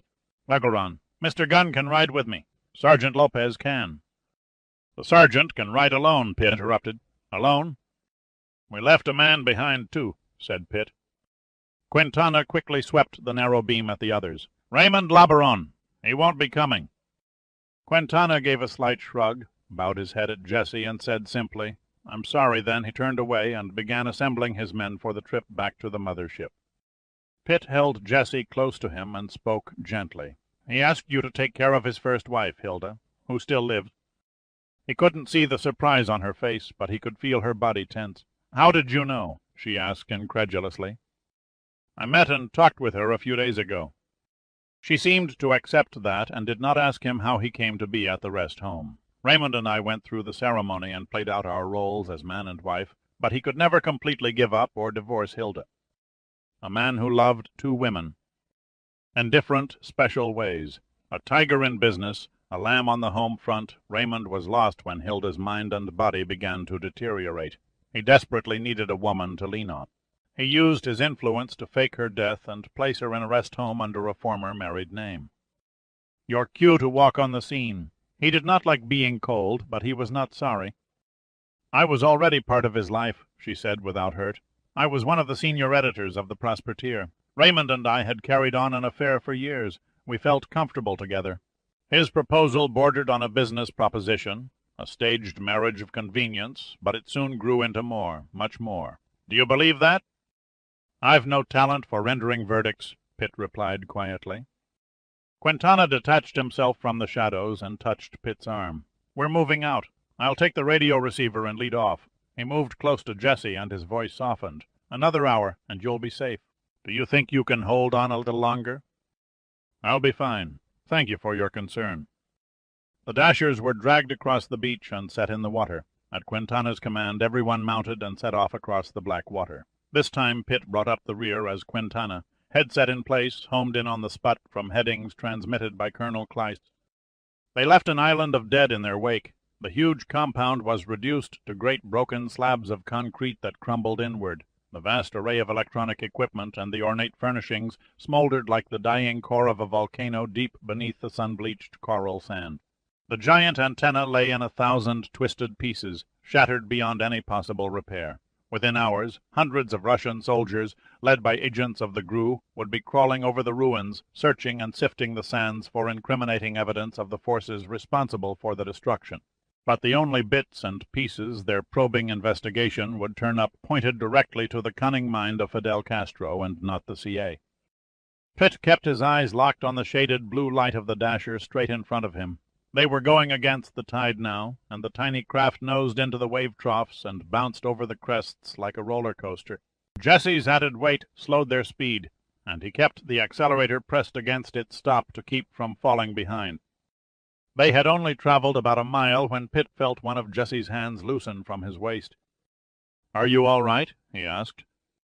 His answer was the feel of a cold gun muzzle against his chest, just beneath the armpit. He dipped his head very slowly and looked down under his arm. There was indeed the black outline of an automatic pistol pressed into his rib cage, a 9mm Makarov, and the hand that held it was rock steady. "If I'm not being too forward," he said in genuine surprise, May I ask what's on your mind?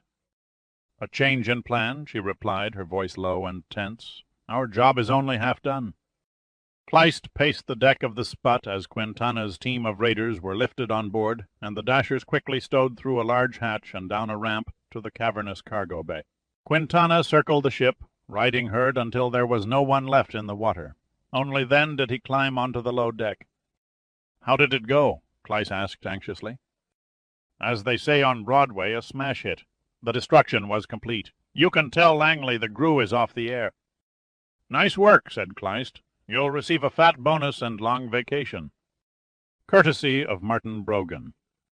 Pitt deserves a major share of the credit. He led us straight into the parlor before the Russians woke up.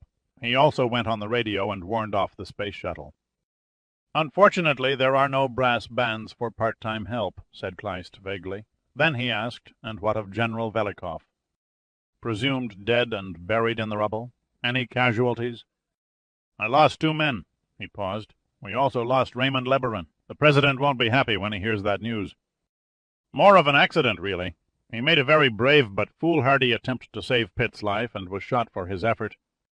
So the old bastard went out a hero. Kleist stepped to the edge of the deck and peered into the darkness. And what of Pitt? A slight wound, nothing serious. And Mrs. Lebaron? A few days' rest and some cosmetics to cover the bruises, and she'll look as good as new. Kleist turned briskly. When did you see them last? When we left the beach. Pitt was carrying her on his dasher. I kept the speed low so they could keep up. Quintana couldn't see it, but Kleist's eyes turned fearful with the sudden realization that something was terribly amiss. Pitt and Mrs. Lebaron have not come on board. They must have, Quintana said uneasily. I'm the last one in. Neither has been accounted for, said Kleist. They're still out there somewhere, and since Pitt didn't carry the radio receiver on the return trip, we can't guide them home. Quintana put a hand to his forehead. My fault. I was responsible.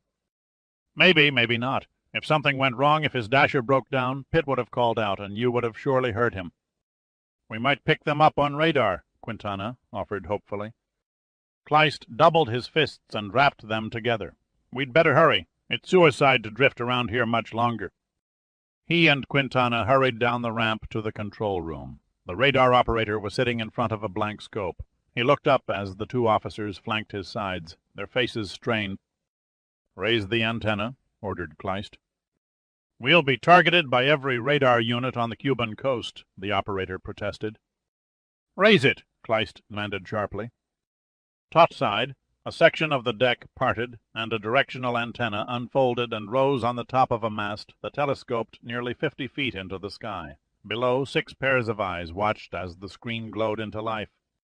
What are we looking for? Asked the operator. 2 of our people are missing, answered Quintana. They're too small to show on the screen.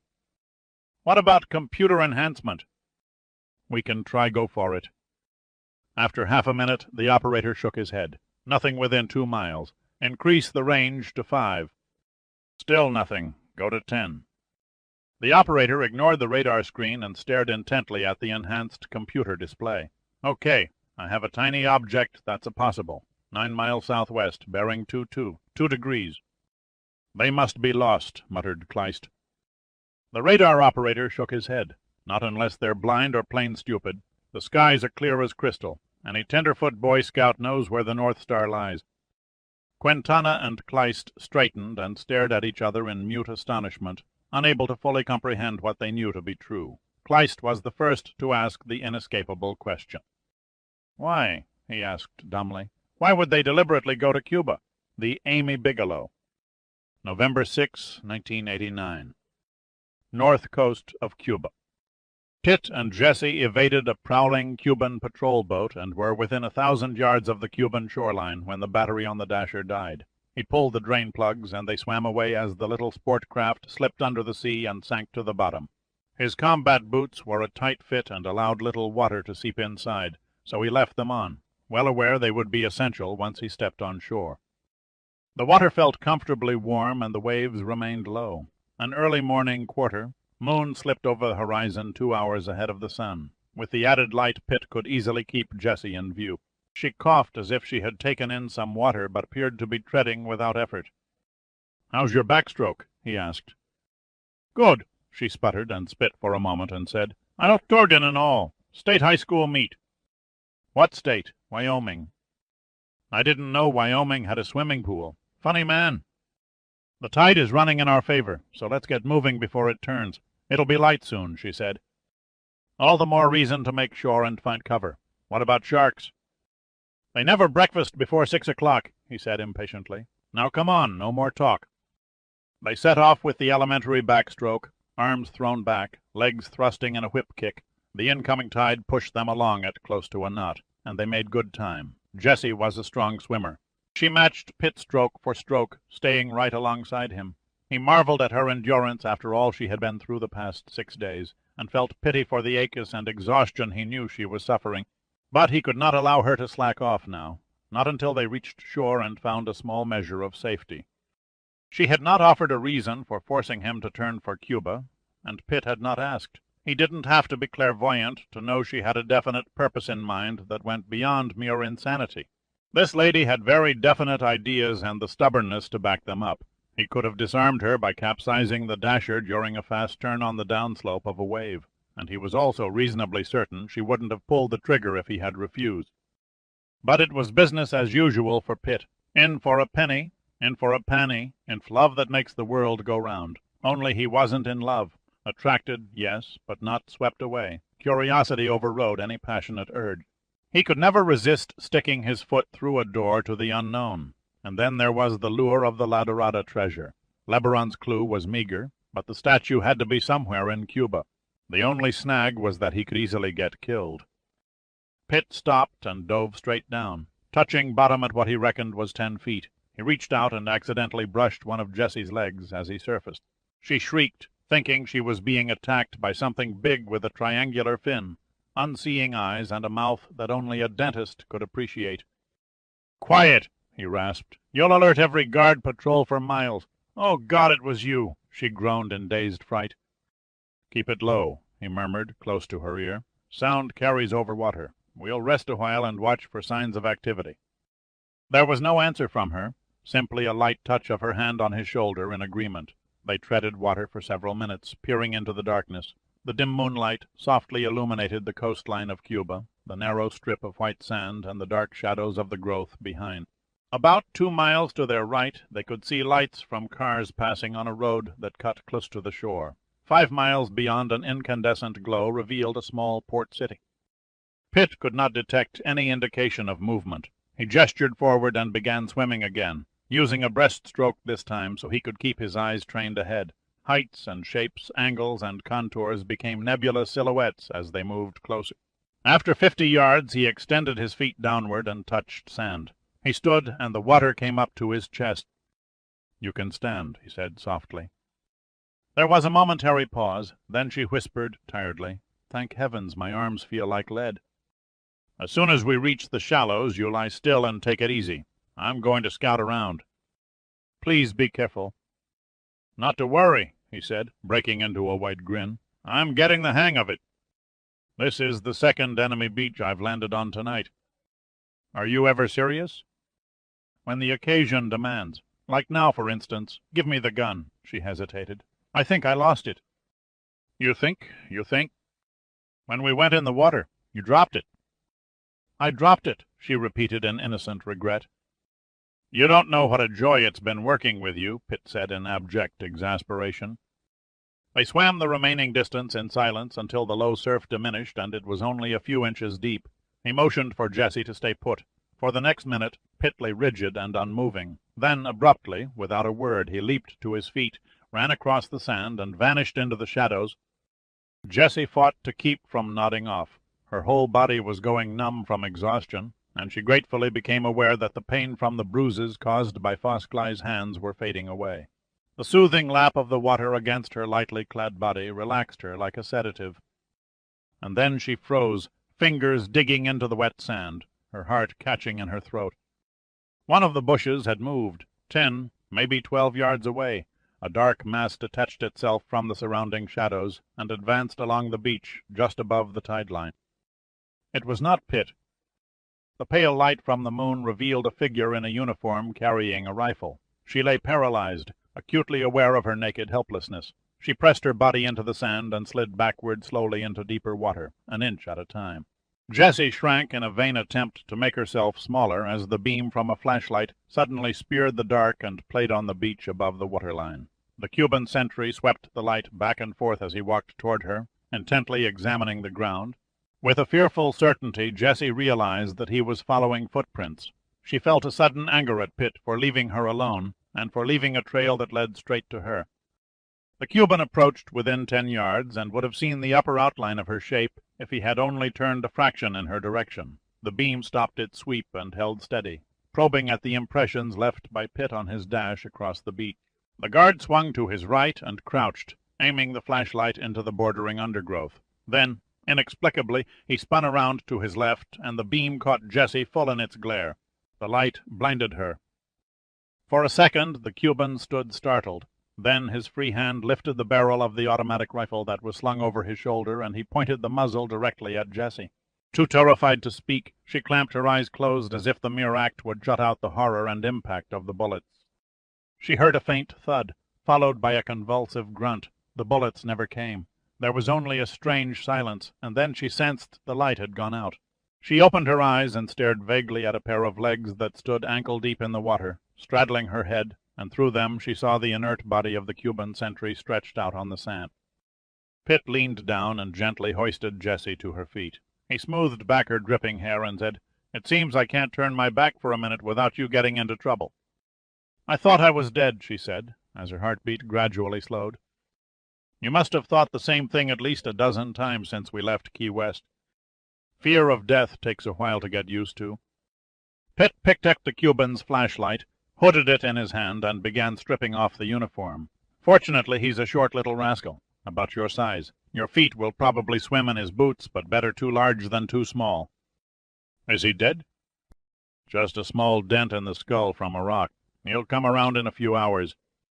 She wrinkled her nose as she caught the thrown fatigue uniform. "I don't think he ever bathed."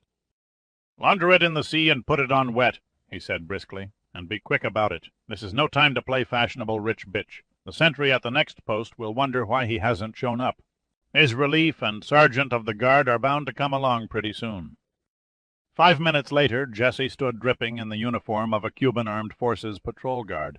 Pitt was right. The boots were 2 sizes too big. She lifted her damp hair and neatly tucked it under the cap.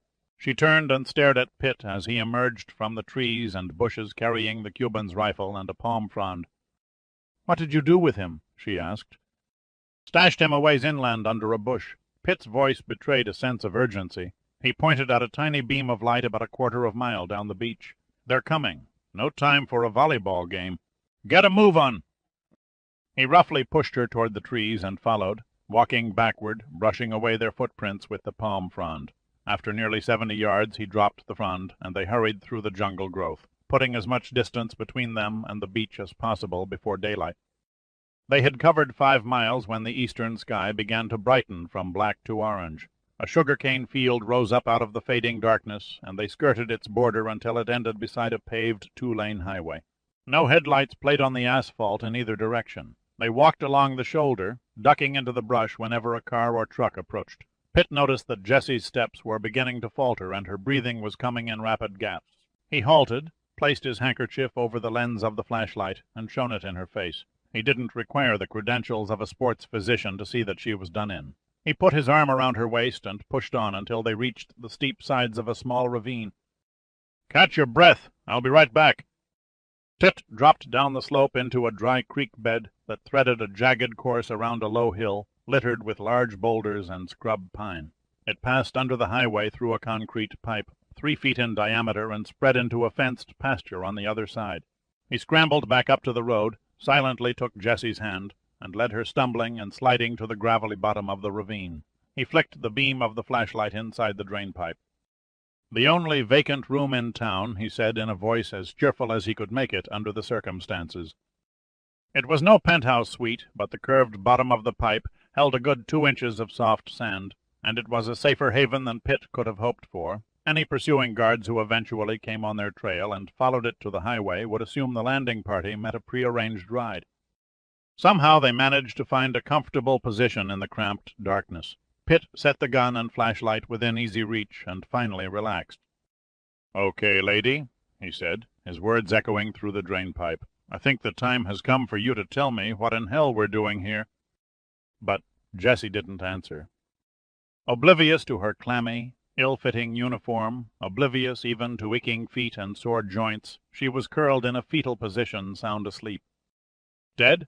All dead?" Kremlin boss Antonov repeated angrily. "The entire facility destroyed and no survivors? None at all?" Polivoy nodded heavily. The captain of the submarine that detected the explosions and the colonel in command of the security forces sent ashore to investigate reported that they found no one alive. "They retrieved the body of my chief deputy, Liev Maisky, but General Velikov has yet to be found." Were secret codes and documents missing?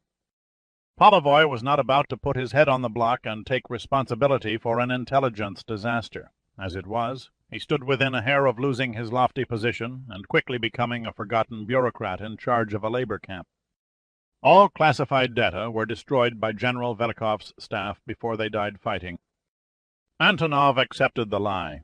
"The CIA," he said, brooding. "They're behind this foul provocation. I don't think we can make the CIA the scapegoat on this one. The preliminary evidence points to a Cuban operation." "Impossible," Antonov snapped. "Our friends in Castro's military would have warned us well in advance of any ambitious plan to attack the island. Besides, a daring and imaginative operation of this magnitude goes far beyond any Latin brain." "Perhaps, but our best intelligence minds do not believe the CIA was remotely aware of our communications center on Cayo Santa Maria. We haven't uncovered the slightest indication of surveillance.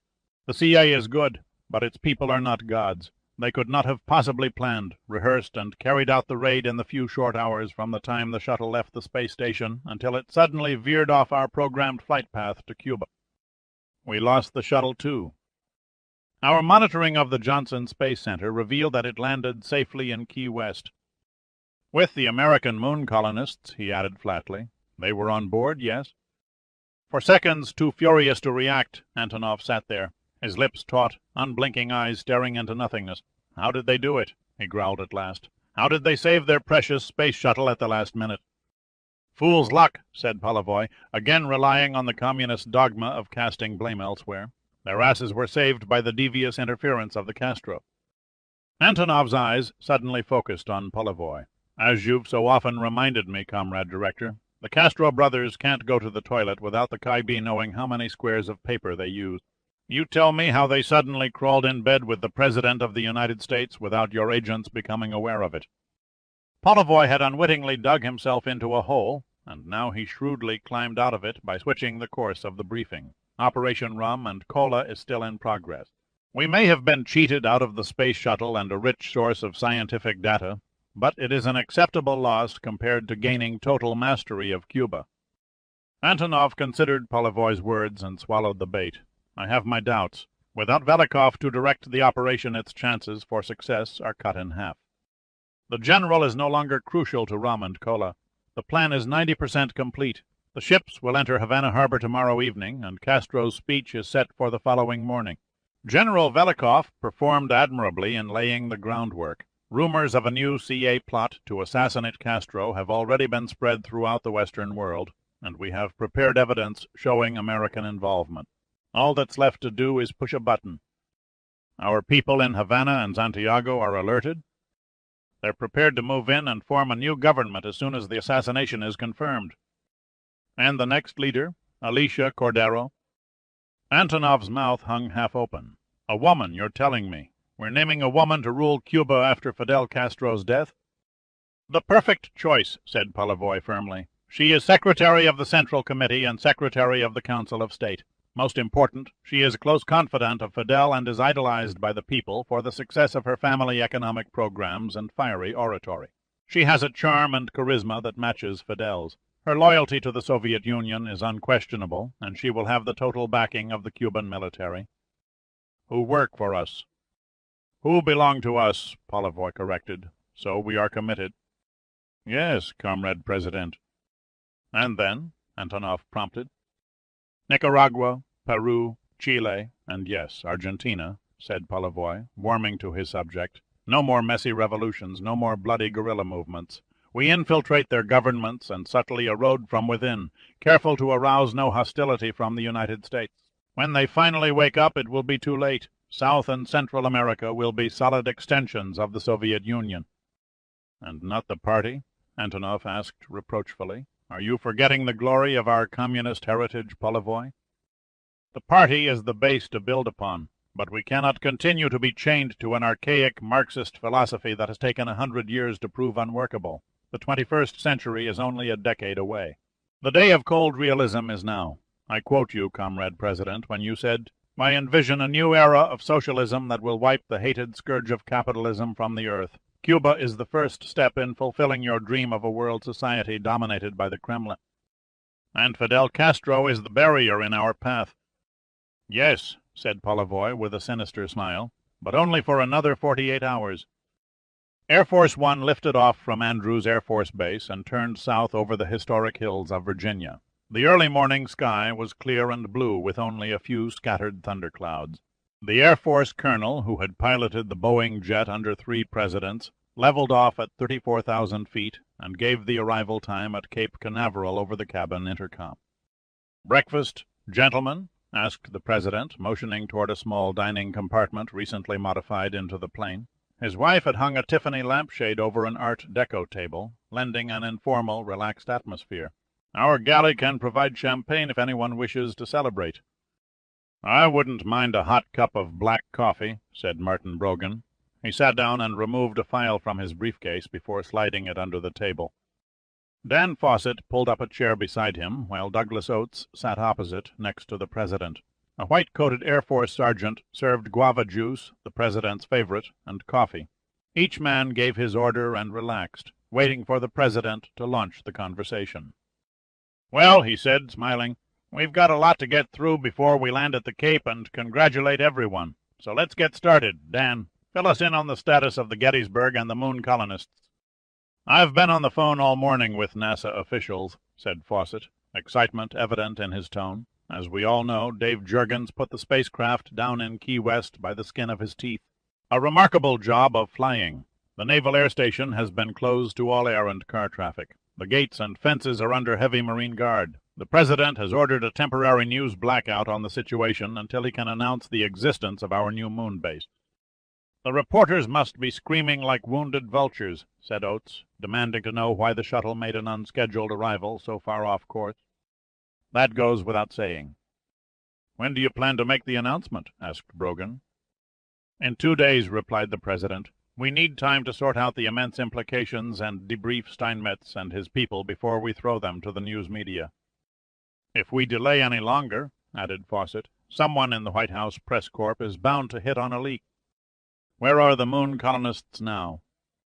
"Undergoing tests at the Kennedy Space Center Medical Facility," answered Fawcett. "They were flown out of Key West along with Juergens' crew shortly after the Gettysburg touched down." Brogan looked at Oates. "Any word from the Kremlin?" "Only silence so far." "Be interesting to see how they react to having their nationals shot down for a change." "Antonov is a wily old bear," said the President. "He'll reject a propaganda blitz accusing us of murdering his cosmonauts in favor of secret talks where he'll demand restitution in the form of shared scientific data." "Will you give it to him?" "The President is morally bound to comply," said Oates. Brogan looked appalled, and so did Fawcett. "This is not a political matter," Brogan said in a low voice. "There is nothing in the book that says we have to throw away secrets vital to our national defense."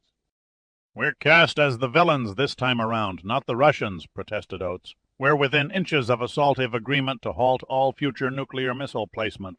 If the President ignored Antonov's claims, the Soviet negotiators would take one of their famous walks only hours before signing the treaty." "You may be right," said Fawcett, "but everyone connected with the Jersey colony didn't struggle for 2 decades just to give it all away to the Kremlin." The President had followed this exchange without interrupting. Now he held up a hand. "Gentlemen, I am not about to sell out the store, but there is an enormous wealth of information we can share with the Russians and the rest of the world in the interests of humanity. Medical findings, geological and astronomical data must be freely passed around. However, you may rest easy. I'm not about to compromise our space and defense programs. That area will remain firmly in our hands. Do I make myself clear?" Silence descended on the dining compartment as the steward delivered 3 steaming plates of eggs, ham, and hot cakes. He refilled the coffee cups. As soon as he returned to the galley, the president sighed deeply and looked at the table in front of Brogan. "You're not eating, Merton." "I usually skip breakfast. Lunch is my big meal." "You don't know what you're missing. These hot cakes are light as a feather. No thanks. I'll just stick with coffee."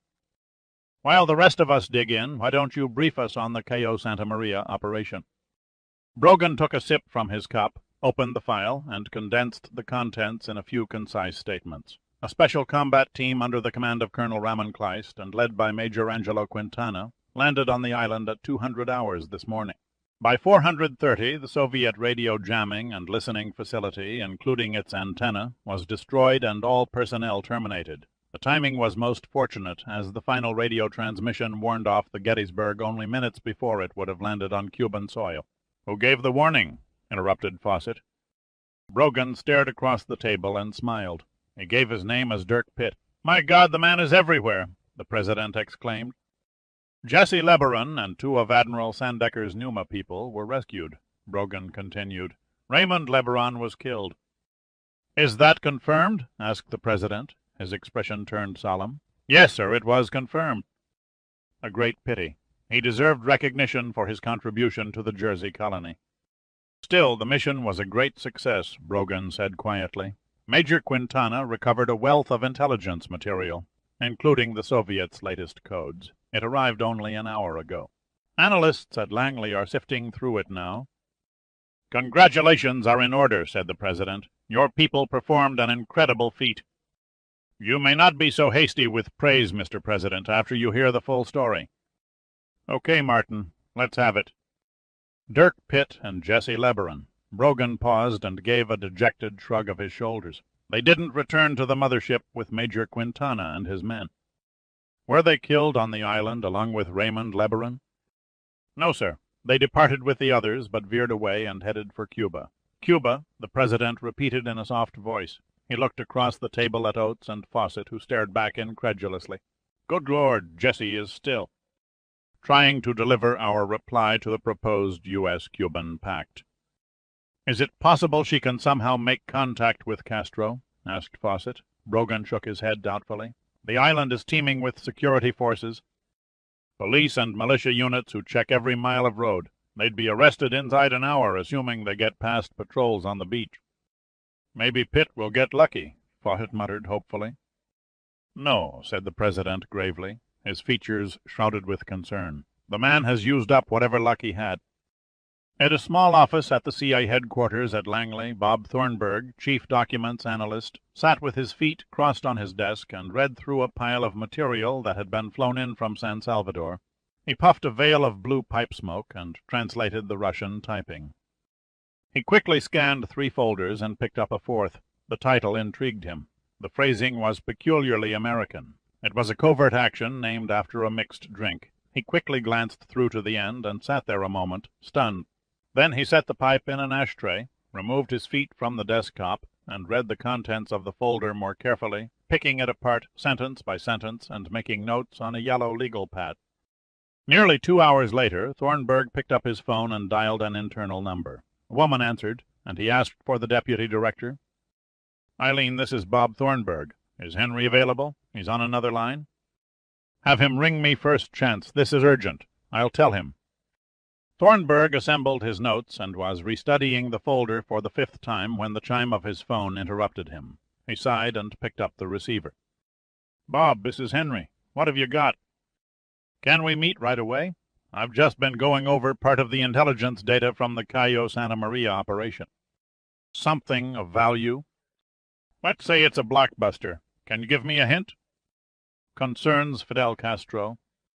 "What no good is he up to now?" "He's going to die the day after tomorrow." As soon as Pitt woke up, he looked at his watch. The time was 12:18. He felt refreshed, in good spirits, even optimistic. When he reflected on it, Pitt found his cheerful outlook grimly amusing. His future was not exactly bright. He had no Cuban currency or identification papers. He was in a communist country without even one friendly contact or an excuse for being there. And he was wearing the wrong uniform. He would be lucky if he made it through the day without getting shot as a spy. He reached over and gently shook Jessie by the shoulder. Then he crawled from the drainage pipe, warily surveyed the area, and began doing stretching exercises to relieve his stiff muscle. Jessie opened her eyes and woke up slowly, languidly from a deep, luxurious sleep, gradually fitting her world into perspective. Uncurling and extending her arms and legs like a cat, she moaned softly at the pain, but was thankful it spurred her mind into motion. She thought of silly things at first, who to invite to her next party, planning a menu with her chef, reminding the gardener to trim the hedges bordering the walks, and then memories of her husband began passing in front of her inner eye. She wondered how a woman could work and live with a man for 20 years, and still not come to grips with his inner moods. Yet she more than anyone saw Raymond Lebaron simply as a human being, no worse or no better than other men, and with a mind that could radiate compassion, pettiness, brilliance, or ruthlessness almost on cue to suit the moment. She closed her eyes tightly to shut out his death. Think of someone or something else, she told herself. Think of how to survive the next few days. Think of Dirk Pitt. Who was he, she wondered? What kind of man? She looked at him through the drain-pipe as he bent and flexed his body, and for the first time since meeting him felt a sexual attraction toward him. It was ridiculous, she reasoned. She was older by at least 15 years, and besides, he had not shown any interest in her as a desirable woman, never once cast a suggestive insinuation or made a flirtatious overture. She decided Pitt was an enigma, the type of man who intrigued women, incited them to wanton behavior, but could never be owned or beguiled by their feminine ploys. Jessie was snapped back to reality as Pitt leaned into the pipe and smiled. "How are you feeling?" She looked away nervously. "Battered, but ready to meet the day. Sorry about not having breakfast ready," he said, his voice hollow through the pipe. "The room service leaves much to be desired hereabouts. I'd sell my soul for a cup of coffee. According to a road sign I spotted a few hundred yards up the road, we're 10 kilometers from the next town." "What time is it?" 20 minutes to 1. "The day is half gone," she said, rolling to her hands and knees and beginning to crawl toward the light. "We have to get moving." "Stay where you are. Why?" He didn't answer, but returned and sat down beside her. He gently took her face in his hands and kissed her mouth. Jessie's eyes widened, and then she returned his kiss hungrily. After a long moment he pulled back. She waited expectantly, but he made no further move, just sat there and stared into her eyes. "I want you," she said. "Yes." "No, no." He drew her to him, pressing against her body, and kissed her again. Then he broke away from her. "First things first." She gave him a hurt, curious look. "Like what things? Like why did you hijack me to Cuba?" "You have a strange sense of timing." "I don't usually conduct foreplay in a drain-pipe either. What do you want to know?" "Everything." "And if I don't tell you?" He laughed. "We shake hands and part company." For a few seconds she lay against the side of the pipe, considering how far she would get without him. Probably no farther than the next town, the first suspicious policeman or security guard. Pitt seemed an incredibly resourceful man. He had proven that several times over. There was no avoiding the hard fact that she needed him more than he needed her. She tried to find the right words to explain, an introduction that made some kind of sense.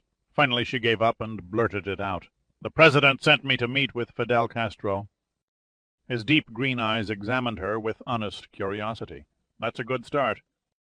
"I'd like to hear the rest." Jessie took a deep breath and continued. She revealed Fidel Castro's genuine offer of a pact and his bizarre manner of sending it past the watchful eyes of Soviet intelligence. She told of her secret meeting with the President after the unexpected return of the Prospecteur, and his request for her to convey his reply by retracing her husband's flight in the blimp, a guise Castro would have recognized.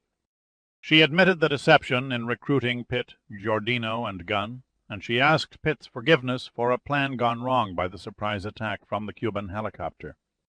And last, she described General Velikov's narrowing suspicion of the true purpose behind the botched attempt to reach Castro and his demand for answers through Fosglei's torture methods.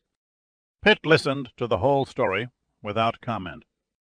His response was the part she dreaded. She feared what he would say or do now that he had discovered how he had been used, lied to and misled, battered bloody, and nearly killed on several occasions for a mission he knew nothing about. She felt he had every right to strangle her. She could think of nothing further to say except, "I'm sorry." Pitt did not strangle her. He held out his hand. She grasped it, and he pulled her toward him. "So you conned me all up and down the line," he said. God, those green eyes, she thought. She wanted to dive into them. I can't blame you for being angry. He embraced her for several moments, silently. "Well?" "Well, what?" "Aren't you going to say something?" she asked, timidly. "Aren't you even mad?" He unbuttoned the shirt of the uniform and lightly touched her breasts. "Lucky for you, I'm not one to harbor a grudge." Then they made love as the traffic rumbled over the highway above. Jessie felt incredibly calm. The warm feeling had stayed with her for the last hour as they walked openly along the road's shoulder. It spread like an anesthetic, deadening her fear and sharpening her confidence. Pitt had accepted her story and agreed to help her reach Castro, and now she walked along beside him as he led her through the back country of Cuba as though he owned it, feeling secure and warm in the afterglow of their intimacy. Pitt scrounged some mangoes, a pineapple, and 2 half-ripened tomatoes. They ate as they walked. Several vehicles, mostly trucks loaded with sugar-cane and citrus fruits, passed them. Once in a while a military transport carrying militia swept by. Jessie would tense and look down at her tightly laced boots nervously while Pitt lifted his rifle in the air and shouted, "Saludos, amigos!" "A good thing they can't hear you clearly," she said. "Why is that?" he asked in mock indignation. "Your Spanish is awful." "It always got me by at the dog races in Tijuana." "It won't do here. You'd better let me do the talking. You think your Spanish is better than mine?" "I can speak it like a native. I can also converse fluently in Russian, French, and German." "I'm continually amazed at your talents," Pitt said sincerely. "Did Velikov know you spoke Russian?" "We'd have all been dead if he had." Pitt started to say something and suddenly gestured ahead. They were rounding a curve, and he pointed at a car parked by the highway. The hood was up, and someone was leaning over the fender, his head and shoulders lost in the engine compartment. Jessie hesitated, but Pitt took her by the hand and tugged her along. "You handle this," he said softly. "Don't be frightened. We're both in military uniform, and mine belongs to an elite assault force." "What should I say?" "Play along. This may be a chance to get a ride." Before she could protest, the driver heard their feet on the gravel and turned at their approach. He was a short man in his 50s with thick black hair and dark skin. He was shirtless and wore only shorts and sandals. Military uniforms were so common in Cuba he scarcely gave them any notice. He flashed a broad smile. "Hola!" "Having motor trouble?" Jessie asked in Spanish.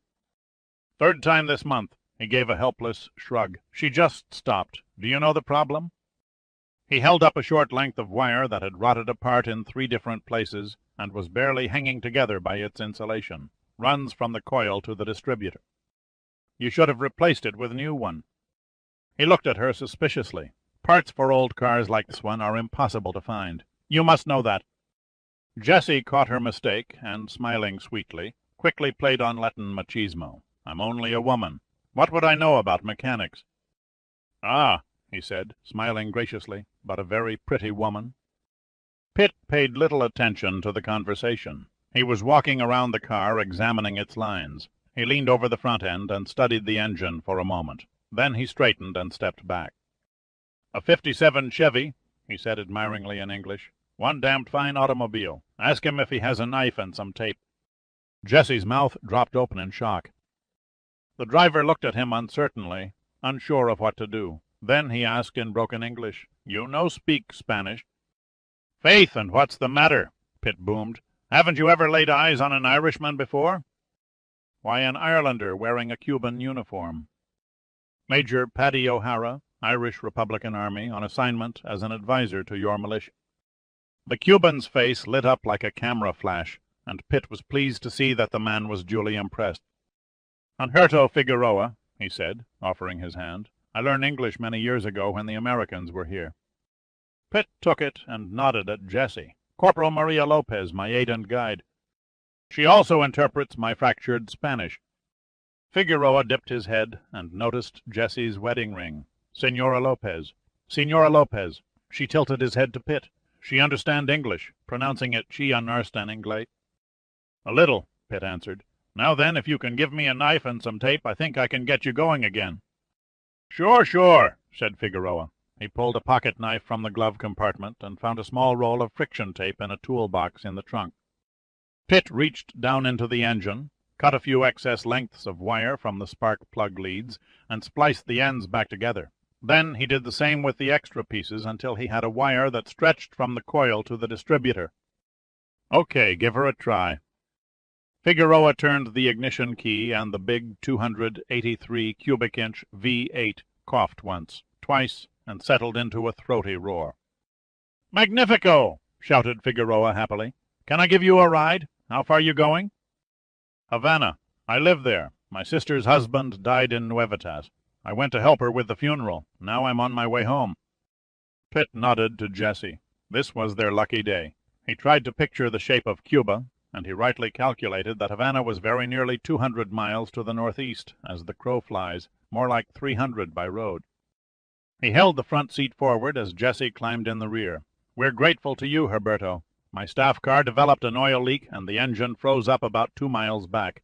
We were traveling to a training camp east of Havana. If you can drop us off at the Ministry of Defense, I'll see that you get paid for your trouble.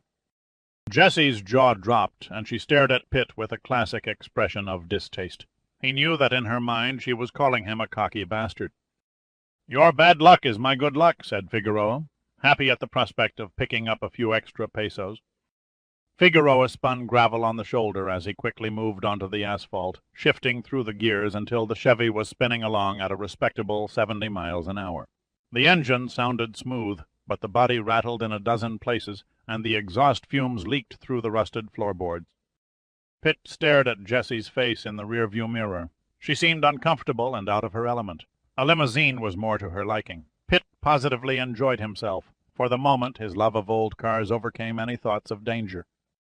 How many miles do you have on her? He asked. Over 680,000 kilometers, Figueroa answered. She's still got good power. If the Yankees ever dropped their trade embargo, I might be able to buy new parts and keep her going, but she can't last forever. Do you have any trouble at the checkpoints? I'm always waved on through. You must have influence. What do you do in Havana? Figueroa laughed. I'm a cab driver. Pitt did not try to suppress a smile. This was even better than he had hoped. He sat back and relaxed, enjoying the scenery like a tourist. He tried to apply his mind to Lebaron's cryptic direction to the treasure of La Dorada, but his thinking was clouded with remorse. He knew that at some time, somewhere along the road, he might have to take what little money Figaro carried and steal his cab. Pitt hoped he would not have to kill the friendly little man in the bargain. The President returned to the White House from the Kennedy Space Center late in the evening and went directly to the Oval Office. After secretly meeting with Steinmetz and the moon colonists and hearing the enthusiastic reports of their explorations, he felt exhilarated. Sleep was forgotten as he walked into his office alone, inspired to plan a new range of space goals. He sat down behind the big desk and opened a lower drawer. He lifted out a walnut humidor and removed a large cigar. He peeled off the cellophane, stared a moment at the dark brown, tightly wrapped leafy cover, and inhaled the heady aroma. It was a Monte Cristo, the finest cigar Cuba made, and banned from American import by the trade embargo on Cuban goods. The President relied on an old, trusted school pal to smuggle him a box every 2 months from Canada. Even his wife and closest aides were unaware of his cachet. He clipped one end and exactingly lit the other, wondering, as he always did, what kind of uproar the public would raise if they discovered his clandestine and slightly illegal indulgence. Tonight he did not give a damn. He was riding high. The economy was holding, and Congress had finally got around to passing tough budget cuts and a flat tax law. The international scene had entered a cooling-off period, however temporary, and his popularity polls showed him up 5 percentage points, and now he was about to make a political profit on his predecessor's foresight, just as Nixon did after the success of the Apollo program. The stunning success of the moon colony would be the high-water mark of his administration. His next goal was to enhance his image on Latin American affairs. Castro had cracked open the door with his offer of a treaty. Now, if the President could slip his foot over the threshold before it slammed shut again, he might have a fighting chance to neutralize Marxist influence in the America. The prospects appeared gloomy at the moment. It was most likely that Pitt and Jesse LeBaron had been either shot or arrested. If they had not, then it was only a matter of hours before the inevitable happened. The only course of action was to slip someone else into Cuba to make contact with Castro. His intercom buzzed. "Yes." "Sorry to interrupt you, Mr. President," said a White House operator, "but Mr. Brogan is calling, and he says it is urgent he speak with you." "It's quite all right. Please put him on." There was a slight click, and Martin Brogan said, "Did I catch you in bed?" "No, I'm still up. What's on your mind that couldn't wait until tomorrow's briefing?" "I'm still at Andrews Field. My deputy was waiting for me with a translated document that was taken from Cayo Santa Maria. It contains some pretty hot material." "Can you fill me in?" "The Russians are going to knock off Castro the day after tomorrow. The operation is code-named Rum and Cola. It details the complete takeover of the Cuban government by Soviet agents." The president watched the blue smoke from the Havana cigar curl toward the ceiling. "They're making their move sooner than we figured," he said thoughtfully. "How do they intend to eliminate Castro?" "The wild part of the plan," said Brogan. "The GRU arm of the KGB intends to blitz the city along with him." "Havana?" "A damned good chunk of it." "Jesus Christ, you're talking nuclear bomb." "I've got to be honest and say the document does not state the exact means, but it's quite clear that some kind of explosive device is being smuggled into the harbor by ship that can level 4 square miles." Depression settled around the president and dampened his high spirits. "Does the document give the name of the ship?" "It mentions 3 ships, but none by name." "And when is the blast supposed to be set off?" "During an Education Day celebration. The Russians are counting on Castro making an unscheduled appearance and giving his usual 2-hour harangue." "I can't believe Antonov is a party to such horror. Why not send in a local team of hitmen and gun Castro down? What's to be gained by taking 100,000 innocent victims with him?" "Castro is a cult figure to the Cubans," explained Brogan. "A cartoon communist to us, maybe, but a revered god to them. A simple assassination will ignite an overwhelming groundswell of resentment against the Soviet barred parties who replace him. But a major disaster, that would give the new leaders a rallying cry and a cause to incite the people to close ranks behind a new government, particularly if it was proven the United States was the culprit, specifically the CIA. I still can't conceive of such a monstrous scheme." "I assure you, Mr. President, everything is spelled out in black and white." Brogan paused to scan a page of the document. "Odd thing, it's vague about the details of the explosion, but very specific in listing the step by propaganda campaign to blame us. It even lists the names of the Soviet cohorts and the positions they are to move into after they seize control. You may be interested to learn that Alicia Cordero is to be the new president. God help us, she's twice the fanatic Fidel is. In any case, the Soviets win and we lose." The president laid the cigar in an ashtray and closed his eyes. "The problems never end," he mused. "One begets another. The triumphs of office do not last very long. The pressure and the frustrations never let up." "Can our Navy stop those ships?" he asked. "According to the schedule, 2 of them have already docked in Havana," answered Brogan. "The 3rd should be entering the harbor any hour. I had the same idea, but we're an inch early and a mile late. We must have the names of those ships. I've already got my people checking on all shipping arrivals in Havana harbor. They should have identification within the hour." Of all the times for Castro to hide out, the president said in exasperation, "We found him." "Where? Where?" "At his country retreat. He's cut off all contact with the outside world. Even his closest advisers and the Soviet bigwigs can't reach him." "Who do we have on our team who can meet him face to face?" Brogan grunted. "No one." "There must be somebody we can send in." "If Castro was in a communicative mood, I can think of at least 10 people on our payroll who could get through the front gate, but not as things stand now." The president toyed with the cigar, fumbling for inspiration. "How many Cubans can you trust in Havana who work the docks and have maritime experience?" "I'd have to guess. Off the top of my head, maybe 15 or 20. "All right," the president said. "Round them up. Have them get on board those ships somehow and find which one is carrying the bomb. Someone who knows what he's doing will have to defuse it. We'll cross that bridge when we learn where it's hidden." "A day and a half isn't much time," Brogan said glumly. Better we concentrate on sorting out the mess afterward. You'd better get the show moving. Keep me informed every 2 hours. Turn everyone you've got in the Cuban department loose on this thing. What about warning Castro? My job. I'll handle it. Good luck, Mr. President. Same to you, Martin. The president hung up. His cigar had gone out.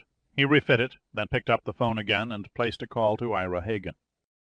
The guard was young, no more than 16, eager and dedicated to Fidel Castro and committed to revolutionary vigilance. He glowed with self-importance and official arrogance as he swaggered to the car window, rifle slung tightly over one shoulder, and demanded to see identification papers.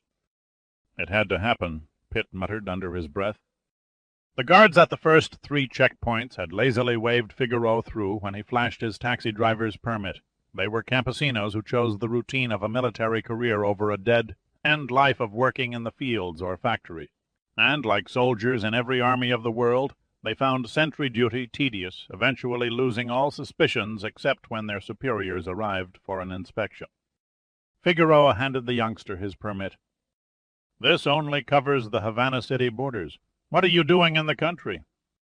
My brother-in-law died, Figueroa said patiently. I went to his funeral. The guard bent down and looked through the driver's open window. Who are these others? Are you blind? Figueroa snapped. They're military, like you. We have orders to be on the watch for a man wearing a stolen militia uniform. He is suspected of being an imperialist spy who landed on a beach 100 miles east of here. Because she is wearing a militia uniform, said Figueroa, pointing to Jessie in the back seat, you think the Yankee imperialists are sending women to invade us? I want to see their identification papers, the guard persisted. Jessie rolled down the rear window and leaned out. This is Major O'Hara of the Irish Republican Army on assignment as an advisor. I'm Corporal Lopez, his aide. Enough of this nonsense. Pass us through. The guard kept his eyes on Pitt. If he's a major, why isn't he showing his rank? For the first time it occurred to Figueroa that there was no insignia on Pitt's uniform. He stared at Pitt, a doubtful frown spreading across his face. Pitt sat there without taking part in the exchange. Then he slowly turned and gazed into the guard's eyes and gave him a friendly smile. When he spoke, his voice was soft, but it carried total authority. Get this man's name and rank. I wish to have him commended for his attention to duty. General Raul Castro has often said Cuba needs men of this caliber. Jessie translated and watched with relief as the guard stood erect and smiled. Then Pitt's tone turned glacial, and so did his eyes. Now tell him to stand clear, or I'll arrange to have him sent as a volunteer to Afghanistan. The young guard seemed to shrink perceptibly as Jessie repeated Pitt's words in Spanish. He stood lost, undecided what to do as a long black car pulled up and stopped behind the old cab. Pitt recognized it as a Zile, a 7-seater luxury limousine built in Russia for high-ranking government and military officials. The Zile's driver honked his horn impatiently, and the guard seemed frozen with indecision. He turned and stared pleadingly at another guard, but his partner was occupied with traffic traveling in the other direction. The limousine's driver honked again and shouted out his side window. Move that car aside and let us pass. Then Figueroa got into the act and began yelling at the Russians. Stupid Russo! Shut up and take a bath! I can smell you from here! The Soviet driver pushed open his door, leaped from behind the wheel, and shoved the guard aside. He was built like a bowling pin, huge, beefy body and small head. His rank indicated that he was a sergeant. He stared at Figueroa through eyes burning with malice. Idiot! He snarled. Move this wreck! Figueroa shook his fist in the Russian's face. I'll go when my countryman tells me to. Please, please, Jessie pleaded, shaking Figaro's shoulder. We don't want any trouble. Discretion isn't a Cuban virtue, Pitt murmured. He cradled the assault rifle in his arms with the muzzle pointed at the Russian and eased the door open. Jessie turned and peered cautiously through the rear window at the limousine, just in time to see a Soviet officer, followed by 2 armed bodyguards, climb from the back seat and gaze with an amused smile at the shouting match taking place beside the taxicab. Jessie's mouth dropped open, and she gasped. General Velikov, looking tired and haggard and wearing a badly fitted borrowed uniform, approached from the rear of the Chevrolet as Pitt slid out of his seat and stepped around the front end before Jessie could warn him. Velikov's attention was focused on his driver and Figueroa. and he paid scant notice to what appeared to be another Cuban soldier emerging from the other side of the car. The argument was heating up as he came alongside. "What is the problem?" he asked in fluent Spanish. His answer did not come from his driver, but from a totally unexpected source. "Nothing we can't settle like gentlemen," Pitt said acidly in English. Velikov stared at Pitt for a long moment, the amused smile dying on his lips, his face as expressionless as ever. The only sign of astonished recognition was a sudden hardness of the flat, cold eyes. "We are survivors, are we not, Mr. Pitt?" he replied. "Lucky. I'd say we were lucky," Pitt answered in a steady voice. "I congratulate you on your escape from the island. How did you manage it? A makeshift boat. And you?" "A helicopter concealed near the installation. Fortunately, your friends failed to discover it." "An oversight." Velikov glanced out of the corner of his eye, noting with irritation the relaxed stance of his bodyguards. "Why have you come to Cuba?" Pitt's hand tightened around the rifle's grip, muzzle pointing in the sky just above Velikov's head, finger poised on the trigger. "Why bother to ask when you've established the fact I'm a habitual liar?" "I also know you only lie if there is a purpose. You didn't come to Cuba to drink rum and lie in the sun." "What now, General?" "Look around you, Mr. Pitt. You're hardly in a position of strength. The Cubans do not take kindly to spies. You would be wise to lay down your gun and place yourself under my protection." "No, thank you. I've been under your protection. His name was Foss Glee. You remember him. He got high by pounding his fists on flesh. I'm happy to report he's no longer in the pain business. One of his victims shot him where it hurts most. My men can kill you where you stand. It's obvious they don't understand English and haven't got any idea of what's being said between us. Don't try to alert them. This is what's known as a Mexican standoff. You so much as pick your nose and I'll put a bullet up the opposite nostril." Pitt glanced around him. Both the Cuban checkpoint guard and the Soviet driver were listening dumbly to the English conversation. Jessie was crouched down in the back seat of the Chevy, only the top of the fatigue cap showing above the side window. Velikov's guards stood lax, their eyes and minds turning to the landscape. Automatic pistols snapped securely in their holsters. "Get in the car, General. You'll be riding with us." Velikov stared coldly at Pitt. "And if I refuse—" Pitt stared back with grim conviction. "You die first, then your bodyguards, after them the Cuban sentries. I'm prepared to kill. They're not. Now, if you please." The Soviet bodyguards stood rooted and looked on in rapt amazement as Velikov silently followed Pitt's gesture and entered the front passenger's seat. He turned briefly and gazed curiously at Jessie. "Mrs. Lebaron?" "Yes, General." "You're with this madman?" "I am. But why?" Figueroa opened his mouth to interrupt, but Pitt roughly shouldered the Soviet driver aside, firmly gripped the friendly Cuban's arm, and pulled him from the car. "This is as far as you go, amigo. Tell the authorities we abducted you and hijacked your taxi." Then he passed his rifle to Jessie through the open window and angled his long frame behind the wheel. "If the general so much as twitches, shoot him through the head." Jessie nodded and placed the gun barrel against the base of Velikov's skull. Pitt shifted the Chevy into first gear and accelerated smoothly as if he was on a Sunday drive, watching the figures at the checkpoint through the rearview mirror. He was gratified to see that they milled around in confusion, not sure of what to do. Then Velikov's driver and bodyguards finally woke up to what was happening, ran to the black limousine, and took up the chase. Pitt skidded to a stop and took the gun from Jessie. He fired several shots at a pair of telephone wires where they ran through insulators at the top of a pole. The car was burning rubber on the asphalt before the parted ends of the wire dropped to the ground. "That should buy us half an hour," he said. "The limousine is only 100 yards behind and gaining." Jessie's voice was high-pitched and apprehensive. "You'll never shake them," said Velikov calmly. "My driver is an expert at high speeds, and the car is powered by a 7-liter 425-horsepower engine." For all of Pitt's offhandedness and casual speech, there was an icy competence and an unmistakable air about him of someone who knew exactly what he was doing. He offered Velikov a reckless smile and said, "The Russians haven't built a car that can take a '57 Chevy." As if to hammer home the point, he mashed the gas pedal to the floor, and the tired old car seemed to reach into the depths of her worn parts for a burst of power she hadn't known in 30 years. The big roaring lump of iron could still go. She gathered speed and ate up the highway. The steady roar of her squat V8 meant business. Pip's entire mind was concentrated on his driving and on studying the road, too. Even 3 turns ahead, the Zyle clung tenaciously to the smoke screen that poured from the Chevy's tailpipe. He threw the car around a series of hairpin turns as they climbed through forested hills. He was skirting the fine edge of disaster.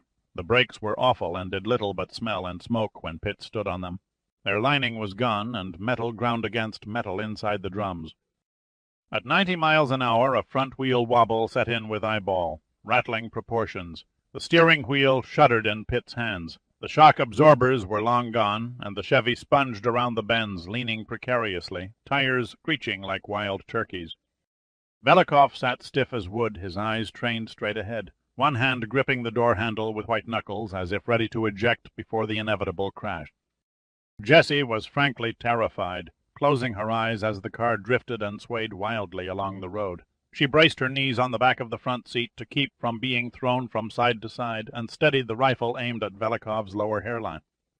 If Pitt was aware of the considerable anguish he was causing his passengers, he gave no sign of it.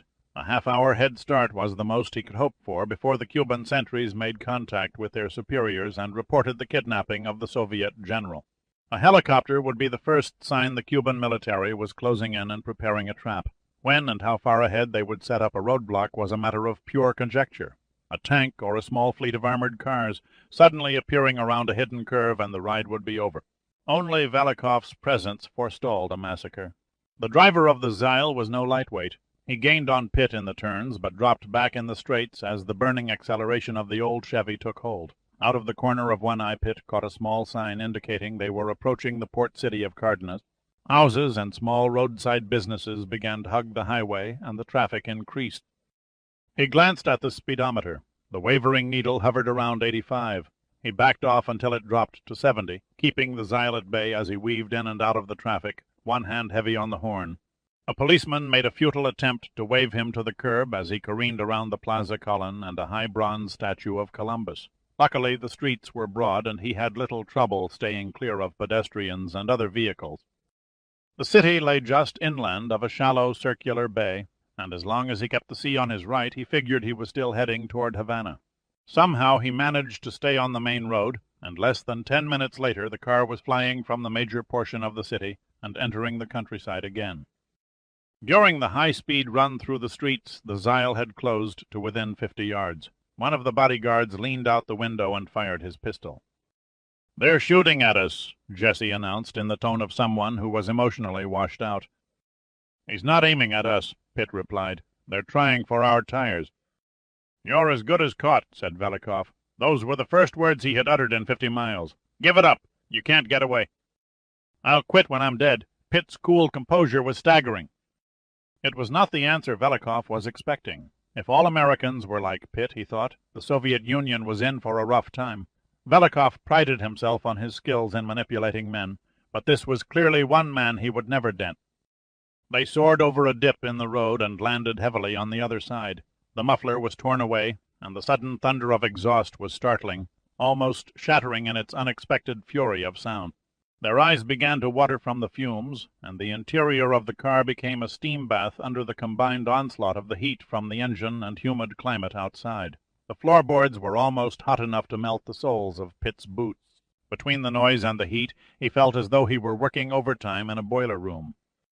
The Chevy was becoming a mechanical bedlam. The teeth on the transmission were ground down to their nubs, and they howled in protest at the high revolutions. Strange knocking sounds began to emanate from the engine's bowels, but she was still vicious, and with that old, deep-throated Chevy sound, she barreled along almost as if she knew this would be her last ride. Pitt had carefully slowed ever so slightly and allowed the Russian driver to pull up within 3 car lengths. Pitt swung the Chevy back and forth across the road to throw off the bodyguard's aim. He eased his foot off the accelerator a hair until the Zyle had come within 20 feet of the Chevy's rear bumper. Then Pitt stood on the brakes. The sergeant, driving the Zyle, was good, but he wasn't that good. He snapped the steering wheel to the left and almost swung clear. But there was no time and even less distance. The Zyle crashed into the rear of the Chevy with a scream of steel and an eruption of glass, crushing the radiator against the engine as the tail end whipped around in a corkscrew motion.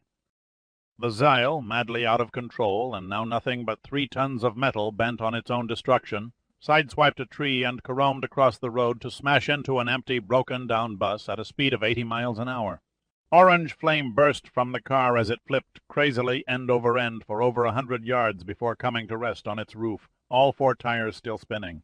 The Russians were trapped inside and had no hope of escape as the orange flames transformed into a thick cloud of black smoke. The faithful, battered Chevy was still running on little but mechanical guts. Steam and oil were streaming from under the hood, second gear was gone along with the brakes, and the twisted rear bumper was dragging on the road, throwing out a spray of sparks. The plume of smoke would draw the searchers. The net was closing. The next mile, the next curve in the highway, might reveal a roadblock. Pitt was sure a helicopter would appear any minute over the treetops bordering the road. Now was the time to ditch the car. It was senseless to play on his luck any longer. Like a bandit running from a posse, the time had come to trade horses. He slowed down to 50 as he approached the outskirts of the city of Matanzas. He spotted a fertilizer plant and turned into the parking lot. Stopping the dying Chevy under a large tree, he looked around and, not seeing anyone, killed the engine. The crackling of burning metal and hissing steam replaced the ear-blasting drone of the exhaust.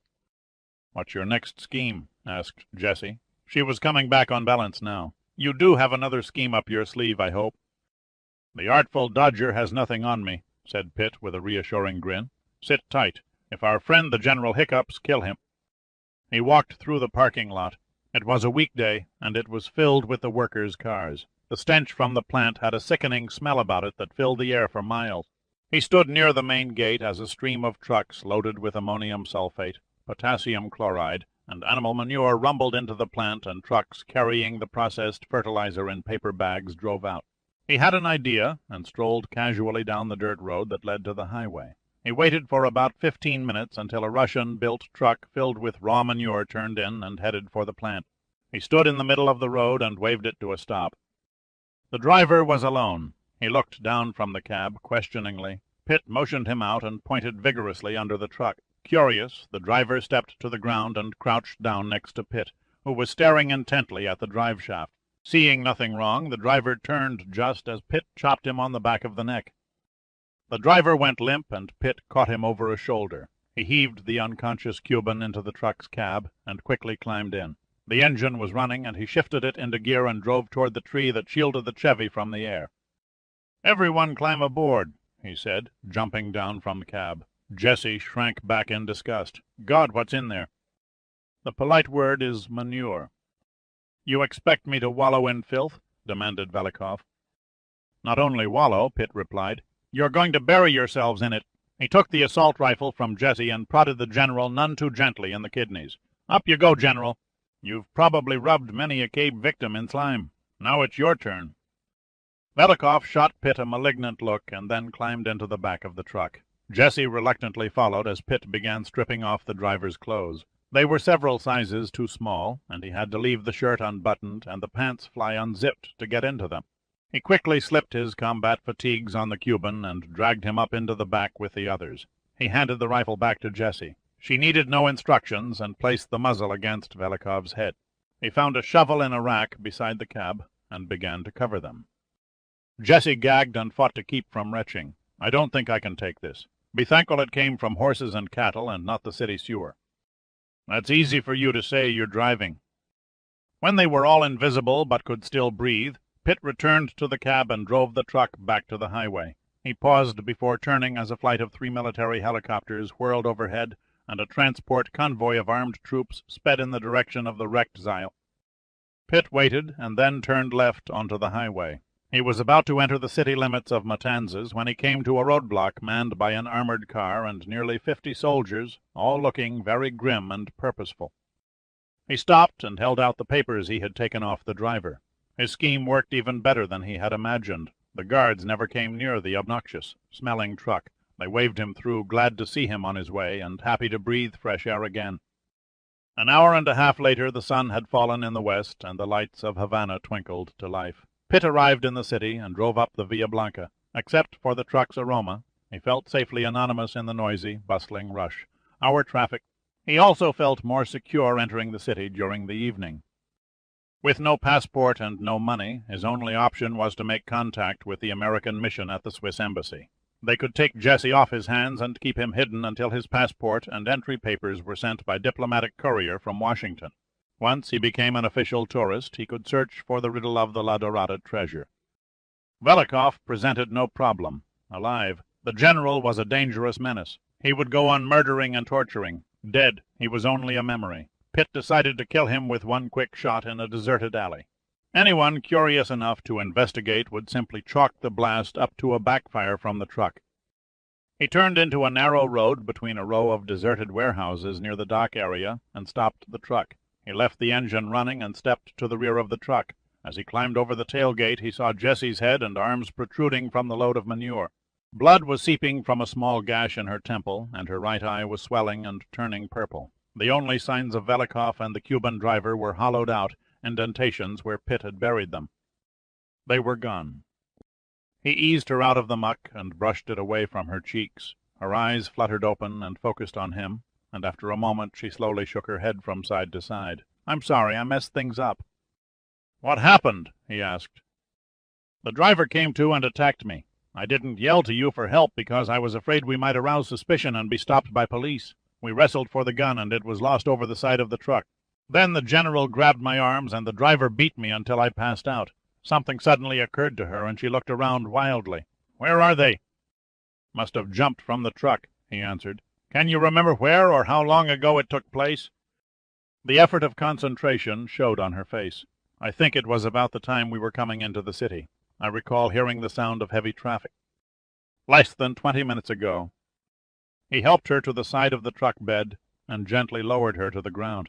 'Best if we leave the truck here and catch a cab.' 'I can't go anywhere smelling like this,' she said in surprise. 'And look at you. You look ridiculous. Your whole front end is open.' Pitt shrugged. 'Oh, well, I won't be arrested for indecent exposure. I still have my shorts on.' 'We can't catch a cab,' she said in exasperation. 'We don't have any Cuban pesos. The American mission at the Swiss embassy will take care of it. Do you know where they're located?' 'It's called the Special Interests Section. Cuba has the same setup in Washington. The building faces the water on a boulevard called the Malacca. We'll hide out until it gets dark. Maybe we can find a water faucet and clean you up. Velikov will launch a full-scale search of the city for us. They'll probably watch the embassy, so we'll have to figure a way to sneak in. You feel strong enough to start walking?' 'You know something,' she said with a pained smile. 'I'm getting awfully tired of you asking that question.' Ira Hagen stepped off the aircraft and entered the terminal of José Martí Airport. He had prepared himself for a hassle with the immigration officials, but they simply glanced at his diplomatic passport and passed him through with a minimum of formality. As he walked to the baggage claim, a man in a seersucker suit hailed him. 'Mr. Hagen? I'm Hagen. Tom Clark, chief of the Special Interests Section. I was alerted to your arrival by Douglas Oates himself.' Hagen measured Clark. The diplomat was an athletic 35 or so, with a tan face, Errol Flynn mustache, thinning red hair neatly combed forward to hide the spreading bare front, blue eyes, and a nose that had been broken more than once. He pumped Hagen's hand heartily a good 7 times. 'I don't suppose you greet many Americans down here,' said Hagen. 'Very few since President Reagan placed the island off limits to tourists and businessmen.' 'I assume you've been apprised of the reason for my visit?' 'Better we wait and discuss it in the car,' said Clark, nodding toward an unobtrusive fat woman sitting nearby with a small suitcase on her lap. Hagen didn't need a blueprint to recognize a stakeout with a disguised receiver that recorded their every word. After close to an hour, Hagen's suitcase was finally cleared, and they made for Clark's car, a Lincoln sedan with a driver. A light rain was falling, but Clark was prepared with an umbrella. The driver placed the suitcase in the trunk, and they set off toward the Swiss embassy, where the U.S. Special Interests Section was housed. Hagen had honeymooned in Cuba several years before the Revolution, and he found that Havana looked much the same as he remembered it. The pastel colors of the stucco buildings gracing the palm, lined avenues seemed faded but little changed. It was a nostalgic trip. The streets were teeming with 1950s automobiles, makes that stirred old memories. Kaisers, Studebakers, Packards, Hudsons, and even 1 or 2 Edsels. They mingled with the newer Fiats from Italy and Ladas from Russia. The city thrived, but not with the passions of the Batista years. The beggars, prostitutes, and slums were gone, replaced with an austere shabbiness that was the hallmark of communist countries. Marxism was a wart on the rectum of mankind, Hagen decided. He turned to Clark. "How long have you been in the diplomatic service?" "Never," Clark answered. "I'm with the company." Kia. Clark nodded. "If you prefer. That line about Douglas Oates?" "For the benefit of the airport eavesdropper. I was informed of your mission by Martin Brogan." "Where do you stand on finding and disarming the device?" Clark smiled darkly. "You can call it a bomb. No doubt a low-yield bomb, but having enough punch to level half of Havana and start a firestorm that will incinerate every flimsy house and butt in the suburbs. And no, we haven't found it. We've got an undercover team of 20 men probing the dock areas and the 3 ships in question. Nothing has turned up. They might as well be looking for a shoe in a swamp. The celebration ceremonies and parade are less than 18 hours away. It would take an army of 2,000 searchers to find the bomb in time. And to make matters worse, our tiny force is handicapped by having to work around Cuban and Russian security measures. As things look, I'd have to say the detonation is inevitable. If I can get through to Castro and give him the president's warning—" "Castro won't talk to anybody," said Clark. "Our most trusted officials in the Cuban government. We own 5 who hold top-level positions. Can't make contact. I hate to say it, but your job is more hopeless than mine." "Are you going to evacuate your people?" There was a look of deep sadness in Clark's eyes. "No, we're all going to stay on this thing to the end." Hagen was silent as the driver turned off the Malecon and through the entrance of what had once been the United States Embassy, but was now officially occupied by the Swiss. 2 guards in Swiss Army uniforms swung open the high iron gate. Suddenly, with no warning, a taxicab whipped directly behind the limousine and followed it through the gate before the startled guards could react and push it closed. The cab was still rolling when a woman in a militia uniform and a man clad in rags jumped out. The guards quickly recovered and came running over as the stranger confronted them, crouching in a part boxing, part judo stance. They stopped, fumbling for their holstered automatic pistols. The delay was enough for the woman to yank open a rear door to the Lincoln and climb in. "Are you American or Swiss?" she demanded. "American," replied Clark, as stunned by the disgusting aroma that hung on her as by her abrupt appearance. "What do you want?" Her answer was entirely unexpected. She began to laugh hysterically. "American or Swiss? My God, I sound like I'm asking for cheese." The chauffeur finally woke up to the intrusion, leaped from the car, and grabbed her around the waist. "Wait," ordered Hagen, seeing that the woman's face was badly bruised. "What's going on?" "I'm an American," she blurted after gaining a measure of control. "My name is Jessie LeBaron. Please help me." "Good Lord," Hagen muttered. "You're not Raymond Lebaron's wife?" Yes, I am." She motioned wildly at the struggle that was erupting in the driveway of the embassy. "Stop them. He's Dirk Pitt, Special Projects Director for Numa." "I'll handle it," said Clark. By the time he was able to intercede, Pitt had flattened one guard and was wrestling with the other. The Cuban cab driver danced about wildly, waving his arms and shouting for his fare. Several plainclothes policemen also added to the confusion by appearing from nowhere on the street side of the closed gate and demanding that Pitt and Jessie be turned over to them. Clark ignored the police, stopped the fight, and paid off the driver. Then he led Pitt over to the Lincoln. "Where in hell did you come from?" Hagen asked. "The president thought you were either dead or arrested." "Not now," Clark interrupted. "We'd better get out of sight before the police forget the sanctity of the embassy and turn ugly." He quickly hustled everyone inside and through a corridor to the American section of the building. Pitt was shown to a spare room where he could take a shower and shave. One of the staff, who was about his size, lent him some casual clothes. Jessie's uniform was burned in the trash, and she thankfully bathed off the stench of the manure. A Swiss embassy doctor gave her a thorough examination and treated her cuts and bruises. He arranged for a hearty meal and ordered her to rest for a few hours before being interviewed by Special Interests Section officials. Pitt was escorted to a small conference room. As he entered, Hagen and Clark rose and formally introduced themselves. They offered him a chair, and everyone got comfortable around a heavy-legged table hand, carved from pine. "We haven't time for lengthy explanations," said Clark without preamble. 2 days ago, my superiors at Langley briefed me about your planned covert raid on Cayo Santa Maria. They confided in me so I would be prepared if it failed, and there was fallout here in Havana. I was not told of its success until Mr. Hagen. Ira, Hagen cut in. Until Ira just now showed me a top-secret document taken from the island installation. He also has a directive from Martin Brogan and the President asking me to be on the lookout for you and Mrs. Lebaron. I was ordered to notify them immediately in the event you were caught and arrested. Or executed, Pitt added. That too, acknowledged Clark. Then you also know why Jessie and I cut out and came to Cuba. Yes, she carries an urgent message from the President to Castro. Pitt relaxed and slouched in his chair. Fine. My part in the affair is finished. I'd appreciate it if you could arrange to fly me back to Washington after I've had a few days to take care of some personal business. Clark and Hagen exchanged stares, but neither could look Pitt square in the eyes. Sorry to screw up your plans, said Clark, but we have a crisis on our hands, and your experience with ships might prove helpful. I'd be no good to you. I'm washed out. Can we take a few minutes and tell you what we're dealing with here? I'm willing to listen. Clark nodded, satisfied. Okay. Ira has come direct from the President. He's better qualified to explain the situation than I am. He turned to Hagen. You've got the floor. Hagen took off his coat, removed a handkerchief from his hip pocket, and wiped his perspiring forehead. The situation is this, Dirk. Do you mind if I call you Dirk? It's my name.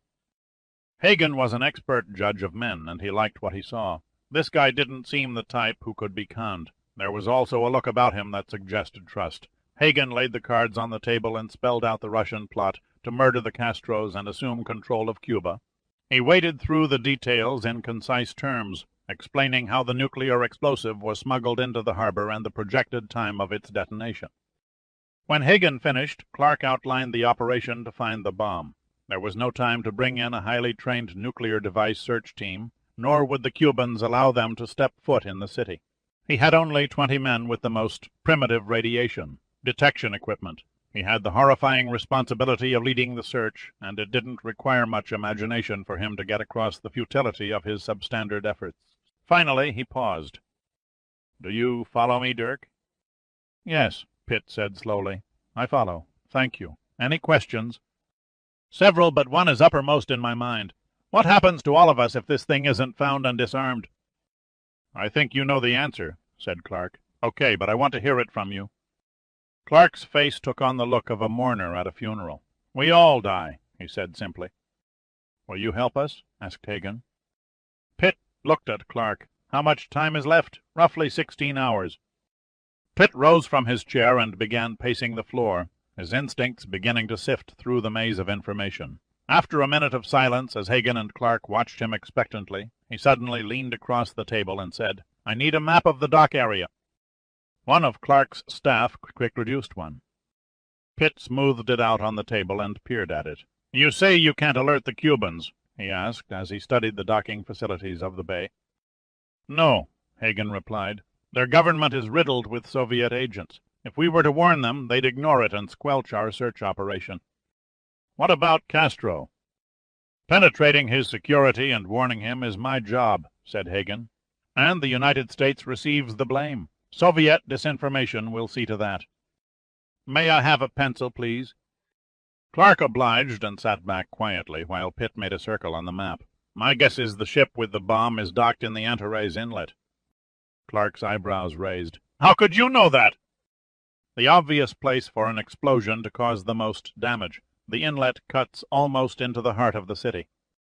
Good thinking, said Clark. 2 of the suspected ships are docked there. The other is across the bay. Give me a rundown on the vessels. Clark examined the page of the document pertaining to the ship arrivals. 2 belonged to the Soviet Union merchant fleet. The 3rd sails under Panamanian registry and is owned by a corporation run by a Cuban anti-Castro exile. The last is a phony front set up by the KGB, said Hagen. They'll claim the Cuban exiles are an arm of the CIA, making us the villains of the destruction. There won't be a nation in the world who will believe our non-involvement. A sound plan, said Clark. They'd hardly use one of their own vessels to carry the bomb. Yes, but why destroy 2 ships and their cargoes for no purpose? Asked Pitt. I admit it doesn't add up. Ships' names and cargoes. Clark extracted another page from the document and quoted from it. The Ozero Zaysan, Soviet cargo ship carrying military supplies and equipment. the Ozero Beikai, a 200,000-ton oil tanker. The bogus Cuban-operated ship is the Amy Bigelow, bulk carrier, with a cargo of 25,000 tons of ammonium nitrate. Pitt stared at the ceiling as if mesmerized. The oil tanker, is she the one moored across the bay? Yes, at the oil refinery. Have any of the cargoes been unloaded? Clark shook his head. There has been no activity around the two cargo carriers, and the tanker still sits low in the water. Pitt sat down again and gave the other two men in the room a cold, hard stare. Gentlemen, you've been had. Clark looked at Pitt in dark speculation. What are you talking about? You overestimated the Russians' grandstand tactics and underestimated their cunning, said Pitt. There is no nuclear bomb on any of those ships. For what they plan to do, they don't need one. Colonel General Viktor Kolchak, chief of the 15,000 Soviet military forces and advisors based on Cuban soil, came from behind his desk and embraced Velikov warmly. General, you don't know how glad I am to see you alive. The feeling is mutual, Colonel General, said Velikov, returning Kolchak's bear hug. Sit down. Sit down. We have much to discuss. Whoever was behind the destruction of our island surveillance facility will pay. A communication from President Antonov assures me he will not take this outrage sitting down. No one agrees more than me, said Velikov, but we have another urgent matter to discuss. Care for a glass of vodka? I can do without, Velikov replied brusquely. Rum and cola takes place tomorrow morning at 10:30. Are your preparations complete? Kolchak poured a small shot of vodka for himself. Soviet officials and our Cuban friends are discreetly slipping out of the city in small groups. Most of my military forces have already left to begin sham maneuvers 40 miles away. By dawn, all personnel, equipment, and important documents will have been quietly evacuated. Leave some behind, Velikov said casually. Kolchak peered over his rimless glasses like a grandmother hearing a four. Let her word from a child. Leave what behind, General? Velikov brushed off the derisive look. 50 Soviet civilian personnel, wives and families, and 200 of your military forces. Do you know what you're asking? Precisely. We cannot lay blame on the CA for 100,000 deaths without suffering casualties ourselves. Russians dying beside Cubans. We'll reap propaganda rewards that will go far in smoothing the path for our new government. I can't bring myself to throw away the lives of 250 countrymen. Conscience never bothered your father when he cleared German minefields by marching his men over them. That was war. Only the enemy has changed, Velikov said coldly. We have been at war with the United States since 1945. The cost in lives is small compared to increasing our hold in the Western Hemisphere. There is no room for argument, General. You will be expected to do your duty. I don't need the KGB lecturing me on my duty to the motherland, Kolchak said without rancor. Velikov shrugged indifferently. We all do our part, getting back to rum and cola. After the explosion, your troops will return to the city and assist in medical and relief operations. My people will oversee the orderly transition of government. I'll also arrange for international press coverage showing benevolent Soviet soldiers caring for the injured survivors. As a soldier, I have to say I find this entire operation abhorrent. I can't believe Comrade Antonov is a party to it. His reasons are valid, and I for one do not question them. Kolchak leaned against the edge of his desk, his shoulders sagging. I'll have a list made up of those who will stay. Thank you, Colonel General. I assume all preparations are complete? Velikov nodded. You and I will accompany the Castro brothers to the parade reviewing stand. I will be carrying a pocket transmitter that will detonate the explosives in the primary ship.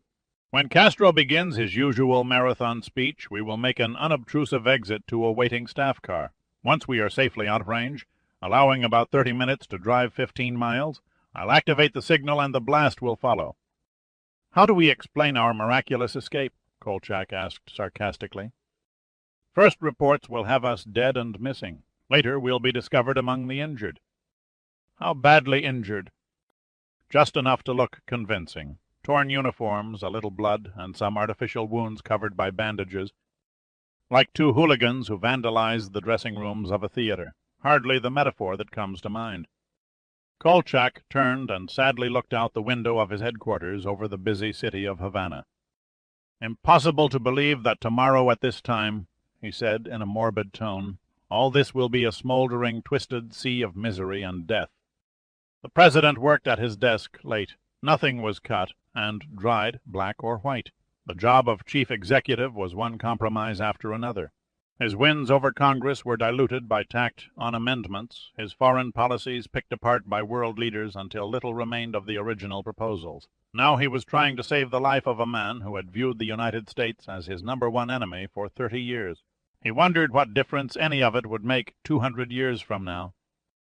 Dan Fawcett walked in with a pot of coffee and sandwiches. "The Oval Office never sleeps," he said with forced cheerfulness. "Your favorite tuna with bacon?" He offered the President a plate, and then poured the coffee. "Can I help you with anything?" "No thanks, Dan. Just editing my speech for tomorrow's news conference. I can't wait to see the faces of the press corps when you lay the existence of the moon colony on them, and then introduce Steinmetz and his people. I previewed some of the videotapes they brought back of their lunar experiments. They're incredible." The President set the sandwich aside and thoughtfully sipped the coffee.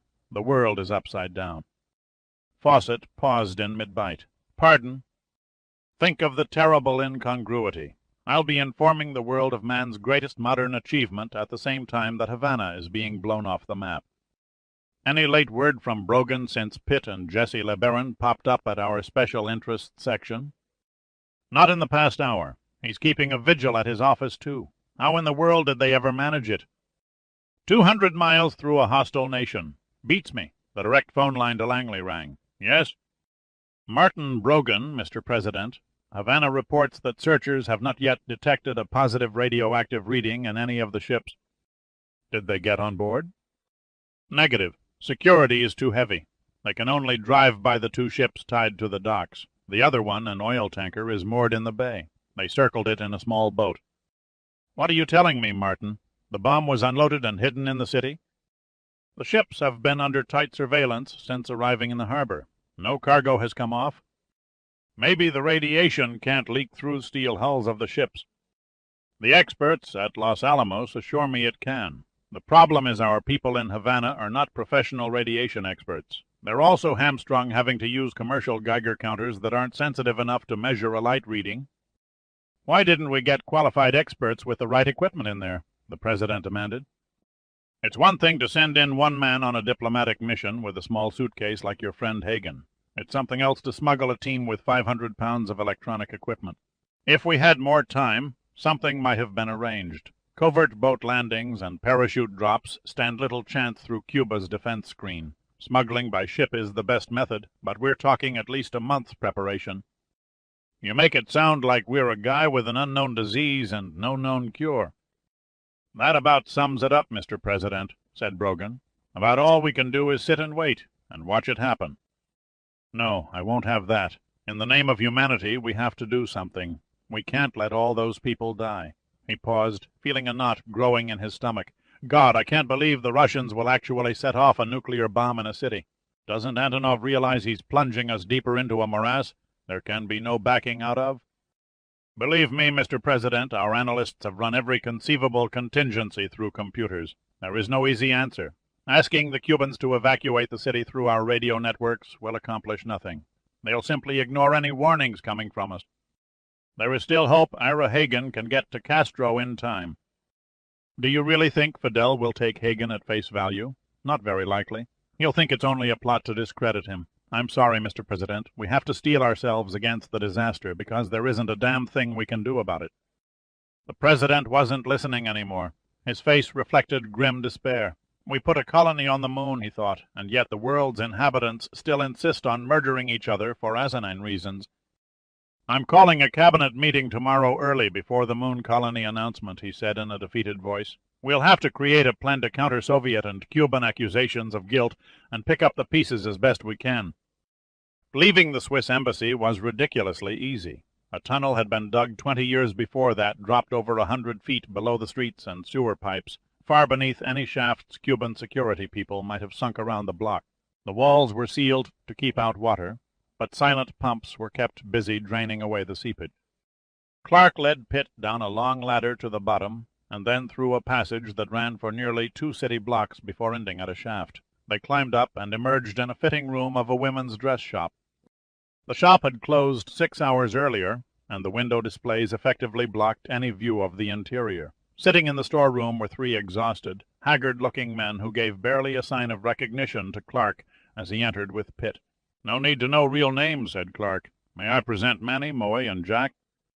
Manny, a huge black with a deeply trenched face, wearing an old faded green shirt and khaki trousers, lit a cigarette and merely glanced at Pitt with weary detachment. He looked like a man who had experienced the worst of life and had no illusions left.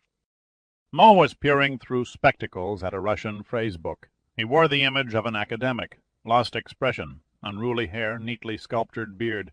He silently nodded and gave an offhand smile. Jack was the stereotype Latin out of a 1930s movie. Flashing eyes, compact build, fireworks teeth, triangular mustache. All he was missing was a bongo drum. He gave the only words of recognition.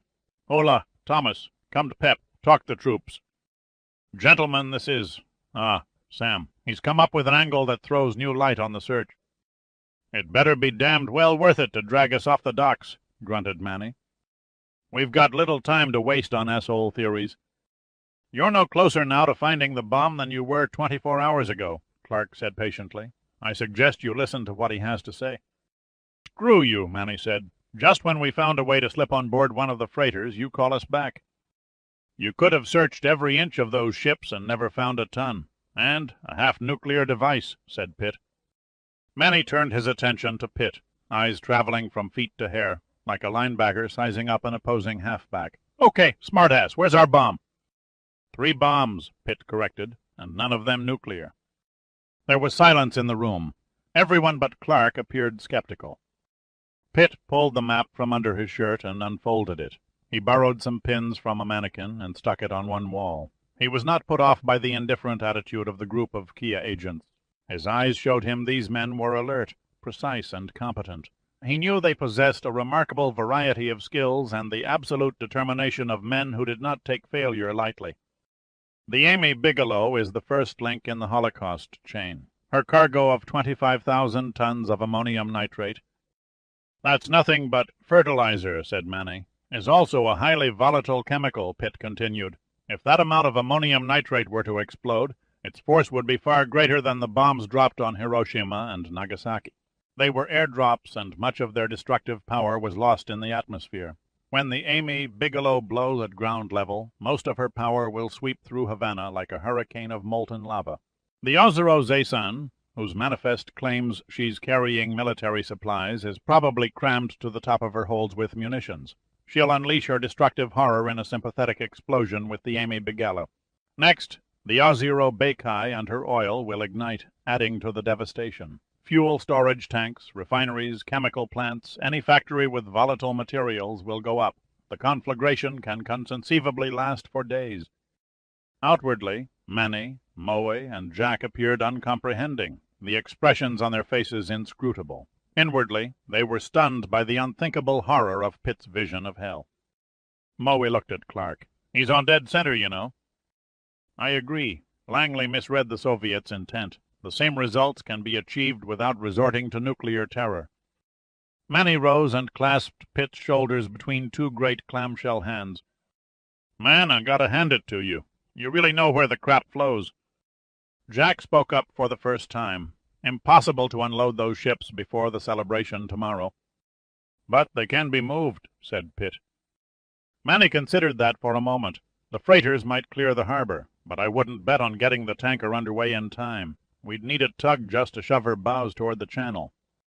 "Every mile we put between those ships and the harbor means 100,000 lives spared," said Pitt. "Might give us extra time to look for the detonators," said Moe. "If they can be found before we reach open sea, so much the better. And if not," Manny muttered grimly, "we'll all be committing suicide." "Save your wife the cost of a funeral," said Jack with a death's head smile. "There won't be anything left to bury." Moe looked doubtful. "We're way short of hands." "How many ship's engineers can you scrape up?" asked Pitt. Moe nodded across the room. "Manny, there used to be a chief engineer. Who else can you name, Manny?" "Enrico knows his way around an engine room. So does Hector when he's sober." That's 3, said Pitt. What about deckhands? 15, 17, including Moe and Jack, answered Clark. That's 20, and I make 20. 1, said Pitt. What about harbor pilots? Every one of them bastards is in Castro's pocket, snorted Minnie. We'll have to steer the ships clear ourselves. Wait just a damn minute, interjected Moe. Even if we overpowered the security force guarding the docks, we'd still have the ship's crews to fight. Pitt turned to Clark. If your people take care of the guards, I'll eliminate the crews. I'll personally lead a combat team, replied Clark, but I'm curious as to how you intend to accomplish your end of the bargain. Already done, Pitt said with a wide grin. The ships are abandoned. I'll guarantee that the crews have been quietly evacuated to a safe place outside the destruction zone. The Soviets might spare the lives of their own people, said Moe, but they'd hardly give a damn about the foreign crew on the Amy Bigelow. Sure, but on the other hand, they couldn't risk a nosy crewman hanging around while the detonating device was placed in position. Jack thought a moment, then said, 2 and 2 make 4. This guy is sharp. Manny gazed at Pitt with a newfound respect in his eyes. You with the company? No, Numa. Second, guessed by an amateur, Manny sighed. Time to take my pension. How many men do you estimate are patrolling the ships? Clark asked him. Manny took out a soiled handkerchief and blew his nose like a honking goose before answering. About a dozen guarding the Bigelow. Same number around the Zaysan. A small patrol boat is moored next to the oil tanker. Probably no more than 6 or 7 in her crew. Clark began to pace back and forth as he spoke. So that's it. Gather up your crews. My team will take out the guards and protect the operation. Manny, you and your men will get the Amy Bigelow underway. Moe, take the O0 Zaysan. The tugboat is your department, Jack. Just make sure there isn't an alarm when you pirate it. We've got 6 hours of daylight left. Let's make good use of every minute. He stopped and looked around. Any questions? Moe raised a hand. After we make open water, what happens to us? Take your ship's motor launch and beat it as fast and as far as you can before the explosions. No one made a comment. They all knew their chances bordered on hopeless. I'd like to volunteer to go with Manny, said Pitt. I'm pretty fair with the helm. Manny came to his feet and slapped a hand on Pitt's back that knocked the wind from him. By God, Sam, I think I might learn to like you. Pitt gave him a heavy stare. Let's hope we live long enough to find out. The Amy Bigelow lay moored alongside a long, modern wharf that had been built by Soviet engineers. Beyond her, a few hundred yards across the dock channel, the cream-colored hull of the O0 Zaysan sat dark and deserted.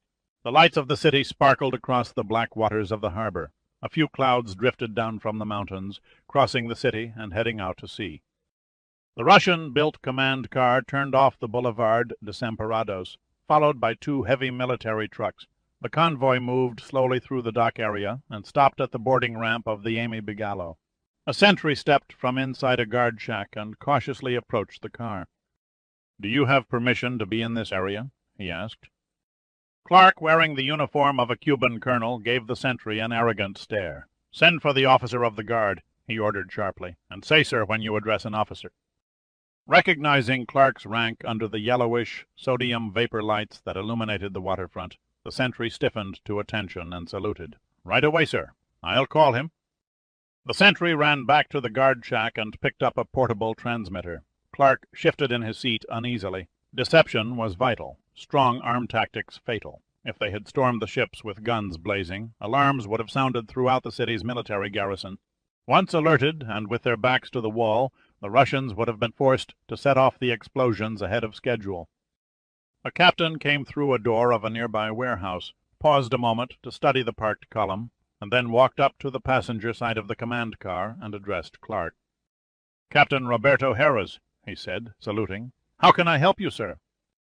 Colonel Ernesto Perez, replied Clark. I've been ordered to relieve you and your men. Harris looked confused. My orders were to guard the ships until noon tomorrow. They've been changed, Clark said curtly. Have your men assemble for departure back to their barracks. If you don't mind, Colonel, I wish to confirm this with my commanding officer.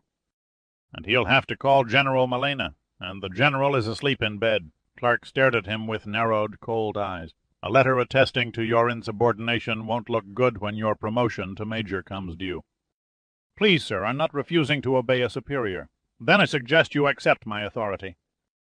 Yes, Colonel. I'm not doubting you, he caved in. I'll assemble my men. You do that. 10 minutes later, Captain Harris had his 24-man security force lined up and ready to move out. The Cubans took the change of guard willingly. They were all happy to be relieved and returned to their barracks for a night's sleep. Harris did not seem to notice that the colonel's men remained hidden inside the darkness of the lead truck. "This your entire unit?" asked Clark. "Yes, sir. They're all accounted for. Even the men guarding the next ship." "Sorry, Colonel. I left sentries at the boarding ramp to make sure no one boarded until your men were dispersed. We can drive by and pick them up as we leave." "Very well, Captain. The rear truck is empty. Order them to board. You can take my car. I'll have my aide pick it up later at your headquarters." "That's good of you, sir. Thank you." Clark had his hand on a tiny .25 caliber silenced automatic that was sitting loose in his pants pocket, but he left it in place. The Cubans were already climbing over the tailgate of the truck under the direction of a sergeant. Clark offered his seat to Harris and casually strolled toward the silent truck containing Pitt and the Cuban seaman. The vehicles had turned around and were leaving the dock area when a staff car carrying a Russian officer drove up and stopped. He leaned out the window of the rear seat and stared, a suspicious frown on his face. "What's going on here?" Clark slowly approached the car and passed around the front end, assuring himself that the only occupants were the Russian and his driver. "Changing of the guard." "I know of no such orders." "They came from General Velikov," said Clark, halting no more than 2 feet from the rear door. He could now see the Russian was also a colonel. "I've just come from the general's headquarters to inspect security. Nothing was said about changing the guard. The colonel opened the door as if to get out of the car. There must be a mistake." "No mistake," said Clark. He pressed the door shut with his knees and shot the colonel between the eyes. Then he coldly put 2 bullets in the back of the driver's head. Minutes later the car was set in gear and rolled into the dark waters between the wharves. Manny led the way, followed by Pitt and 4 Cuban merchant seamen. They rushed up the boarding ramp to the main deck of the Amy Bigelow and split up. Pitt climbed the ladder topside while the rest dropped down a companionway to the engine room. The wheelhouse was dark, and Pitt left it that way. He spent the next half-hour checking the ship's electronic controls and speaker system with a flashlight until he had every lever and switch firmly planted in his mind. He picked up the ship's phone and rang the engine room. A full minute went by before Manny answered. "What in the hell do you want?" "Just checking in," said Pitt. "Ready when you are. You got a long wait, mister."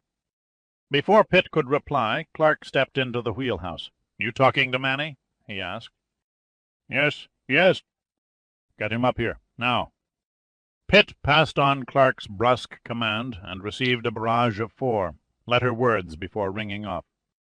Less than a minute later, Manny burst through the door reeking of sweat and oil. "Make it quick," he snapped to Clark. "I got a problem." "Mo has it even worse." "I already know. The engines have been shut down. Are yours in running shape?" "Why wouldn't they be?" "The Soviet crew took sledgehammers to every valve on the Ozero Zason," said Clark heavily. "Moe says it would take 2 weeks to make repairs." "Jack will have to tow him out to sea with the tug," Pitt said flatly. Manny spat through the wheelhouse door. "He'll never make it back in time to move the oil tanker. The Russians ain't blind. They'll catch on to the game soon as the sun comes up." Clark nodded his head in slow understanding. "I fear he's right. Where do you stand?" Pitt asked Manny. "If this tub had diesels, I could start her up in 2 hours, but she's got steam turbines."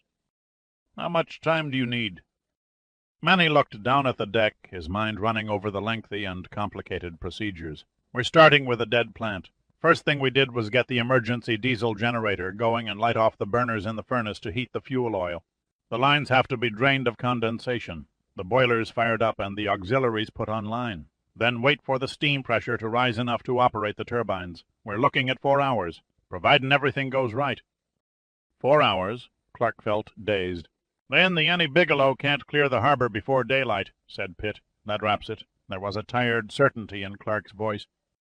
"No, that doesn't wrap it," said Pitt firmly. "If we get even 1 ship past the harbor entrance, we cut the death toll by 1/3. "And we all die," added Clark. "There will be no escape. 2 hours ago I'd have given us a 50-50 chance of surviving. Not now, not when your old friend Velikov spots his monstrous plan steaming over the horizon." And lest we forget the Soviet colonel sitting on the bottom of the bay, he'll be missed before long, and a regiment will come looking for him." "And there's that captain of the security guards," said Manny. "He'll wise up damned quick when he catches hell for leaving his duty area without proper orders." The thump of heavy diesel engines slowly amplified outside, and a ship's bell gave off 3 muted rings. Pitt peered through the bridge windows. "Jack's coming alongside with the tug." He turned and faced the lights of the city. They reminded him of a vast jewelry box. He began to think of the multitude of children who went to bed looking forward to the holiday celebrations. He wondered how many of them would never wake up. "There's still hope," he said at last. Quickly he outlined what he thought would be the best solution for reducing the devastation and saving most of Havana. When he finished, he looked from Manny to Clark. "Well, is it workable?" "Workable." Clark was numb. "Myself and 3 others holding off half the Cuban army for 3 hours. It's downright homicidal." "Manny?" Manny stared at Pitt, trying to make something of the craggy face that was barely visible from the lights on the wharf. Why would an American throw away his life for people who would shoot him on sight? He knew he'd never find the answer in the darkened wheelhouse of the Amy Bigelow, and he shrugged in slow finality. "We're wasting time," he said, as he turned and headed back to the ship's engine room. The long black limousine eased to a quiet stop at the main gate of Castro's hunting lodge in the hills southeast of the city. One of the 2 flags mounted on the front bumper symbolized the Soviet Union, and the other marked the passenger as a high-ranking military officer.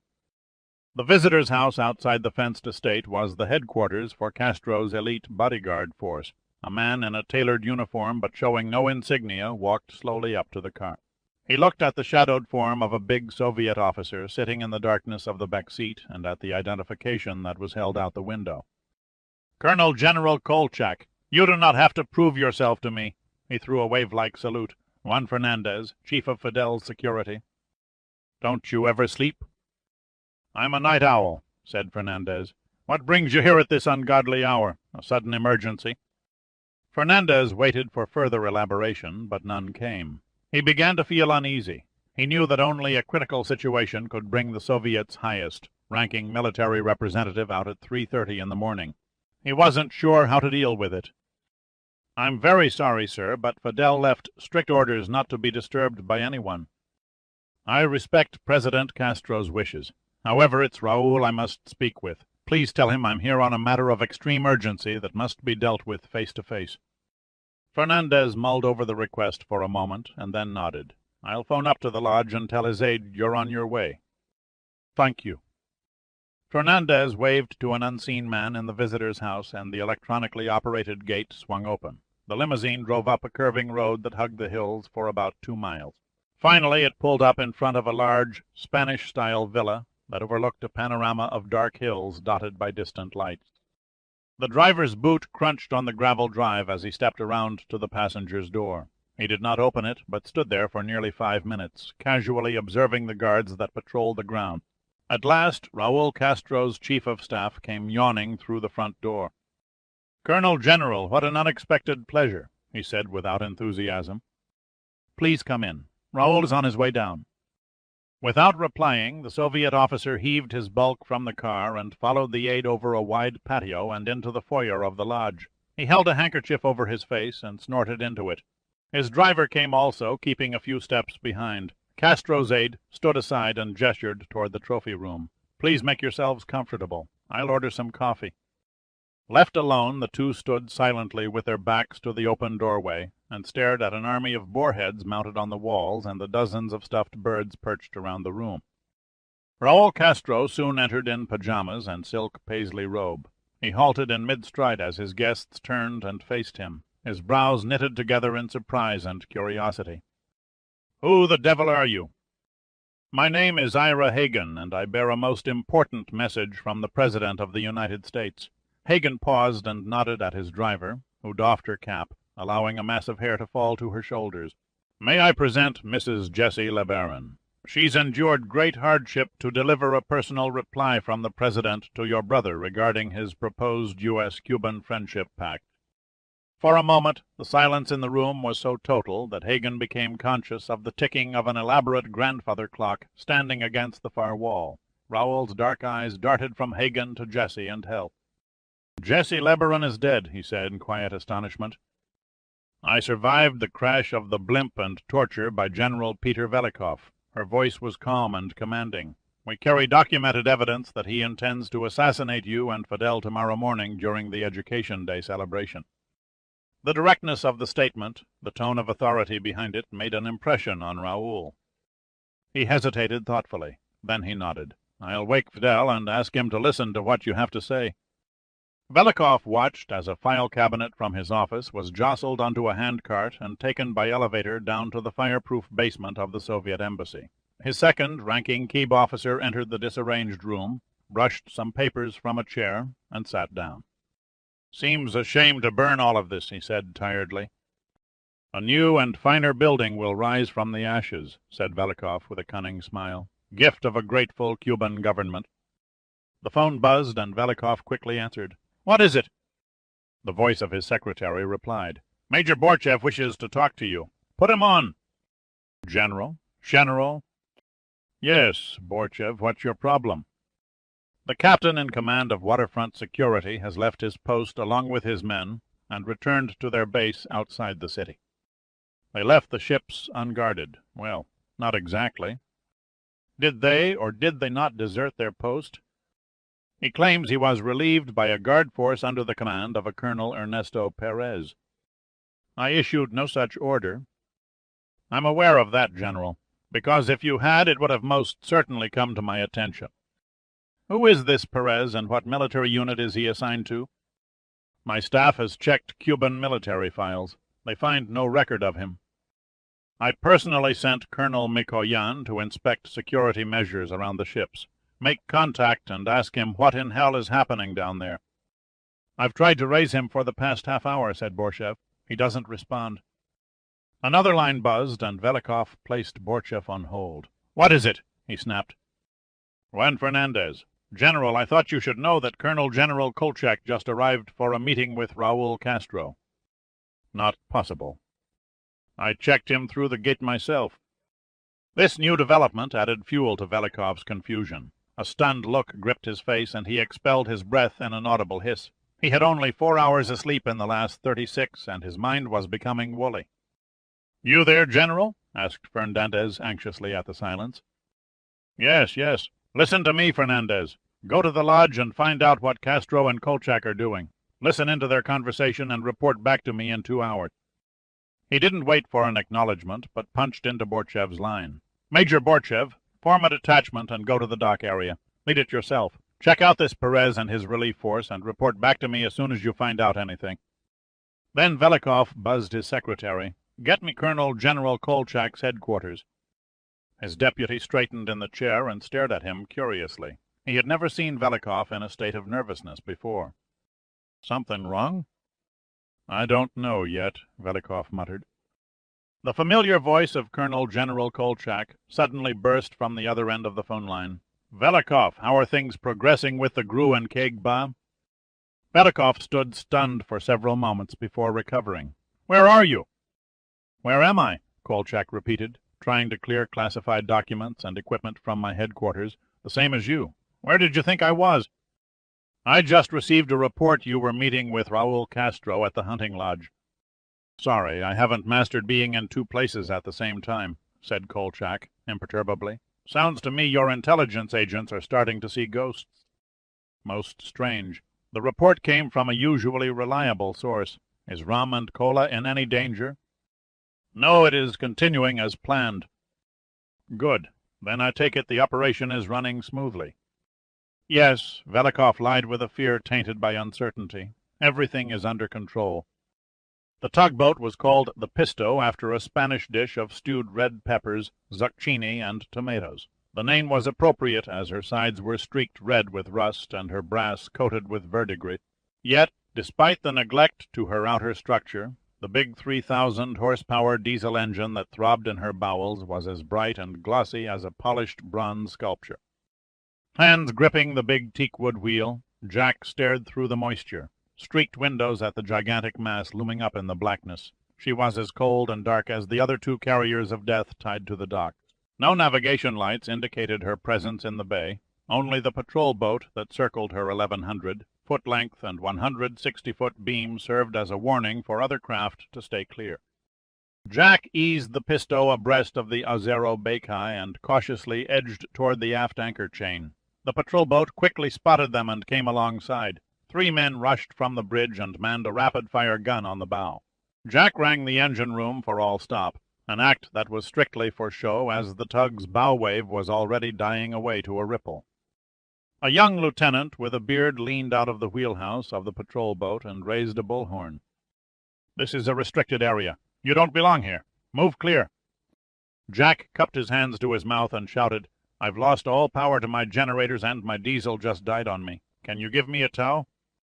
The lieutenant shook his head in exasperation. "This is a military boat. We do not give tows. Can I come aboard and use your radio to call my boss? He'll send another tug to tow us clear." "What's wrong with your emergency battery power?" Worn out, Jack made a gesture of helplessness. "No parts for repair. I'm on the waiting list. You know how it is." The boats were so close now they were almost touching. The lieutenant laid aside the bullhorn and replied in a rasping voice, "I cannot allow that."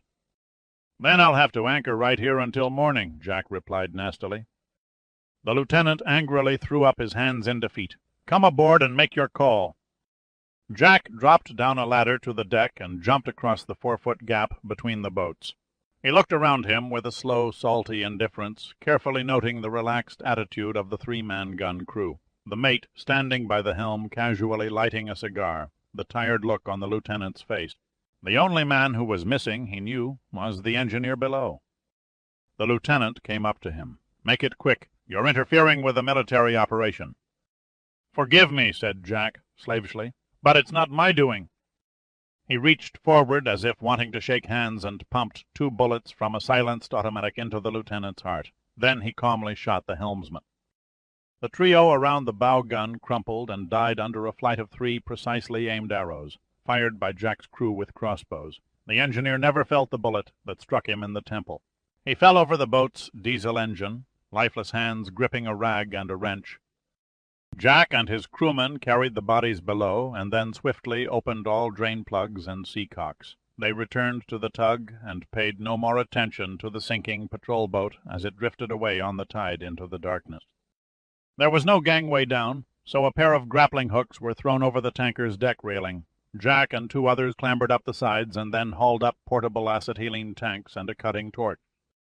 45 minutes later the anchor chains were cut away, and the little Pisto, like an ant trying to move an elephant, buried her heavy rope bow fender against the huge stern of the Ozero Bacai. Inch by inch, almost imperceptibly at first, and then yard by yard, the tug began nudging the tanker away from the refinery and toward the middle of the bay. Pitt observed the slothful movement of the Ozero Bacai through a pair of night glasses.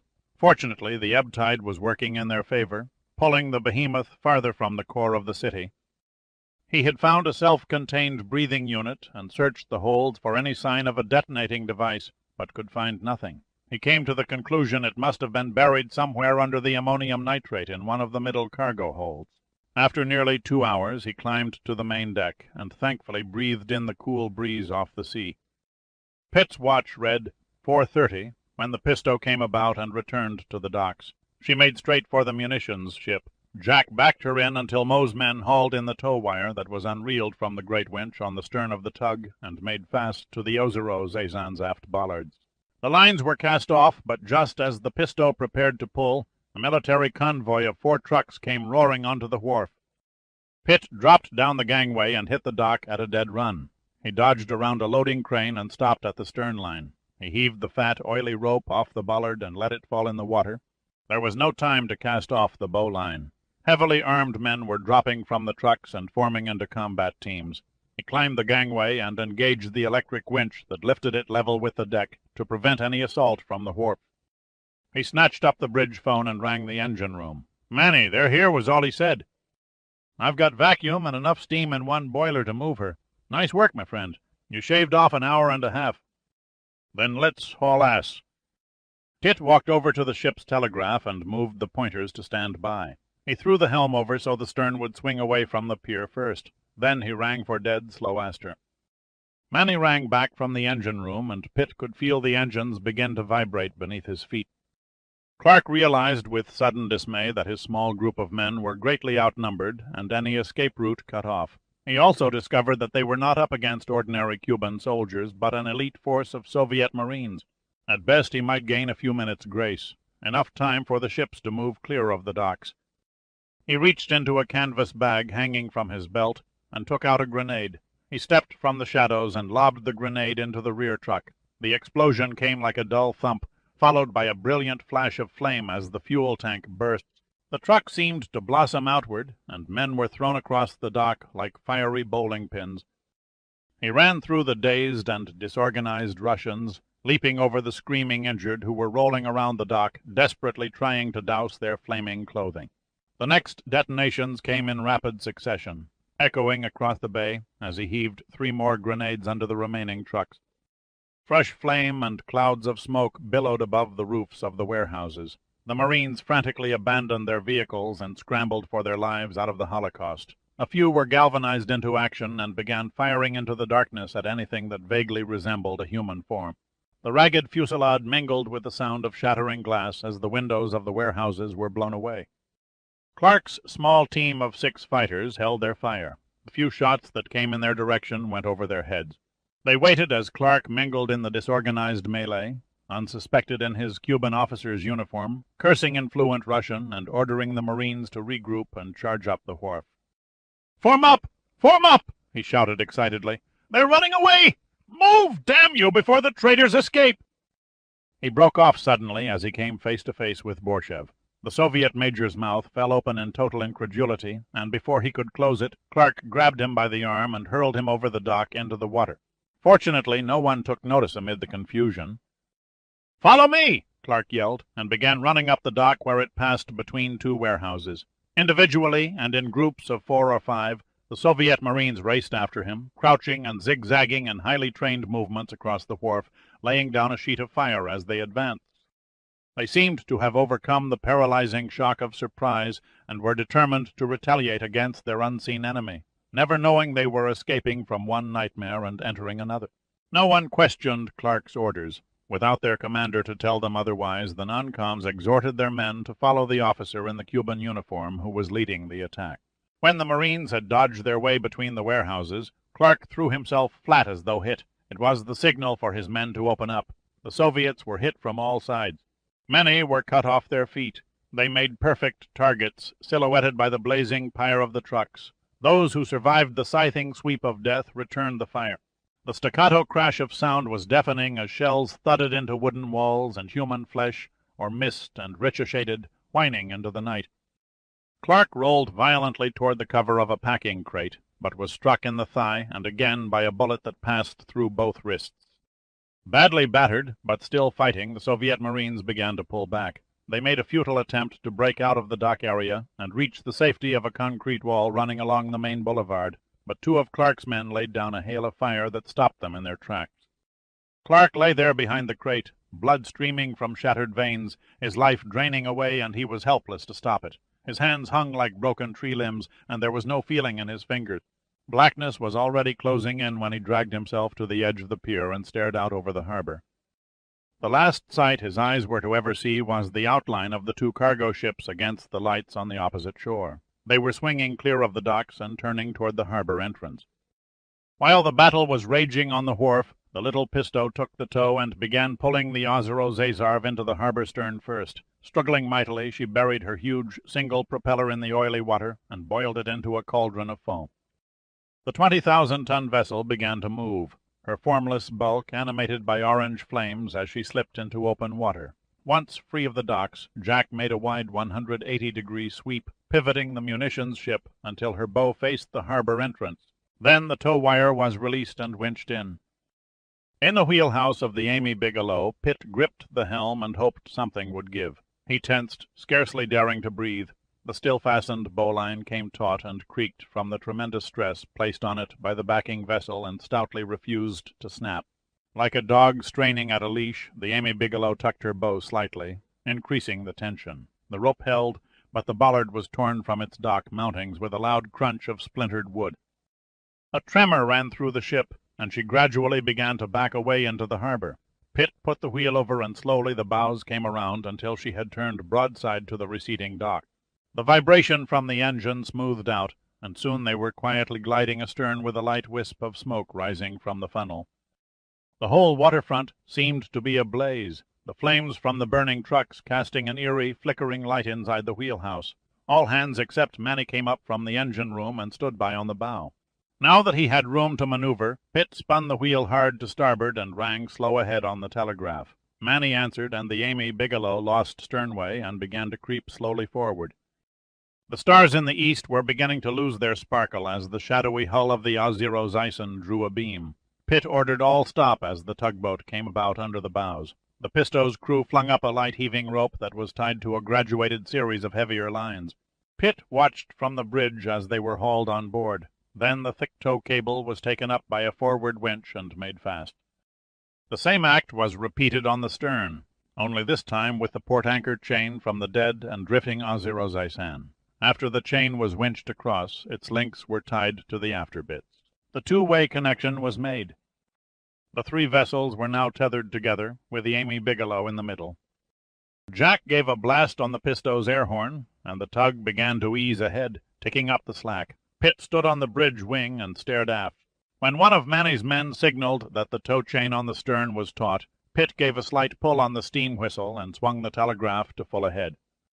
The final step in Pitt's plan had been completed. The oil tanker was left behind, floating nearer the oil storage tanks on the opposite shore of the harbor, but a good mile farther from the more populated center of the city. The other two ships and their deadly cargoes were gathering way in their dash for the open sea, the tugboat adding her power to that of the Amy Bigelow to raise the speed of the marine caravan. Behind them, the great column of smoke and flame spiraled up into the early blue of morning. Clark had bought them enough time for a fighting chance, but he had paid with his life. Pitt did not look back. His eyes were drawn like a magnet on the beacon from the lighthouse above the gray walls of Morro Castle, that grim fortress guarding the entrance to Havana harbor. It lay 3 miles away, but it seemed 30. The die was cast. Manny raised power to the other engine, and the twin screws thrashed the water. The Amy Bigelow began to pick up speed. 2 knots became 3. 3 became 4. She beat toward the channel below the lighthouse like a Clydesdale in a pulling contest. They were 40 minutes away from reaching home free, but the warning was out, and the unthinkable was yet to come. Major Borchev dodged the burning embers that fell and hissed in the water. Floating there under the pilings, he could hear the roar of automatic weapons fire and see the flames leap into the sky. The dirty water between the docks felt tepid and reeked of dead fish and diesel oil. He gagged and vomited up the foul backwash he had swallowed when the strange Cuban colonel shoved him over the side. He swam for what seemed a mile before he found a ladder and climbed to the top of an abandoned pier. He spat out the disgusting taste and jogged toward the burning convoy. Blackened and smoldering bodies littered the dock. The gunfire had stopped after Clark's few surviving men escaped in a small outboard boat. Borchev walked cautiously through the carnage. Except for 2 wounded men who had taken refuge behind a forklift, the rest were dead. His entire detachment had been wiped out. Half crazed with anger, Borchev staggered among the victims, searching, until he came upon the body of Clark. He rolled the Cayo agent over on his back and looked down into sightless eyes. "Who are you?" he demanded senselessly. "Who do you work for? The Answers had died with Clark." Borchev took the limp body by the belt and dragged it to the edge of the pier. Then he kicked it into the water. "See how you like it?" he shouted insanely. Borchev wandered aimlessly amid the massacre for another 10 minutes before he regained his balance. He finally realized he had to report to Velikov. The only transmitter had melted inside the lead truck, and he began to run around the waterfront, feverishly hunting for a telephone. He found a sign on a building identifying a dock worker's recreation room. He lunged at the door and smashed it open with his shoulder. He fumbled along the wall, found the light switch, and turned it on.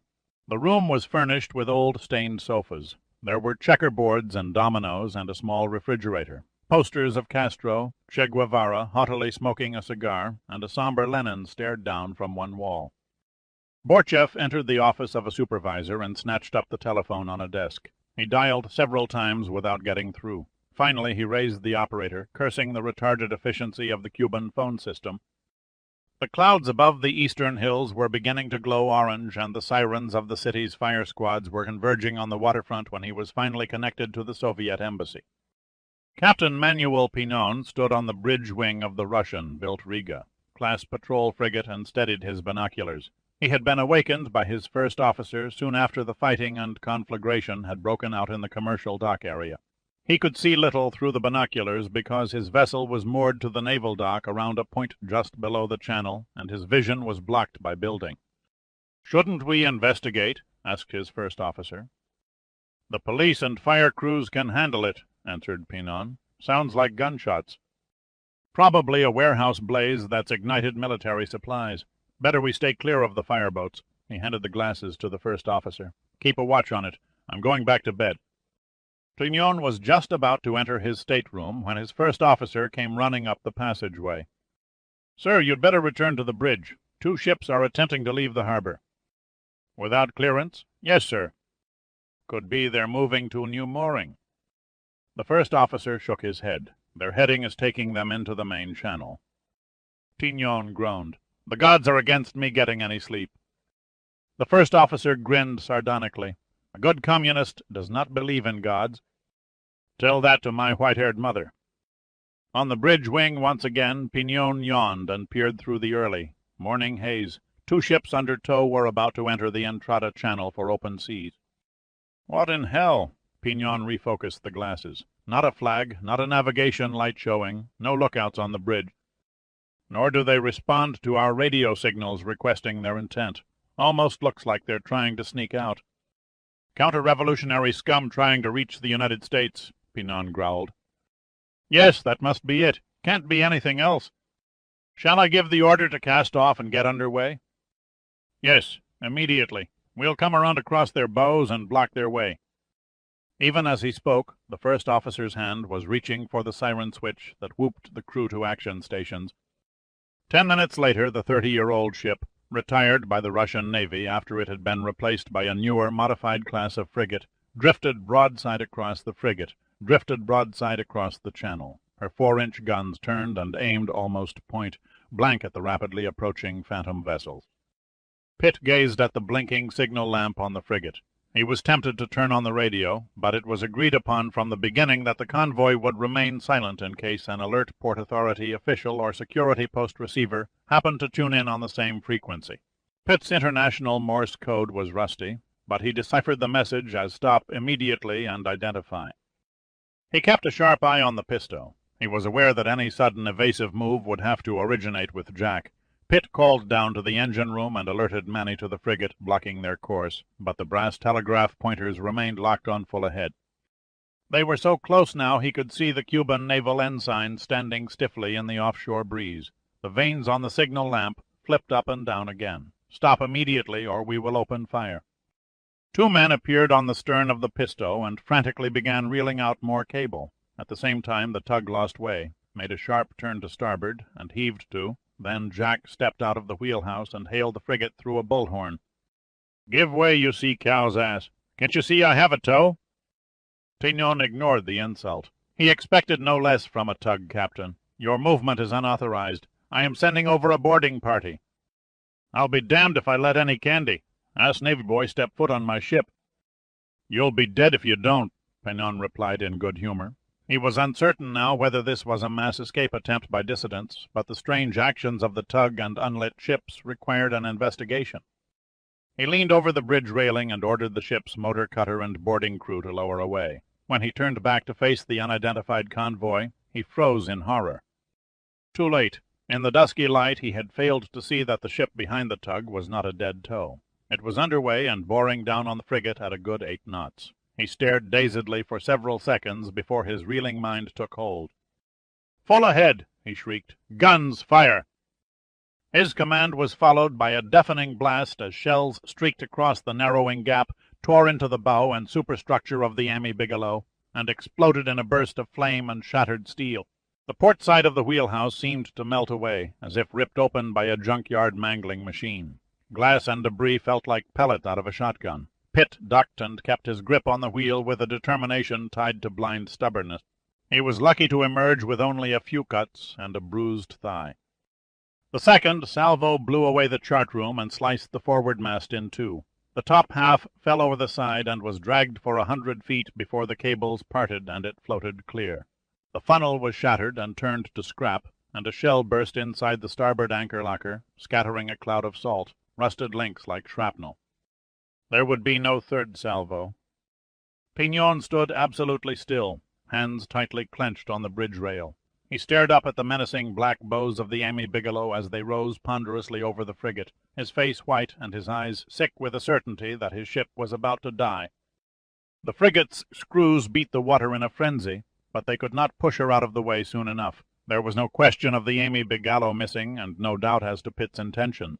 He was compensating and cutting the angle toward the frigate's midsection. Those of the crew who were topside and could see the approaching disaster gazed numb with horror before finally reacting and throwing themselves over the side. The Amy Bigelow's 60-foot-high stem slashed through the frigate just forward of her rear turret, shredding the plates and penetrating the hull for nearly 20 feet. Pignon's ship might have survived the collision and made shore before settling in the water, but with a terrible screech of grinding steel the bow of the Amy Bigelow rose up from the gaping wound until her barnacled keel was exposed. She hung there for an instant and then dropped, crushing the frigate in two and pile, driving the stern section out of sight beneath the surface. Instantly the sea poured into the amputated stern, sweeping through the twisted bulkheads and flooding the open compartments. As the cataract surged into the doomed frigate's hull, she quickly began to settle astern. Her dying agony did not last long. By the time the Ozero-Zyson was towed over the collision site, she was gone, leaving a pitiful few of her crew struggling in the water. "You walked into a trap?" Velikov's voice came flat and hard over the phone. Borchev felt uncomfortable. He couldn't very well admit that he was one of the only 3 survivors out of 40 and lacked even a scratch. An unknown force of at least 200 Cubans opened fire with heavy equipment before we could evacuate the trucks. "You certain they were Cubans?" Who else could have planned and carried it out? Their commanding officer was wearing a Cuban army uniform. "Pires?" "Can't say. We'll need time to make an identification. Might have been a blunder by green troops who opened fire out of stupidity or panic. They were far from stupid. I can recognize highly trained combat troops when I see them. They knew we were coming and laid a well-prepared ambush." Velikov's face went completely blank and then quickly reddened. The assault on Cayo Santa Maria passed before his eyes. He could scarcely contain his rage. What was their objective? A delaying action to take possession of the ships. Borchev's answer staggered Velikov.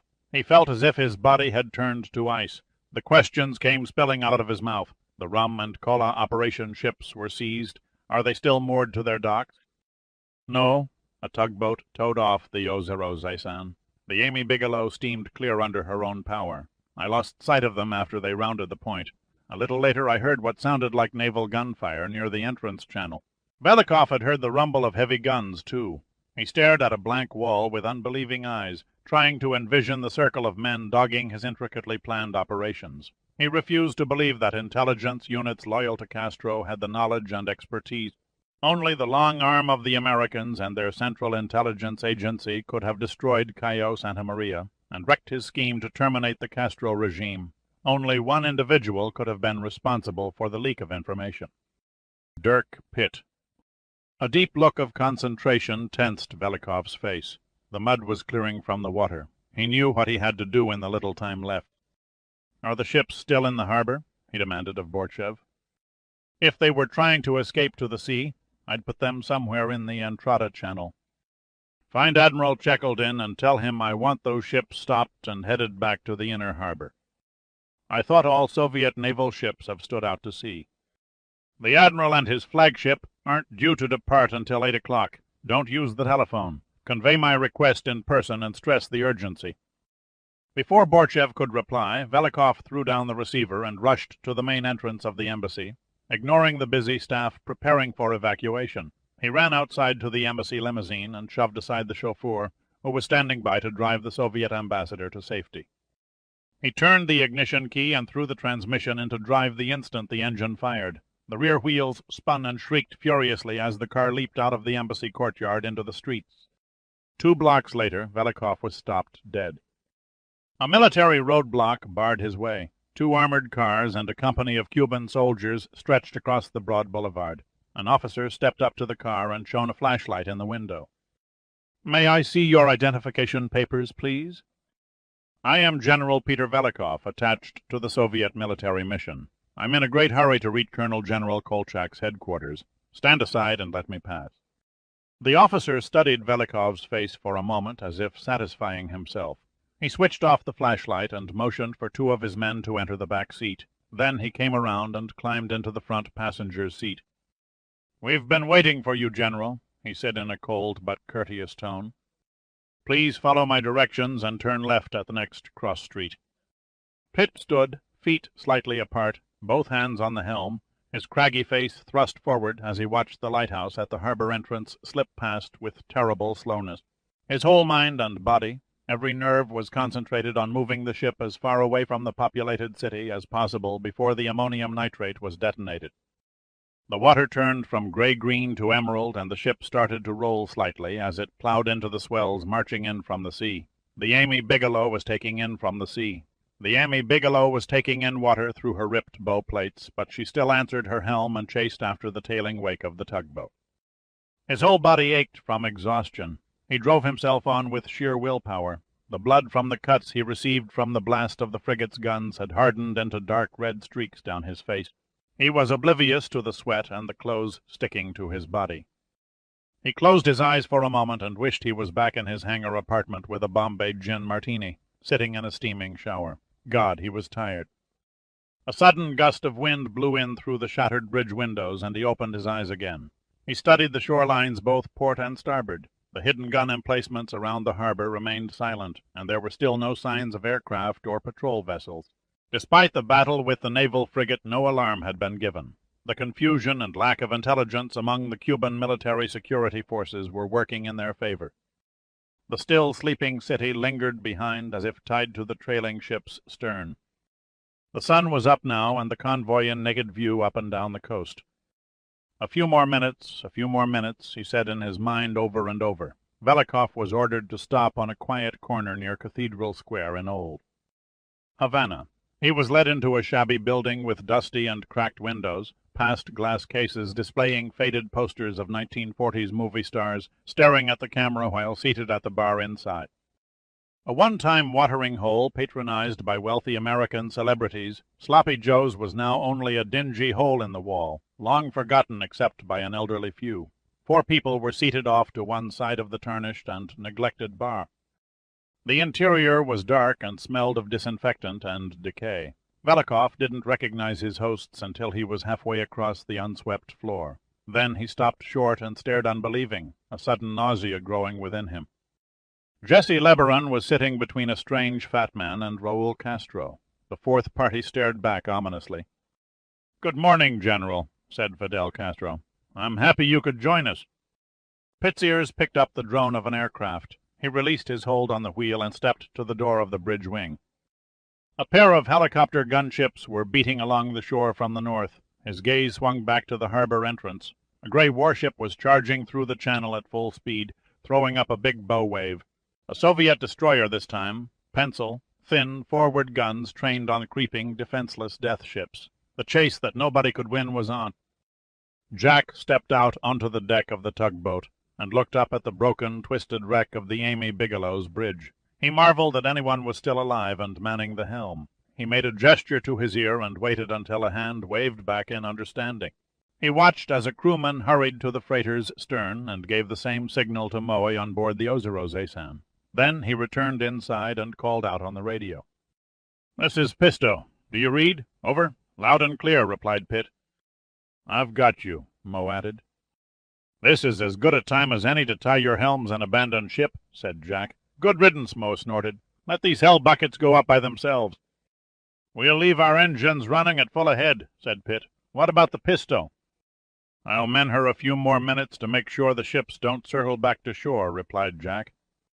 "Better not be late. Castro's boys are coming through the slot." "I see them," said Jack. "Good luck. Out." Pip locked the helm in the dead-ahead position and called up Manny. The tough chief engineer needed no urging. He and his men were swinging the ship's motor launch out in its davits 3 minutes later. They scrambled aboard and were beginning to lower it when Pitt jumped over the railing and dropped in. "Almost left you behind," shouted Manny. "I radioed the destroyer and told her to stand clear, or we'd blow up the munitions ship."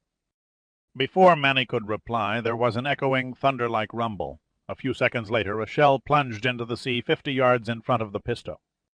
"They didn't buy your bill of goods," Manny grunted.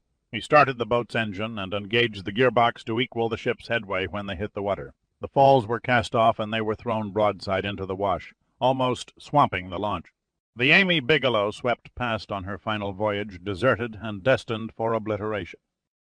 Manny turned and saw that Moe and his crew were lowering the Ozero Zaysan's launch. It smashed into a swell and was thrown against the steel sides with such force that the seams on the starboard side were sprung and the bottom half awash, drowning the engine. "We've got to help them," said Pitt. "Right you are," Manny agreed. Before they could come about, Jack had appraised the situation and yelled through his bullhorn, "Leave them be. I'll pick them up after I cut loose. Look to yourselves and head for shore." Pitt took the pilot's chair from a crewman who had smashed his fingers in the davit ropes. He sheered the launch toward the tall buildings lining the Malecon waterfront and crammed the throttle against its stop. Manny was looking back at the tug and the drifting launch that carried Moe's crew. His face went gray as the destroyer fired again, and twin columns of water straddled the Pisto. The spray crashed down on her upper works, but she shook off the deluge and plowed on. Moe turned away with a feeling of dread that he did not show. He knew he would never see his friends alive again. Pitt was gauging the distance between the retreating ships and the shore. They were still close enough for the explosives to devastate a major share of Havana, he judged grimly. Way too close. "Did President Antonov agree to your plan for my assassination?" Fidel Castro asked. Velikov stood with arms crossed. He was not offered a chair. He glared back at Castro with cold contempt. "I am a ranking military officer of the Soviet Union. I demand to be treated accordingly." The black, angry eyes of Raul Castro flashed. "This is Cuba. You don't demand anything here. You're nothing but Gabe scum." "Enough, Raul, enough," cautioned Fidel. He looked at Velikov. "Don't toy with us, General. I've studied your documents. Ramond Kola is no longer a secret." Velikov played out his hand. "I'm fully aware of the operation. Another vicious CO attempt to undermine the friendship between Cuba and the Soviet Union." "If that is so, why didn't you warn me? There was no time." "You found time enough to clear out Russian nationals," Raoul snapped. "Why were you running away at this time in the morning?" A look of arrogance crossed Velikov's face. "I won't bother to answer your questions. Need I remind you I have diplomatic immunity? You have no right to interrogate me." "How do you intend to set off the explosives?" asked Castro calmly. Velikov stood silent. The corners of his lips turned up slightly in a smile at the sound of the distant rumble of heavy gunfire. Fidel and Raoul exchanged glances, but nothing was said between them. Jessie shuddered as the tension mounted in the small barroom.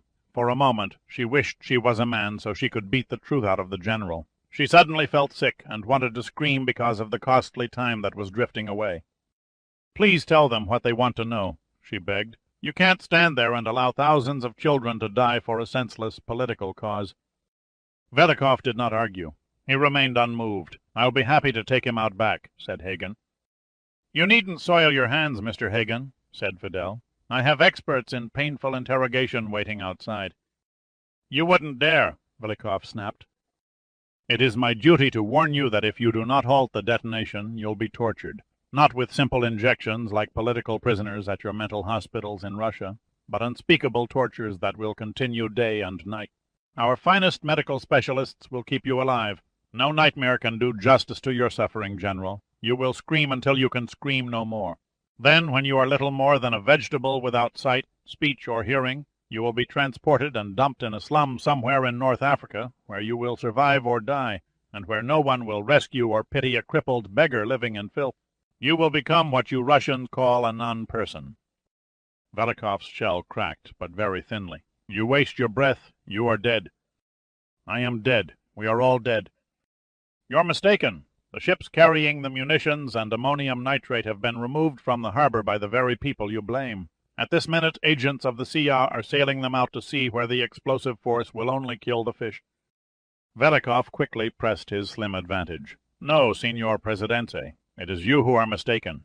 The sound of guns you heard a few moments ago came from a Soviet vessel stopping the ships and turning them back inside the harbor. They may explode too early for your celebration speech, but they will still accomplish the end results. You're lying, Fidel said uneasily. Your reign as the great father of the revolution is over, said Velikov, his voice sly and baiting. I'll gladly die for the Russian motherland. Will you sacrifice your life for Cuba? Maybe when you were young and had nothing to lose, but you're soft now and too used to having others do your dirty work for you. You've got the good life, and you're not about to let it slip away. But it's finished. Tomorrow you'll only be another photograph on a wall, and a new president will sit in your place, one whose loyalties extend to the Kremlin. Velikov stepped back a few paces and took out a small case from his pocket. Hagen recognized it immediately, an electronic transmitter. He can send a signal to detonate the explosives from here. "Oh, God!" Jessie cried despairingly. "Oh, my God, he's going to do it! He's really going to do it!" "Don't bother to call your bodyguard," said Velikov. "They'll never react in time." Fidel stared at him with cold, bleak eyes. "Remember what I said." Velikov stared back contemptuously. "Can you really picture me screaming in agony in one of your dirty prisons? Give me the transmitter, and you will be free to leave Cuba unharmed, and return to Moscow a cowardly figure. I think not." "It's on your head," said Fidel, his expression a curious blend of anger and fear. "You know your fate if you detonate the explosives and live." "Little chance of that," Velikov sneered. "This building sits less than 500 yards from the harbor channel. There will be nothing left of us." He paused, his face as hard as a chiseled gargoyle. "Then," he said, "goodbye, Signor Presidente." "You bastard!" Hagen leaped over the table in an incredible display of agility for his huge bulk, and was only inches away from Velikov when the Russian pressed the transmitter's activate switch. The Amy Bigelow vaporized. The Auxerrosaison waited only a fraction of a second longer before blowing herself out of existence. The combined force of the volatile cargoes inside the two ships threw up a mountainous column of fiery debris and smoke that thrust 5,000 feet into the tropical sky. A vast vortex opened in the sea as a gigantic geyser of maddened water and steam shot up into the smoke and then burst outward. The brilliant red-white glare flashed across the water with the blinding intensity of 10 suns, followed by a thunderous clap that lashed and flattened the wave-tops. The sight of the gallant little Pisto as the blast flung her 200 feet into the air like a disintegrating skyrocket was locked forever in Pitt's mind. He watched, stunned, as her shredded remains along with Jack and his crew splattered into the maelstrom like burning hail. Moe and his crew in the drifting launch simply vanished off the face of the sea. The explosive fury blew the two helicopter gunships out of the air. Seagulls within 2 miles were crushed by the concussion. The propeller from the Auxerrosaison whirled across the sea and smashed into the control castle of the Soviet destroyer, killing every man on the bridge. Twisted steel plates, rivets, chain links, and deck gear pelted the city, tearing through walls and roofs like cannon shells. Telephone poles and streetlights were lashed and broken off at the T's. Hundreds of people perished in their beds while still asleep. Many were terribly gashed by flying glass or crushed by pancaked ceilings. Early, morning workers and pedestrians were picked up off their feet and crushed against buildings. The shockwave struck the city with twice the force of any recorded hurricane, flattening wooden structures near the shore as though they were paper toys, collapsing storefronts, shattering 100,000 windows, and hurling parked automobiles into buildings. Inside the harbor, the monstrous Ozero Bakai went up.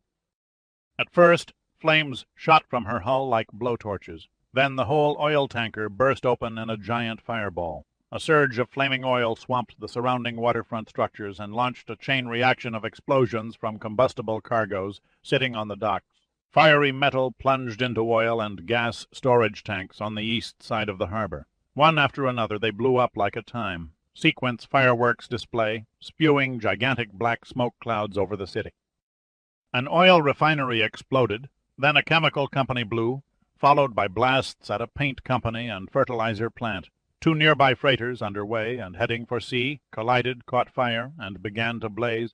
A fiery hunk of steel from the destroyed tanker plummeted into one of 10 railroad tank cars containing propane and sent them up like a string of firecrackers. Another blast, then another, and another. 4 miles of waterfront were turned into a holocaust. Ashes and soot covered the city like a black snowfall. Few stevedores working the docks survived. Fortunately, the refineries and the chemical plant were nearly abandoned.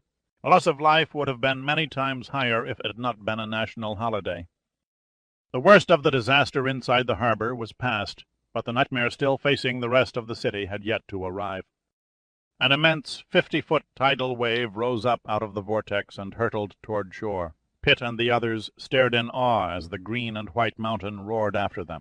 They sat there waiting, no panic, just staring and waiting for the frail little launch to become a shattered piece of wreckage and the water their tomb. The seawall along the Malecon was only 30 yards away when the horizontal avalanche engulfed the launch. The crest curled and burst right over them. It tore many and 3 men from their seats, and Pitt watched them sail through the crashing spray like roof shingles in a tornado. The seawall rushed closer, but the momentum of the wave lifted the launch over the top and slung it across the wide boulevard. Pitt clutched the helm with such strength that it was torn away from its mounting, and he was swept clear. He thought this was the end, but with a conscious effort of will he took a deep breath and held it as he was pulled under. As if in a dream he could look down through the strangely clear and demoniac water, seeing cars tumbling in crazy gyrations as if thrown by a giant hand. Buried deep in the boiling turmoil, he felt strangely detached. It struck him as ludicrous that he was about to drown on a city street. His desire for life still clung tenaciously, but he did not struggle senselessly and waste precious oxygen. He went lax and vainly tried to peer through the froth, his mind somehow working with uncanny clarity. He knew that if the wave swept him against a concrete building, the rushing tons of water would mash him into the same consistency as a watermelon dropped from an airplane. His fear would have been heightened if he had seen the launch smash into the second story of an apartment building that housed Soviet technicians. The impact collapsed the hull as if the planking were no stronger than an eggshell. The 4-cylinder diesel engine was tossed through a broken window by the cascade and ended up in a stairwell. Mercifully, Pitt was swept into a narrow side street like a log through a chute. The flood carried everything before it in a great tumbling mass of wreckage. But even as it curled around the buildings, strong enough to withstand the onslaught, the wave was already beginning to die. Within seconds, the leading edge would reach its high mark and then recede, the retreating torrent sucking human bodies and loose debris back to the sea. Pitt began to see stars as his brain starved for oxygen. His senses began to shut down one by one. He felt a jarring blow as his shoulder struck a fixed object. He whipped an arm around it, trying to hang on, but he was thrust forward by the force of the wave. He ran into another flat surface, and this time he reached out and clutched it in a death grip, not recognizing it as a sign over a jeweler's shop. The thinking, feeling equipment of his body slowed and shut down as if its electrical current had switched off. His head was pounding, and blackness was covering the stars, bursting behind his eyes. He existed only on instinct, and soon even that would desert him. The wave had reached its outer limit and began to fall in on itself, rushing back to the sea. It was too late for Pitt. He was slipping away from consciousness. His brain somehow managed to send out one last message. An arm clumsily jammed its way between the sign and its support shaft that protruded from the building and wedged there. Then his bursting lungs could take no more, and he began to drown. The great rumble from the explosions echoed away into the hills and sea. There was no sunlight over the city, no real sunlight. It was hidden by a smoke, blackened pall of incredible density. The whole harbor seemed afire. The docks, ships, storage tanks, and 3 square miles of oil-coated water were bristling with orange and blue flame that streaked up into the dark canopy. The dreadfully wounded city began to shake off the shock and stagger to its feet. Sirens began to match the noisy intensity of the crackling fires. The tidal wave had flowed back into the Gulf of Mexico, dragging a great mass of splintered debris and bodies in its wake. Survivors began to stumble, dazed and injured, into the streets, like bewildered sheep, shocked at the enormous devastation around them, wondering what had happened. Some wandered in shock, unfeeling of their wound. Others stared dumbly at the huge piece of the Amy Bigelow's rudder that had crashed through the bus station and mashed 4 of the vehicles and several people who were waiting to board. A piece of the Ozero Zaysan's forward mast was found embedded in the center of Havana Stadium's soccer field. A 1-ton winch landed in a wing of University Hospital and squashed the only 3 beds not occupied in a 40-bed ward. It was to be widely talked about as only one of 100 miracles that happened that day. A great boon to the Catholic Church and a small setback to Marxism. Rescue parties began to form as firefighters and police converged on the waterfront. Army units were called out along with the militia. There was panic amid the chaos at first. The military forces turned their backs on rescue work and manned island defenses under the mistaken belief the United States was invading. The injured seemed to be everywhere, some screaming in pain, most hobbling or walking away from the flaming harbor. The earth-shaking quake died with the shock waves. The ceiling of Sloppy Joe's had fallen in, but the walls still stood. The barroom was a shambles. Wooden beams, fallen plaster, overturned furniture, and broken bottles lay scattered under a thick cloud of dust. The swinging door had been ripped from its hinges and hung at a crazy angle over Castro's bodyguards, who lay groaning under a small hill of bricks. Ira Hagen hoisted himself painfully to his feet and shook his head to clear it from the ringing of the concussion. He wiped his eyes to penetrate the dust cloud and clutched a wall for support. He looked up through the now open ceiling and saw pictures still hanging on the walls of the floor above.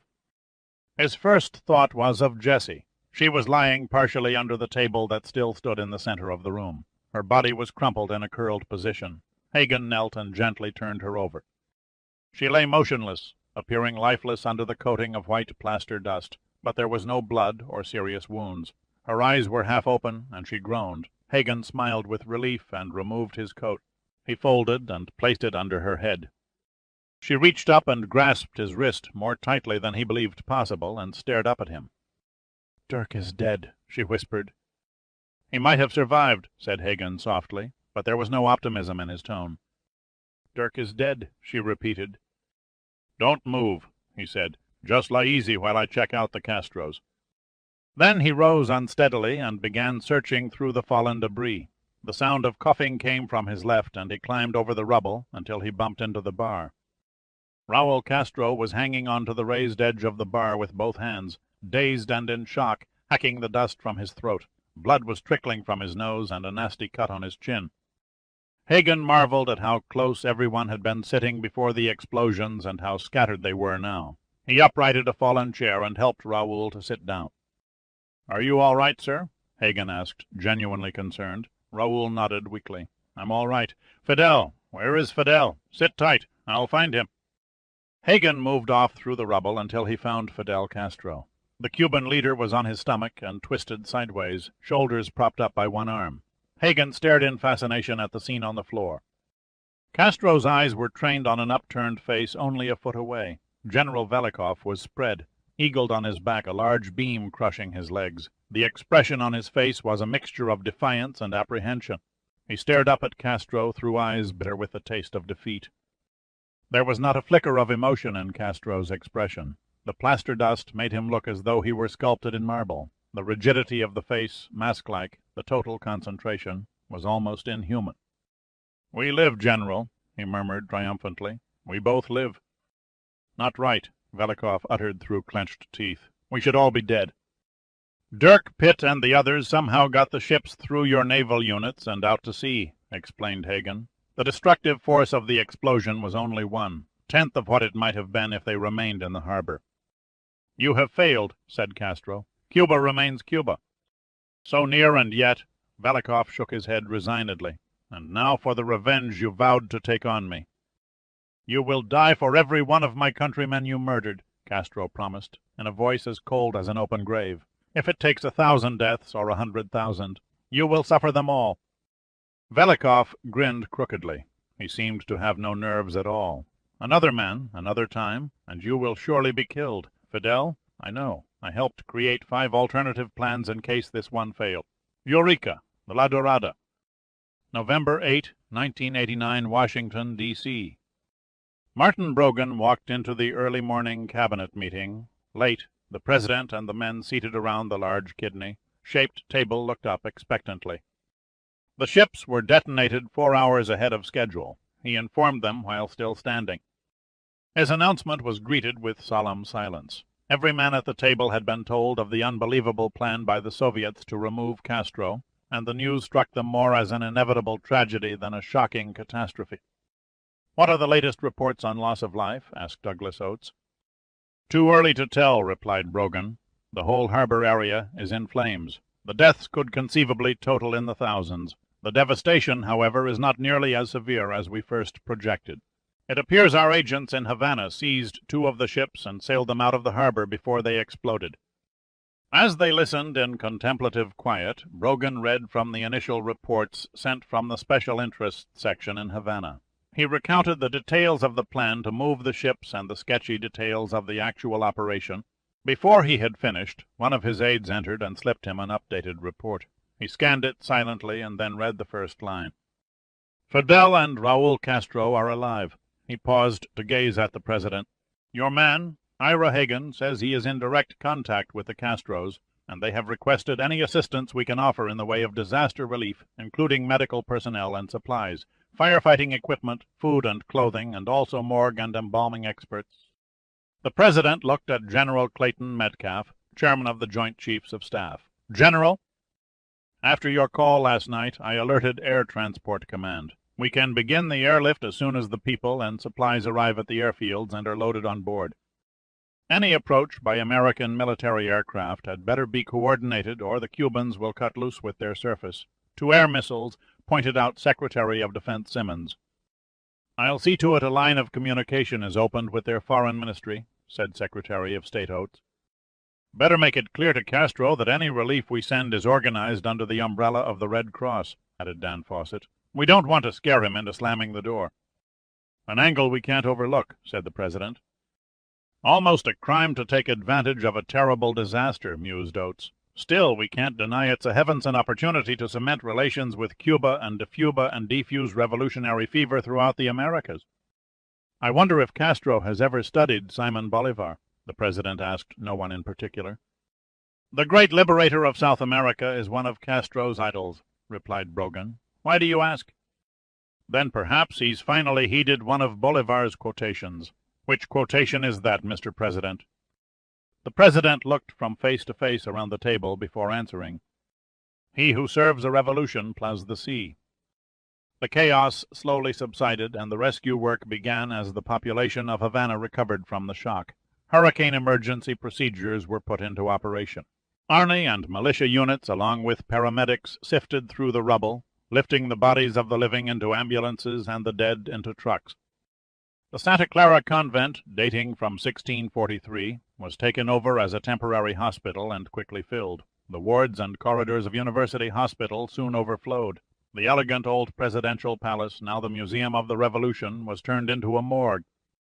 Injured people walked the streets bleeding, staring vacantly or searching desperately for loved ones. A clock on top of a building in Cathedral Square of Old Havana sat frozen at 6:21.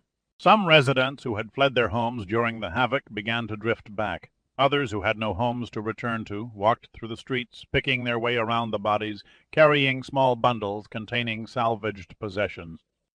Every fire unit for 100 miles streamed into the city and vainly fought the fires spreading throughout the waterfront. A tank of chlorine gas exploded, adding its poison to the ravages of the blaze. Twice the hundreds of firefighters had to run for cover when a change of wind whipped the blistering heat in their faces. Even while the rescue operations were being organized, Fidel Castro launched a purge of disloyal government officials and military officers. Raul personally directed the roundup. Most had abandoned the city, having been forewarned of rum and cola by Velikov and the KB. One by one they were arrested, each one stunned by the news the Castro brothers were still alive. By the hundreds they were transported under heavy guard to a secret prison compound deep in the mountains, never to be seen again. At 2 o'clock in the afternoon, the first U.S. Air Force heavy cargo plane landed at Havana's International Airport. Soon a constant stream of aircraft were arriving. Fidel Castro was on hand to greet the volunteer doctors and nurses. He personally saw to it that Cuban relief committees stood by to receive the supplies and cooperate with the incoming American. By early evening, Coast Guard and firefighting vessels from the port of Miami began to stream over the smoke, filled horizon. Bulldozers, heavy equipment, and oil fire experts from Texas moved into the fiery wreckage along the harbor and wasted no time in attacking the flames. Despite past political differences, the imagination of the United States and Cuba seemed to leap to the occasion, and everyone worked together closely on the specific emergencies to be met. Admiral Sandecker and Al Giordino stepped off a Numa jet late in the afternoon. They hitched a ride on a truck loaded with bed linen and military cots as far as a distribution depot, where Giordino hot-wired and borrowed an abandoned Fiat. The false sunset from the flames tinted their faces red through the windshield as they gazed incredulously at the gigantic smoke cloud and great sea of fire. After nearly an hour of winding their way through the city and being directed by police through complicated detours to avoid streets choked with debris and rescue vehicles, they finally reached the Swiss embassy. "We have our job cut out," said Sandecker, staring at the ruined buildings and the wreckage littering the wide boulevard of the Malecon. Giordino nodded sadly. "He may never be found. Still, we owe it to him to try." "Yes," Giordino said heavily. "We owe Dirk that." They turned and walked through the battered entrance of the embassy and were directed to the communications room of the Special Interest section. The room was jammed with news correspondents waiting their turn to transmit reports of the disaster. Sandecker shouldered his way through the throng and found a heavy-set man dictating to a radio operator. When the man finished, Sandecker tapped him on the arm. "You Ira Hagen?" "Yes, I'm Hagen." The hoarse voice matched the tired lines in the face. "Thought so," said Sandecker. "The President described you in some detail." Hagen patted his rotund stomach and forced a smile. "I'm not hard to pick out in a crowd." Then he paused and looked at Sandecker strangely. "You say the President?" "I met with him 4 hours ago in the White House. My name is James Sandecker, and this is all Giordino. We're with Numa." "Yes, Admiral, I know the name. What can I do for you? We're friends of Dirk Pitt and Jesse LeBaron." Hagen closed his eyes for a second and then gazed at Sandecker steadily. "Mrs. LeBaron is one hell of a woman. Except for a few small cuts and bruises, she came out of the explosion in good shape. She's helping out at an emergency hospital for children in the old cathedral. But if you're looking for Pitt, I'm afraid you're wasting your time. He was at the helm of the Amy Bigelow when she blew up." Giordino suddenly felt sick at heart. There's no chance he might have escaped. Of the men who fought off the Russians on the docks while the ships slipped out to sea, only 2 survived. Every one of the crew on board the ships and tugboat is missing. There's little hope any of them made it clear in time. And if the explosions didn't kill them, they surely must have drowned in the tidal wave. Giordino clenched his fists in frustration. He turned and faced away so the others couldn't see the tears rimming his eyes. Sandecker shook his head in sorrow. "We'd like to make a search of the hospitals." "I hate to sound heartless, Admiral, but you'd do better to look in the morgues. We'll do both. I'll ask the Swiss to arrange a diplomatic pass so you can move freely about the city." "Thank you." Hagen looked at both men, his eyes filled with compassion. If it's any consolation, your friend Pitt was responsible for saving 100,000 lives. Sandecker stared back, a sudden, proud look on his face. "And if you knew Dirk Pitt, Mr. Hagen, you'd have expected no less." With not much optimism, Sandecker and Giordino began looking for Pitt in the hospitals. They stepped over countless wounded who lay in rows on the floors as nurses administered what aid they could, and teams of exhausted doctors labored in the operating room. Numerous times they stopped and helped move stretcher cases before continuing the hunt. They could not find Pitt among the living. Next, they searched through the makeshift morgues, some with trucks waiting in front containing bodies stacked 4 and 5 deep. A small army of embalmers worked feverishly to prevent the spread of disease. The dead lay everywhere like cordwood, their faces bare, staring vacantly at the ceilings. Many were too burned and mutilated to identify and were later buried in a mass ceremony in the Cullen Cemetery. One harried morgue attendant showed them the remains of a man reported to have been washed in from the sea. It was not Pitt, and they failed to identify Manny because they did not know him. The early morning sun rose over the ravaged city. More injured were found and carried to the hospitals, more dead to the morgues. Troops with fixed bayonets walked the streets to prevent looting. Flames still raged in the dock area, but the firefighters were making headway. The vast cloud still bloomed black in the sky, and airline pilots reported that easterly winds had carried it as far as Mexico City. Sickened by the sights they witnessed that night, Sandecker and Giordino were glad to see daylight again. They drove to within 3 blocks of Cathedral Plaza and were stopped by wreckage blocking the streets. They walked the rest of the way to the temporary children's hospital to find Jessie. She was soothing a small girl who was whimpering as a doctor encased a slim brown leg in a cast. Jessie looked up at the Admiral and Giordino as they approached. Unconsciously her eyes wandered over their faces, but her weary mind did not recognize them. Jessie, said Sandecker softly. It's Jim Sandecker and Al Giordino. She looked at them for a few seconds, and then it began to register. Admiral. Oh, thank God you've come. She whispered something in the girl's ear, and then stood and embraced them both, crying uncontrollably. The doctor nodded at Sandecker. She's been working like a demon for 20 hours straight. Why don't you see to it she takes a breather? Each man took an arm and eased her outside. They gently lowered her to a sitting position on the cathedral steps. Giordino sat down in front of Jessie and looked at her. She was still dressed in combat fatigues. The camouflage pattern was now blotched with bloodstains. Her hair was damp with perspiration and tangled, her eyes red from the pervasive smoke. "I'm so glad you found me," she said finally. "Did you just arrive?" "Last night," replied Giordino. "We've been looking for Dirk." She gazed blankly at the great smoke cloud. "He's gone," she said, as if in a trance. "The bad penny always turns up," Giordino muttered absently. "They're all gone. My husband Dirk, so many others." Her voice died.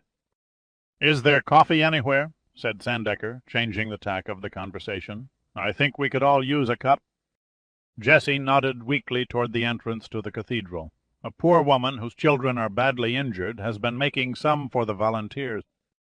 "I'll get it," said Giordino. He rose and disappeared inside. Jessie and the Admiral sat there for several moments, listening to the sirens and watching the flames leap in the distance. "When we return to Washington," Sandecker said at last, "if I can help in any way." "You're most kind, Admiral, but I can manage." She hesitated. "There is one thing. Do you think that Raymond's body might be found and shipped home for burial?" "I'm sure after all you've done, Castro will cut through any red tape. Strange how we became drawn into all this because of the treasure. The La Dorada." Jessie's eyes stared at a group of figures walking toward them in the distance, but she gave no sign of seeing them. Men have been beguiled by her for nearly 500 years, and most have died because of their lust to own her. Stupid, stupid! Stupid to waste lives over a statue. She is still considered the greatest treasure of them all. Jessie closed her eyes tiredly. "Thank heavens it's hidden. Who knows how many men would kill for it?"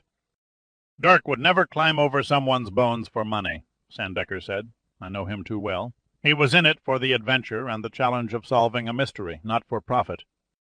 Jessie did not reply. She opened her eyes and finally took notice of the approaching party. She could not see them clearly. One of them seemed 7 feet tall through the yellow haze from the smoke.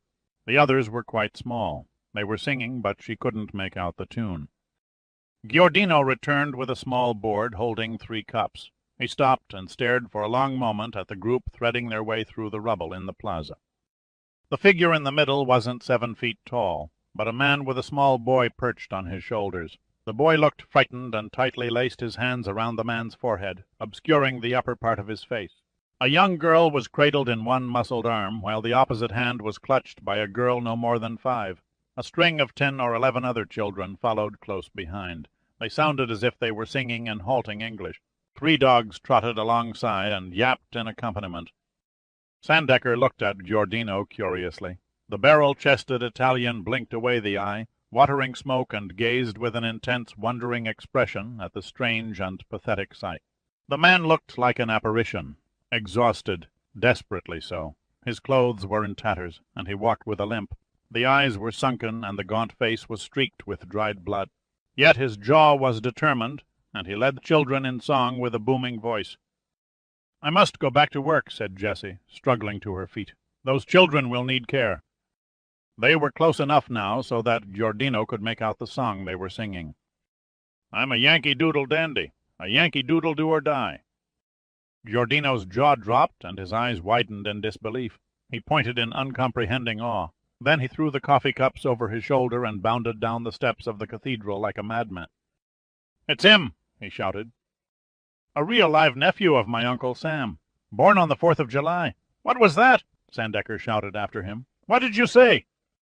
Jessie jumped to her feet, suddenly oblivious to the wrenching fatigue, and ran after Giordino. "He's come back!" she cried. Then Sandecker took off. The children stopped in mid-chorus and huddled around the man, frightened at the sudden appearance of 3 people shouting and running toward them. They clung to him as life itself. The dogs closed ranks around his legs and began barking louder than ever. Giordino halted and stood there only 2 feet away, not sure of what to say that was meaningful. He smiled and smiled and smiled in immense delight and relief. At last he found his tongue. "Welcome back, Lazarus." Pitt grinned impishly. "Hello, pal. You wouldn't happen to have a dry martini in your pocket?" 6 hours later, Pitt was sleeping like a stone in an empty alcove of the cathedral. He had refused to go down until the children were cared for and the dogs fed. Then he insisted that Jessie get some rest too. They lay a few feet apart on double blankets that served as pads against the hard tile floor. Faithful Giordino sat in a wicker chair at the entrance of the alcove, guarding against invasion of their sleep, shushing an occasional band of children who played too close and too loud. He stiffened at the sight of Sandecker approaching with a group of uniformed Cubans at his heels. Ira Hagen was among them, looking older and far more tired than when Giordino had last seen him, hardly 20 hours previously. The man next to Hagen and directly behind the Admiral, Giordino recognized immediately. He rose to his feet as Sandecker nodded toward the sleeping figures. "Wake them up," he said quietly. Jessie struggled up from the depths and moaned. Giordino had to shake her by the shoulder several times to keep her from slipping back again. Still bone, tired and drugged from sleep, she sat up and shook her head to clear the blurriness. Pitt came awake almost instantly, his mind triggered like an alarm clock. He twisted around and elbowed himself to a sitting position, eyes alert and sweeping the men standing around him in a half-circle. "Dirk," said Sandecker, "this is President Fidel Castro. He was making an inspection tour of the hospitals and was told you and Jessie were here. He'd like to talk to you." Before Pitt could make a remark, Castro stepped forward, took his hand, and pulled him to his feet with surprising strength. The magnetic brown eyes met with piercing opaline green. Castro wore neat, starched olive fatigues with a commander-in-chief's shoulder insignia, in contrast to Pitt, who still had on the same ragged and dirty clothes as when he arrived at the cathedral. "So this is the man who made idiots out of my security police and saved the city," said Castro in Spanish. Jessie translated, and Pitt made a negative gesture. "I was only one of the luckier men who survived. At least 24 others died, trying to prevent the tragedy. If the ships had exploded while still tied to the docks, most of Havana would now be a leveled wasteland, a tomb for myself as well as 500,000 people. Cuba is grateful and wishes to make you a hero of the revolution." "There goes my standing in the neighborhood," muttered Pitt. Jessie threw him a distasteful look and didn't translate. "What did he say?" asked Castro. Jessie cleared her throat. He said he is honored to accept." Castro then asked Pitt to describe the seizing of the ships. "Tell me what you saw," he said politely. "Everything you know that happened, from the beginning." "Starting with the time we left the Swiss embassy?" Pitt asked, his eyes narrowed in furtive but shrewd reflection. "If you wish," answered Castro, comprehending the look. As Pitt narrated the desperate fight on the docks and the struggle to move the Amy Bigelow and the Ozero Zuisan from the harbor, Castro interrupted with a barrage of questions. The Cuban leader's curiosity was insatiable. The report took almost as long as the actual event. Pitt related the facts as straight and unemotionally as he could, knowing he could never do justice to the incredible courage of men who selflessly gave their lives for people of another country.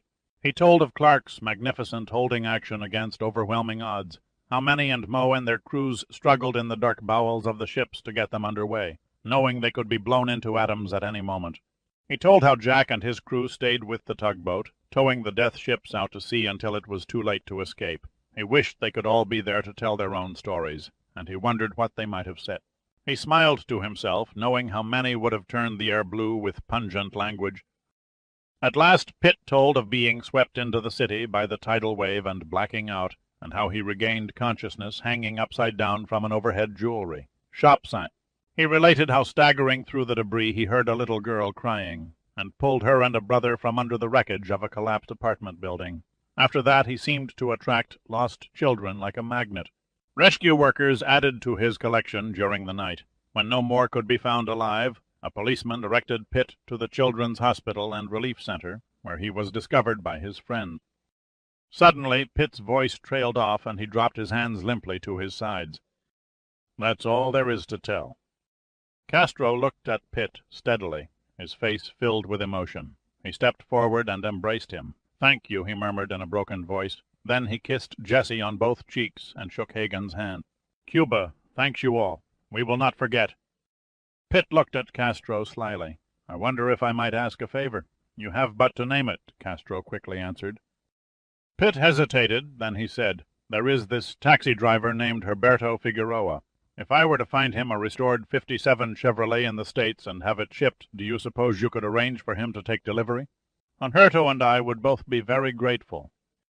But, of course, I'll personally see to it he receives your gift." "There is one more favor," said Pitt. "Don't push your luck," whispered Sandecker. "What is it?" Castro asked courteously. "I wonder if I could borrow a boat with a crane."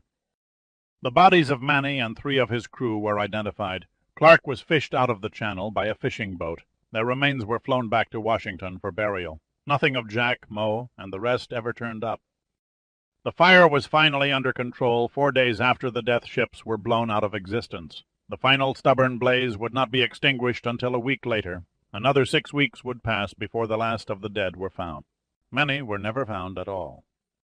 The Cubans were meticulous in their accounting. They eventually compiled a complete list of causalities. The known dead came to 732. The injured totaled 3,769. The missing were calculated at 197. At the President's urging, Congress passed an emergency aid bill of $45 million to help the Cubans rebuild Havana. The President also, as a gesture of goodwill, lifted the 35-year-old trade embargo. At last Americans could legally smoke good Havana cigars again. After the Russians were expelled, their only representation in Cuba was a special interest section in the Polish embassy. The Cuban people shed no tears at their departure. Castro still remained a Marxist revolutionary at heart, but he was mellowing. After agreeing in principle to the U.S.-Cuban Friendship Pact, he unhesitantly accepted an invitation to visit with the President at the White House and make an address before Congress, although he did grumble when asked to keep his speech to 20 minutes. At dawn on the 3rd day after the explosions, an old peeling, weather-worn vessel dropped anchor almost in the exact center of the harbor. Fireboats and salvage craft swept past her as though she were a disabled car in the center of a highway. She was a squat workboat, broad and beamy, about 60 feet in length, with a small derrick on the stern whose boom extended over the water. Her crew seemed oblivious to the frenzy of activity going on around them. Most of the flames in the dock area had been extinguished, but firemen were still pouring thousands of gallons of water on the smoldering debris inside the heat, twisted framework of the warehouses. Several blackened oil storage tanks across the harbor sputtered with stubborn flame, and the acrid pall of smoke reeked of burned oil and rubber. Pitt stood on the bleached deck of the workboat and squinted through the smoky yellow haze at the wreck of the oil tanker. All that remained of the Ozero-Bakai was the scorched superstructure on the stern that rose grotesque and distorted above the oily water. He turned his attention to a small compass he held in one hand. "Is this the spot?" asked Admiral Sandecker. "Cross bearings on the landmarks checkout," Pitt answered. Giordino stuck his head out the wheelhouse window. "The magnetometer is going crazy. We're right over a heavy mass of iron." Jessie was sitting on a hatch. She wore gray shorts and a pale blue blouse and looked like her old, luscious self. She flashed a curious look at Pitt. "You still haven't told me why you think Raymond hid the La Dorada on the bottom of the harbor and how you know exactly where to look." "I was stupid not catch on immediately," explained Pitt. "The words sound the same, and I misinterpreted them. I thought his last words were to look on the M.A. I.N.S. I.J.H. What he was really trying to say was la. What he was really trying to say was la look on the May. I.C.C." Jessie looked confused. "Main site." "Remember Pearl Harbor, the Alamo, and the Maine. On or about this spot in 1898, the battleship Maine blew up and launched the Spanish-American War." An edge of excitement began to form inside her. Raymond threw the statue on top of an old shipwreck. "Shipwreck site," Pitt corrected her. The hulk of the Maine was raised and towed out to sea, where she was sunk with flag flying in 1912. But why would Raymond deliberately throw the treasure away? It all goes back to when he and his marine salvage partner, Hans Kronberg, discovered the Cyclops and salvaged the La Dorada. It should have been a triumph for two friends who fought the odds together and stole the most sought, after treasure in history from a possessive sea. And it should have had a happy ending, but the tale turned sour. Raymond Lebaron was in love with Kronberg's wife. Jesse's face tensed in understanding. Hilda! Yes, Hilda. He had two motives for wanting to get rid of Hans: the treasure and a woman. Somehow he must have talked Hans into making another dive after the La Dorada was raised. Then he cut the lifeline, leaving his friend to die a horrible death. Can you imagine what it must have been like, strangling in agony deep inside a steel crypt like the Cyclops? Jessie averted her eyes. I can't bring myself to believe you. You saw Kronberg's body with your own eyes. Hilda was the real key. She outlined most of the sordid story. I only had to fill in a few details. Raymond could never commit murder. He could, and he did. With Hans out of the picture, he went one step further. He dodged the Internal Revenue Service. Who can blame him when you remember the federal government collected over 80% of income above? $150,000 in the late 50s and sidestepped a time, consuming lawsuit from Brazil, which would have rightly claimed the statue as a stolen national treasure. He kept quiet and set a course for Cuba. A shifty man, your lover. The problem he now faced was how to dispose of it. Who could afford to pay even a fraction of $20 to $50 million for an art object? He was also afraid that once the word was out, the current Cuban dictator, Fulgencio Batista, a racketeer of the first magnitude, would have it seized. And if Batista didn't grab it for himself, the army of mafia hoods he invited into Cuba after the Second World War would. So Raymond decided to carve up the La Dorada and sell it bit by bit. Unfortunately for him, his timing was bad. He sailed his salvage boat into Havana on the same day that Castro and his rebels swarmed into town after toppling Batista's corrupt government. The revolutionary forces immediately closed down the harbors and airports to stop Batista's cronies from fleeing the country with uncountable wealth. Lebaron got nothing? Asked Sandecker. He lost it all. Not entirely. He realized he was trapped, and it was only a question of time before the revolutionaries searched his salvage boat and found the La Dorada. His only option was to hack out whatever he could carry and catch the next plane back to the States. Under cover of night he must have slipped his salvage boat into the harbor, hoisted the statue overboard, and dumped it on top of the site where the battleship Maine had blown up 70 years before.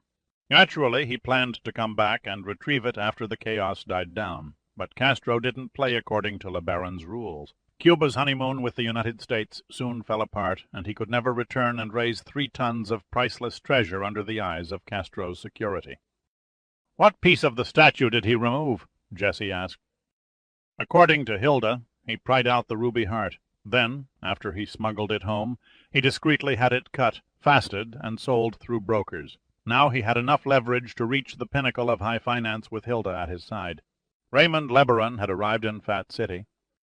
For a long moment they were quiet, each with his own thoughts, envisioning a desperate Lebaron throwing the golden woman over the side of his boat 30 years ago.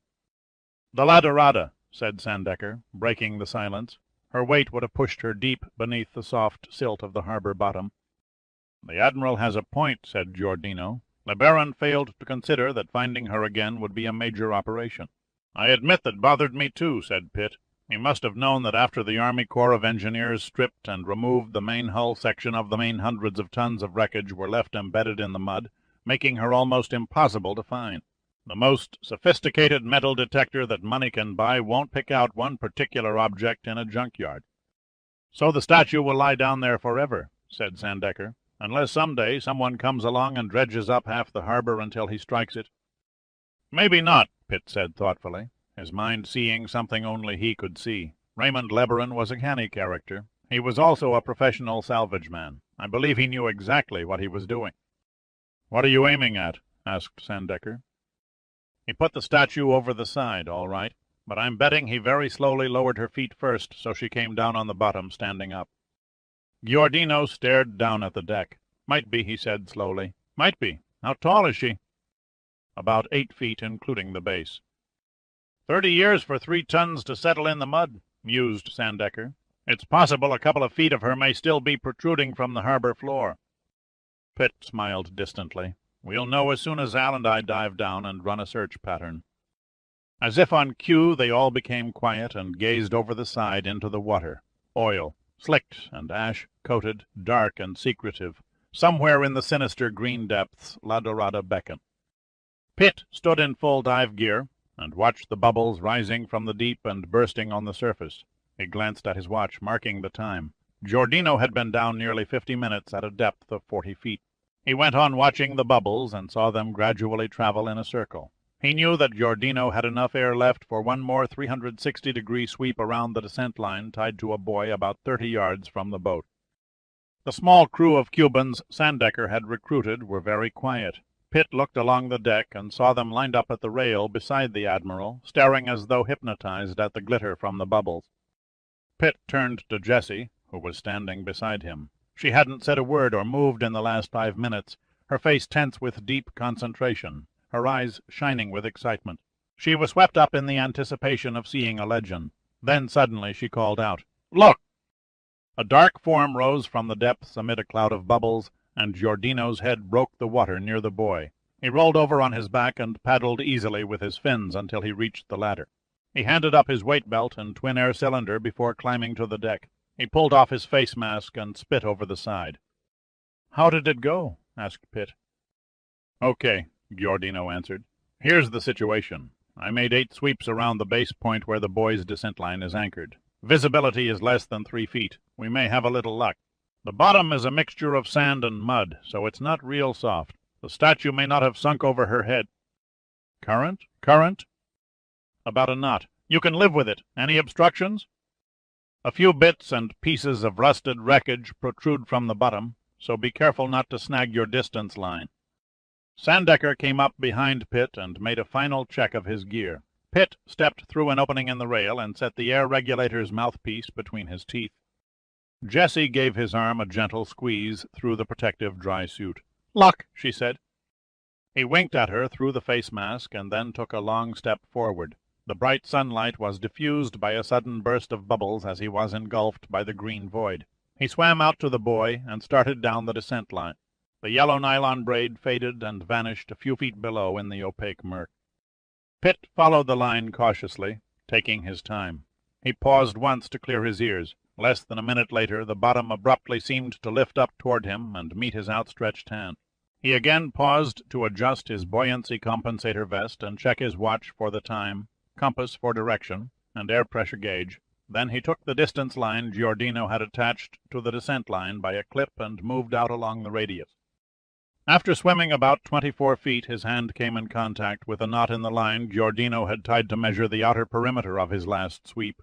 After a short distance, Pitt spied an orange stake standing in the muck that marked the starting point for his circular search pattern. Then he moved out another 6-foot increment, held the line taut, and began his sweep, his eyes taking in the 3-foot visibility on both sides. The water was desolate and lifeless and smelled of chemicals. He passed over colonies of dead sea life, crushed by the concussion from the bursting oil tanker, their bodies rolling across the bottom with the tide like leaves under a gentle breeze. He had sweated inside his dry suit under the sun on the boat, and he was sweating inside it now 40 feet below the surface. He could hear the sounds of the rescue boats racing back and forth across the harbor, the roar of their exhaust and cavitation of their propellers magnified by the density of the water.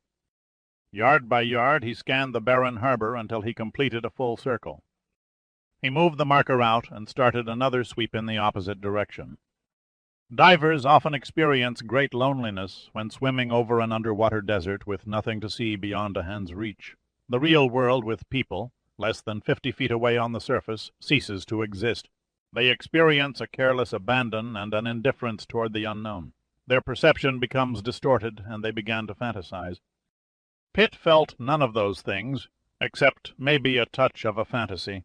He was drunk with the hunt and so absorbed in seeing the treasured statue in his mind, gleaming gold and brilliant green, that he almost missed a vague form looming up through the mist on his right.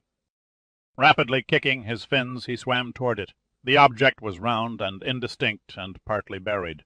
The 2 feet that protruded from the silt were coated with slime and strands of sea growth that waved with the current. 100 times Pitt had wondered how he'd feel, how he would react when he confronted the golden woman. What he really felt was fear that it was only a false alarm and the search might never end. Slowly, apprehensively, he wiped away the slimy growth with his gloved hands. Tiny particles of vegetation and silt billowed in a brown swirl, obscuring the thing. He waited under an eerie silence until the cloud melted into the watery gloom. He moved closer, floating just above the bottom, until his face was only a few inches away from the mysterious object. He stared through his face mask, his mouth suddenly going dry, his heart pounding like a calypso drum. With a look of timeless melancholy, a pair of emerald green eyes stared back at him. Pitt had found La Dorada, January 4, 1990, Washington, D.C. The President's announcement of the Jersey colony and the exploits of Eli Steinmetz and his moon team electrified the nation and caused a worldwide sensation. Every evening for a week, television viewers were treated to spectacular scenes of the lunar landscape never viewed during the brief Apollo landings. The struggle of the men to survive while constructing a livable habitat was also shown in dramatic detail. Steinmetz and the others became the heroes of the hour. They were feted across the country, interviewed on countless television talk shows, and given the traditional ticker tape parade in New York. The cheers for the moon colonists' triumph had the ring of old-fashioned patriotism, but the impact went deeper, broader. Now there was something tangible beyond the short, showy flights above the Earth's atmosphere, a permanence in space, solid proof that man could live a life far from his home planet. The President looked buoyant at a private dinner party he hosted in honor of the Inner Core and the colonists. His mood was far different from the first time he had confronted the men who conceived and launched the moon base. He held out a glass of champagne to Hudson, who was staring absently through the room full of people as though it were silent and empty. "Your mind lost in space, Leo." Hudson's eyes fixed on the President for a moment, and then he nodded. "My apologies. A nasty habit of mine, tuning out at parties." "I'll bet you're hatching plans for a new settlement on the moon." Hudson smiled wryly. "Actually, I was thinking of Mars." "So the Jersey colony is not the end." "There will never be an end, only the beginning of another beginning. Congress will ride with the mood of the country and vote funding to expand the colony. But an outpost on Mars, you're talking heavy money. If we don't do it now, the next generation will. Got a name for the project?" Hudson shook his head. "Haven't given it much thought." "I've often wondered," the President said, "where you came up with a Jersey colony." "You didn't guess?" "There's the state of New Jersey, the Isle of Jersey off the French coast, Jersey sweaters. It's also a breed of cow." "A what?" "The nursery rhyme, a diddle diddle, the cat and the fiddle, the cow jumped over the moon." The President looked blank for a moment, and then he broke out laughing. When he recovered, he said, "My God, there's irony for you. Man's greatest achievement was named after a mother goose cow." "She's truly exquisite," said Jessie. "Yes, gorgeous," agreed Pitt. "You never tire of looking at her." They gazed in rapt fascination at the La Dorada, which now stood in the East Building central court of Washington's National Gallery. The burnished golden body and the polished emerald head gleamed under the sun's rays that shone through the great skylight. The dramatic effect was awesome. Her unknown Indian sculptor had portrayed her with compelling beauty and grace.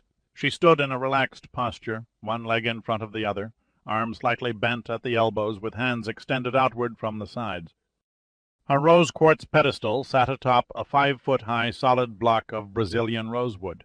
The missing heart had been replaced by one crafted out of crimson glass that almost matched the splendor of the original ruby.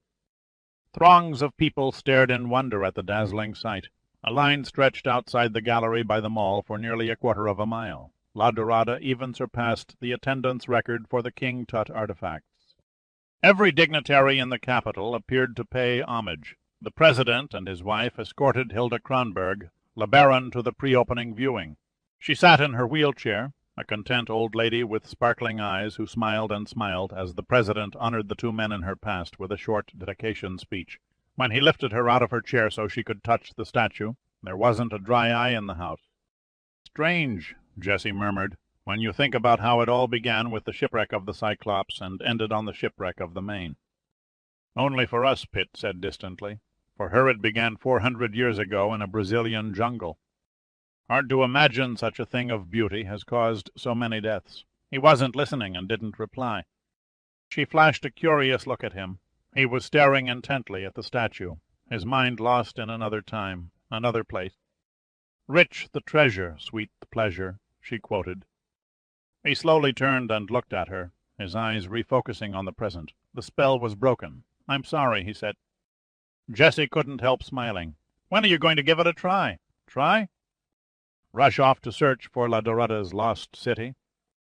No need to rush.